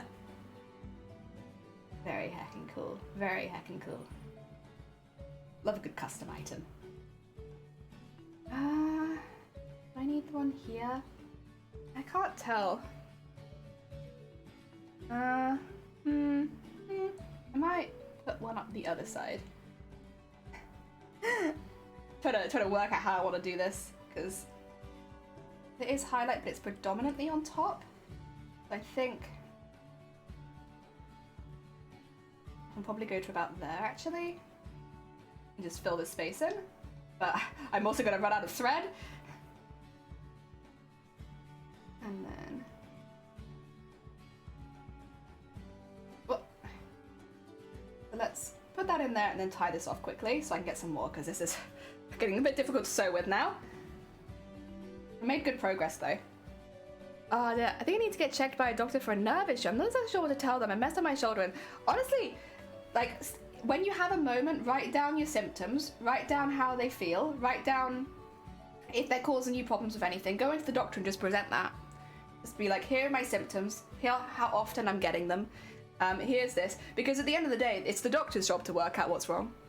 And then you could just present them and be like, good luck. Work it out. Oh dear. Oh, it disappeared. Sorry, I wasn't able to greet you earlier, but welcome on in. I hope you're doing well. And no, I have some bad news for you. You may or may not have lost a duck today. I'm very sorry. There was nothing I could do. It was disappeared before I even realized. There we go. And let's get some more thread. Got a lot more to do with this thread, so who done it? I wouldn't like to say. I don't want to point any fingers at anyone. Someone maybe. Oh dear, maybe someone in this very chat. Who knows? Oh no, Lol, it's all good. No, I do feel a bit bad when I can't greet people. I was making a cup of tea. Or peeing, one or the other. It's weird, it only happens, like, feels like, yeah, I would say just, like, write down your symptoms and then go into a doctor, because, like, the thing is, the doctors are there to work it out, and they can do they'll know the tests to work it out. And then you could just sit there and be hopefully cured. Fingers crossed. Your job is to get better. Oh, dear. Someone did a heckin' steal? Potentially. Again, I wouldn't like to say. I'm not here to, like, you know, I don't snitch. I'm not here to snitch. I am just here to tell you that it may have a new home. If they annoy you, tell you to lose weight, get a new doctor. Yeah, this is the thing you can as well. Even if they don't say anything like that and you just don't get along with them, you can ask for a new doctor. Like, even if they haven't said and done anything that you don't, if you just feel uncomfortable, you can get a new doctor. In the UK, it's very easy. You're just like, hey, you know the GP I had last time? Can I have a different one? That's what you do. A battle is ensuing. Oh no, now you're gonna know who it was. Let me just take you across to the break screen where we could see a lot of ducks, because I have way too many ducks right now. Collection. There's Koya. Oh, Koya was just... I didn't knob you in. I ain't snitch. Do you want the same one back, or do you want a different one? Also, I'm sorry for the hic. That one really sounded like a chicken.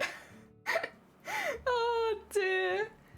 They're my symptoms of my anxiety. Yeah. If you're having issues like that where a doctor's not taking you seriously, I would just recommend a change. And thank you for the hic, Kath. Sorry, I did another. I felt like a chicken. Oh, scroll down, is it? Do you have a different one? Yeah, I have loads. So we have all the ones here, and then here, and then here. There are loads and loads of ducks for you to look at. Thank you for another hic. There is actually a cooldown. I'm alive! I love how that's everyone's reaction. It's like, what are they reacting to? Ducks. They're reacting to ducks. I know it's an intense reaction, but you don't understand how intense stealing ducks is. Does Koya have a different one? Oh, no, I don't think Koya... Oh, no, did they have a different one? Didn't they have... No, that might be Koya's only one. I'm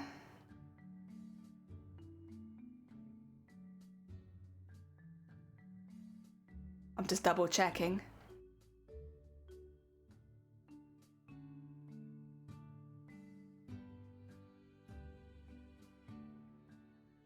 No, I don't think they have another one. I think that's it. I'm tempted to take the knife, but I think I'll just take mine back and get the top hat one. Gotcha. Yeah, you're all good. Up, up, up. There we go. Nyor. Oh, so I'm sorry. I've still got this on the screen. I need to... Whoa, there you go. Oh my god, look at them go. We're getting shoved around. All right, Nyor, you were down here. I don't know where you are. It's very dark. You over here still? Yeah. Oh no, that's me. Where are you?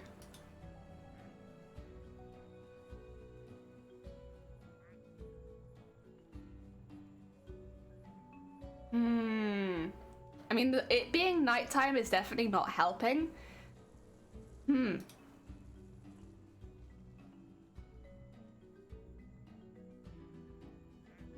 That's Kit. All right.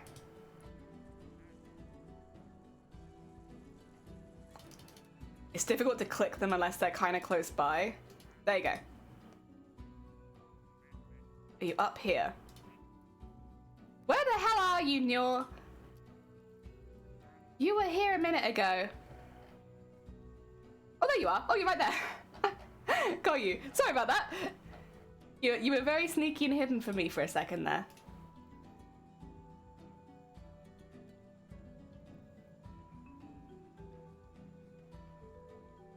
Sorry, I had to blow my nose. Nose blown. Nose officially blown. Oh dear, the gentle duck. Yeah. What is this duck game? It's called Plastic Duck Simulator. Placid Plastic Duck Simulator. And it's just a game where you watch plastic ducks. You can't do anything except name them, but it's nice. I don't know my heart's like that. Where are you? Where are you? Oh no. Oh dear. Yeah, just plastic ducks. Just placid plastic ducks. Smitty! Heck! Welcome on in. I hope you're doing well. You're too heckin' kind. That being said, I can't be your favorite streamer, for I am not a streamer. I have never streamed before in my life. But no, I really appreciate it. It's very heckin' kind of you. Heck. Oh dear. Well, in the way you force them... Well, I mean, I would say that it is still placid and plastic. And they are still ducks. There's like mild violence, but that's not from me, that's from the ducks. Alright, there we go. Oh. Evil! Welcome on in, Evil! I hope you're doing well. We are making some... I don't know if you know the game Celeste. This is art from Celeste. And we are doing... It will be all beaded and sequined and embroidered. At the moment, we work on the hair, which is predominantly embroidery. Just getting some nice highlights on some bits. We finished this bit down here, so this is eventually what the whole hair will look like. But that's the only finished bit so far, because it takes a while. Embroidery is one of those skills where, like, it's a labor of love. Very much a labor of love. It takes a really long time to get the stuff finished, but it's worth it because it's lovely and textured, and you got all these nice colors. Yeah. Oh, no. Actually, do I even need it there? Yeah, I do. There you go. Looks great, thank you! I go over to the doctor for the shoulder injury. Booked an appointment, good on you! The hacking proactiveness. Very good. Ah, dear. Hey, get the help you need. I hope so too. Yeah. I think that's the thing is you kind of just get used to the idea that you have to live in discomfort, and I don't think, like, you do. I mean, of course, there are going to be some things that can't be cured, but there's normally things you can get support with. I don't think anyone should have to live in discomfort.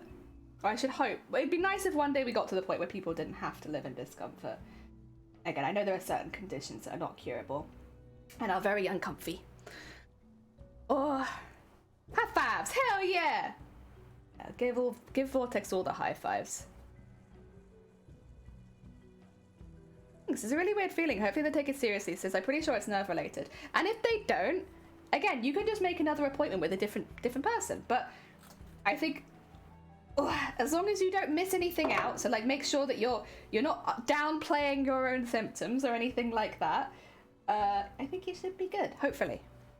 Ah, dear. Want to stop by and say hi? Oh, bless you. Oh God, yeah, no, Homer, look after yourself. I hope you get some good Z's. What kind of stitches are you using? So it's kind of just like, I'm just staggering my stitches. Like, I'm making sure that none of them line up too much, but I don't actually know if there's a name for that.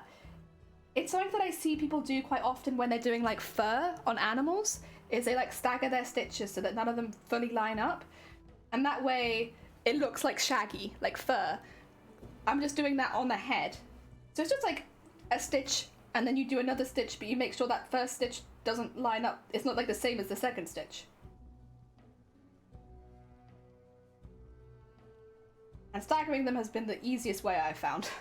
Free healthcare, hell yeah! Also, ups, thank you for the party, hell yeah. Party. Yeah, it's just staggered regular stitches. None of them quite line up, and it makes things look shaggy. I can show you really close up. See that? See how none of them line up? Long short stitch. That sounds about right, honestly. Also, Kira, welcome on in. Yeah, you know what? It sounds like it could be that. That is basically what I'm doing. It's like, yeah, like doing a long and a short, then mismatching it so that so none of them match up. It's a really easy one to do as well. Like, it's time consuming, as with any filling stitches with embroidery are. They are always time consuming pretty much, but it gives a really nice shaggy look.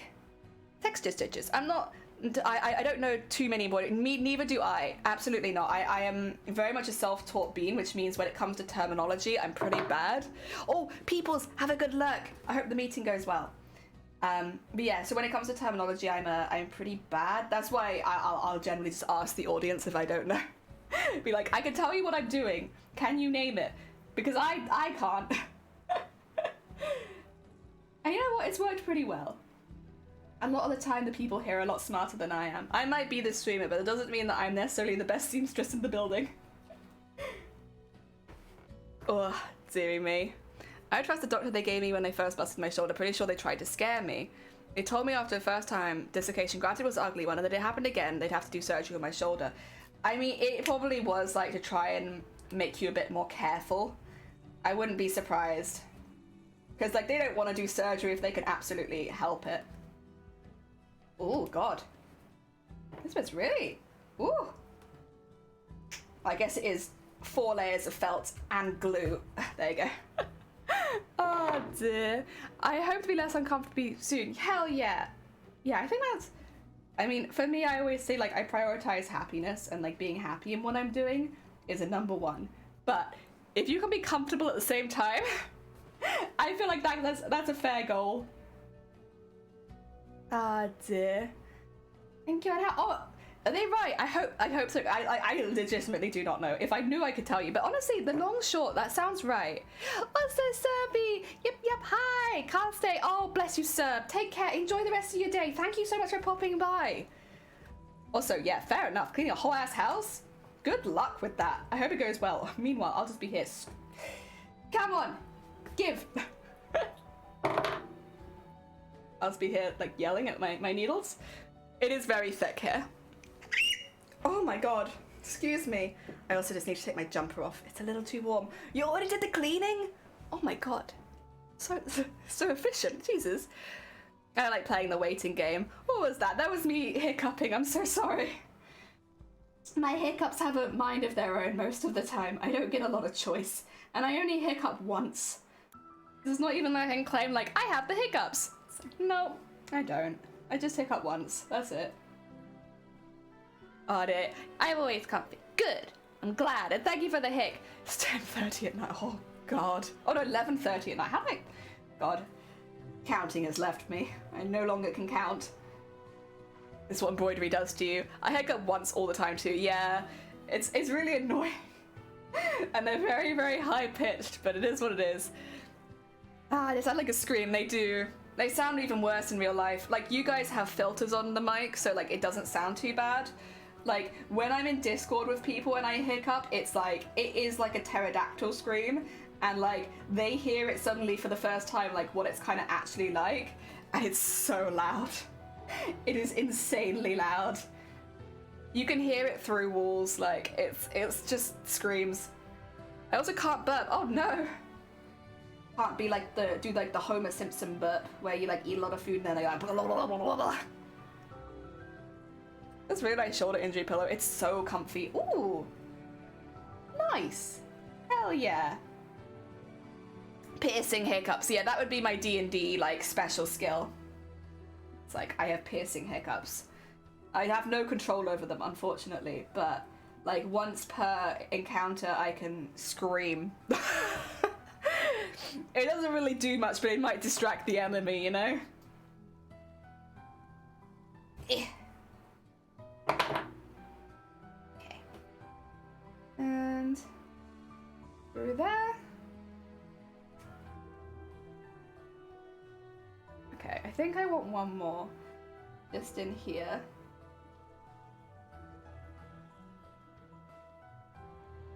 And then the rest of that can be highlight. Unless I want to put some extra stitches in it, actually. Maybe I do. Maybe I do. Maybe. If I put it in, like, here.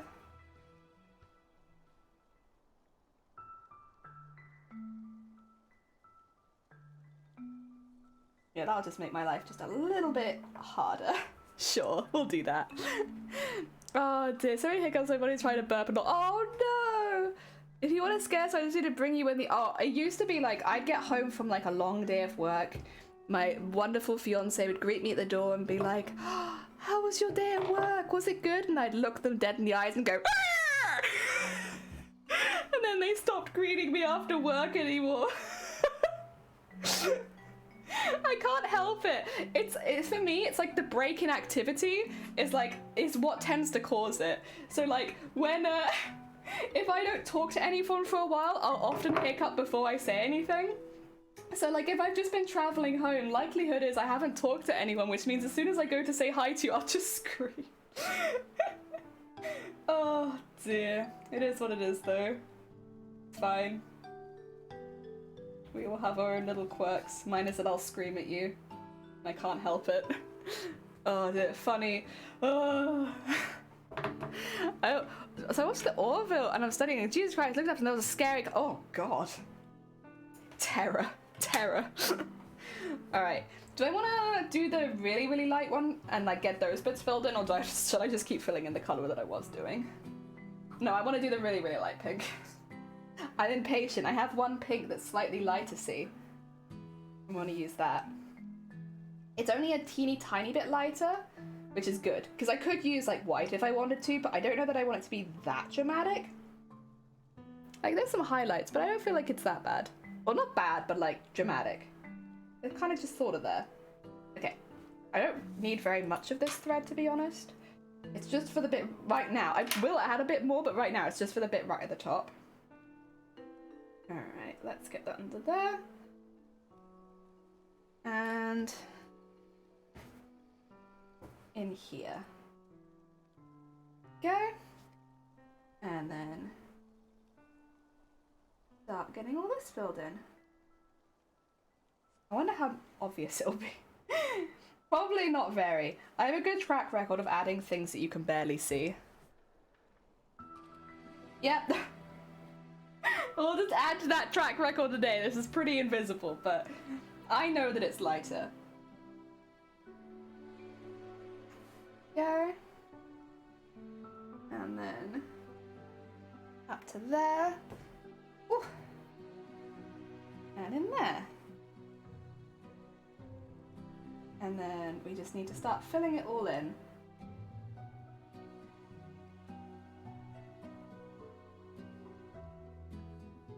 Go.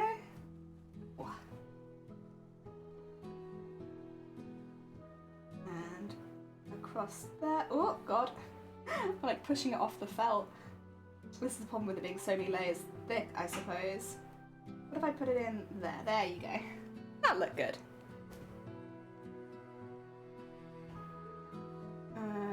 it to there. And then we're gonna have to pull this one through. No way is this one going where I want it to. Oh, I nearly pulled all of that off too. Oops. Alright. And in here. And up to there. You'd think once you put the needle through it once it'd get easier. It does not. It does not get easier. The more you sew over the same place, the harder it gets. I guess it kind of makes sense. There is like a lump of thread back there now. And get one in there. Ooh, super strong. And across there. Oh, you know what? Actually, I do think you can slightly see that it's lighter. It's very subtle, but I do think you can see. I think once it builds up a little bit, it'll be a bit more obvious, but it definitely is a little bit lighter. And what? Where is my needle? Am I pushing it through the wrong place? God, there's a lot of glue here, huh? What if I push it through there? There you go. And there. And then, come on, get out of there. There we go. I had a really strong arm after this. Although I think I said that about a few projects and I haven't got a strong arm yet. Go. And in there. And out through. Oh, come on. There we go. And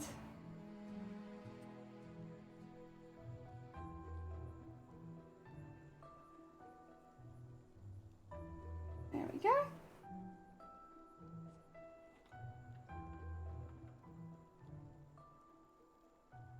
Okay, come on. Sorry, this bit I'm going quite quiet on because it's like, physically it's a lot of hard work to sew through it. It's not mentally difficult, like this is not difficult sewing and such, but like physically it is quite the challenge to get my needle through where it needs to be right now. Oh, give me the big piece of hair again, please. It was so much easier. It'll be a lot easier when I go to the beading needle as well later, when we end up beading the jacket and stuff, because the beading needle's really thin, so while it is quite delicate, it does slide through things a lot quicker, whereas this is an embroidery needle. It's really chunky comparatively, which means it does not want to go through the areas which are like a little bit more intensely glued, like this bit. There we go. And actually, it might go through. Let's see. There you go. Oh, we're so close. I need to go through this a couple more times, but we're so close. There we go. And in there. What size needle are you using? I have no idea. Mom, I'm so sorry, I don't know. It's just like, I have like a lot of needles just lying around. I know it's an embroidery needle because it's got the big eye. But the size of the needle, I am not sure. I think it's one that just came with a kit that I got a while ago. Sometimes I'm given embroidery kits. So I feel like that would logically be where probably I got it from. Which means it might not have any identification on it. There we go. Alright, that's the top bit done at least. Now we just need to go to the bottom. Whew. And this bit's a little bit easier, although I'm going back into the difficult area. There we go. One. And I want one like a little stitch in there. There you go. Right in there. Can you see this? Can you see this? Can you see this physical effort, the exertion going into this? This is why it's important to use the pliers though, because the pliers mean I can angle the needle away from my body. The thing is, if you don't do that and you pull it towards yourself, when it suddenly comes out, you can put it straight into you. And if you're pulling this hard, like you can tell that I'm putting quite a lot of physical exertion to getting the needle through this bit. If you're pushing this hard, that means you have a lot of force, so that if it suddenly pings through, you could probably do yourself a fair amount of damage. You gotta be careful, even though it's hand stitching. I think a lot of people don't consider getting hurt with hand stitching. Like, they don't think it's like that. Like, it'd be difficult to get hurt doing it. You still definitely can, if you're not following good safety. If it's really tough, if the fabric's really tough, if you're sewing through something really, really thick, highly recommend getting some jewelry pliers. You literally could just use them to pull the needle out away from your body so that you don't have to worry about when it pings out that it's going to go straight towards you. It gives you a bit more control. I think with anything, having control though is like the safest way. Oh dear. So my cat is a menace to society. I put a hot water bottle under his favorite pillow so he stay warm and the heck pop. Oh, I mean, I guess that probably means that he liked it though, right? Like if he was giving it that much attention, he probably appreciated it, even if he showed it in a weird way. It's just a shame that appreciating it also led to it, you know, breaking. Go around that bit. Oh, it is also better to have nail polish on. Oh, is it? Please do let me know why. I'm very curious. What's the nail polish thing? Oh dear. No more hot water bottles for this little crew. No, but he needs them. He clearly loves it. He needs hot water bottle fund for Kitty. I don't know if you could just hear that. My shoulder just cracked. It was kind of loud.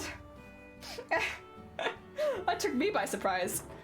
I didn't think I was using my shoulder that much, but my shoulder has other thoughts, clearly. And then when you damage your nail, it bends, so it's better. Oh! Yeah, I can actually imagine that. Yeah.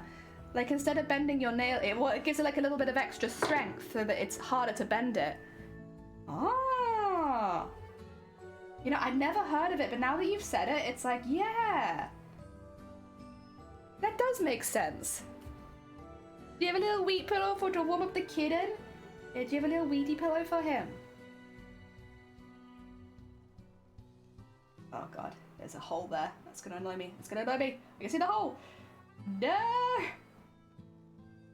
Okay, listen, we'll just keep filling it in and we'll go back and fill those holes later. So... Oh dear.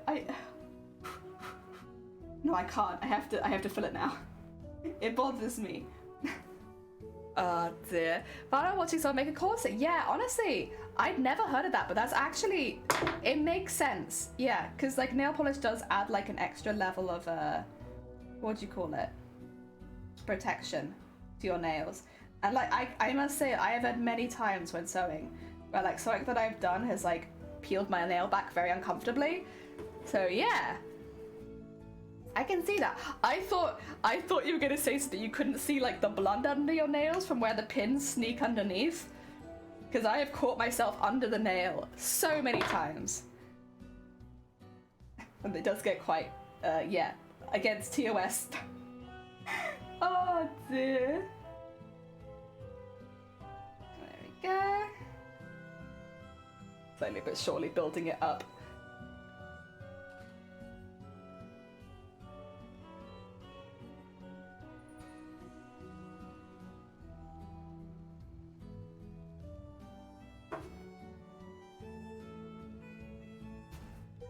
I might tie this off, actually, because I don't have too much left. We're getting there. The highlight's going on there. I do think, actually, I vastly underestimated how much I'd need. I'm forgetting that because, like, it's not just the outline I'm actually filling with it, that I probably do need a bit more. Like, probably I need the normal amount, honestly, and I would have been fine. But that's okay. We got some of the hard work done there, so I can't complain too much. Oh. Ah, dear. As far as I do not get TOS on my stream saying right now I'm hurt and I'm sewing, yeah, I'm always quite careful if I do start bleeding from anything, I'll immediately like shut that camera off, or I'll take myself off that camera, whichever one I need to do, because you're not allowed to bleed while live on Twitch, or if you do, you have to take every precaution to get yourself off the stream so that you don't show it on stream. So yeah, I'm always quite careful, but there's been times I always have a layer or two of gel polish on your nails. Yeah, now that you've said it, like that makes an awful lot of sense. Right, I'm just gonna drink some of my tea really quickly because I did make this to drink and it's still warm. Don't challenge us to a pillow fight unless you're prepared for the repercussions. God damn it, Iron, but welcome on in, Slime Roger. Yeah, this is Slime Roger Q.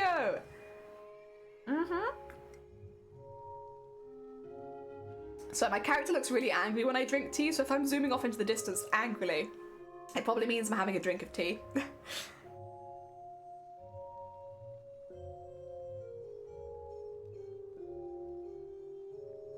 I don't know why.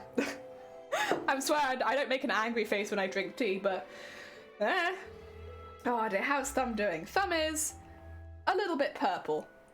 Do you think I should call it there for the day? You know what? I might call it there for the day just for the sake of my thumb, because like the more I look at it, the more I'm like, yeah, my hand is kind of like, the fingers that I'm using, which are these three, you can see that I've been using them, right? Like, it's not just in my head. Like, they have turned a little bit, like compared to the two that I've not been using, the two clean beans. And I can kind of feel them pulsing a little bit. You know what? That might be a good indication of we've done enough embroidery for today. Thank you so much, Joy. It has been for 4.5 hours.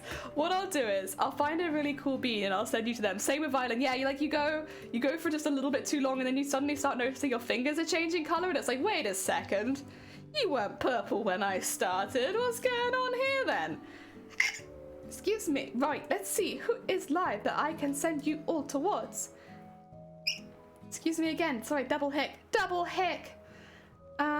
Oh dear, a few people. Oh dear, so many people to raid into. That being said, I kind of know who I want to raid into, and that is because, listen, as we were talking about earlier, I am a massive fan of Final Fantasy, and someone is doing their first ever playthrough. I think they're doing Final Fantasy 4, right?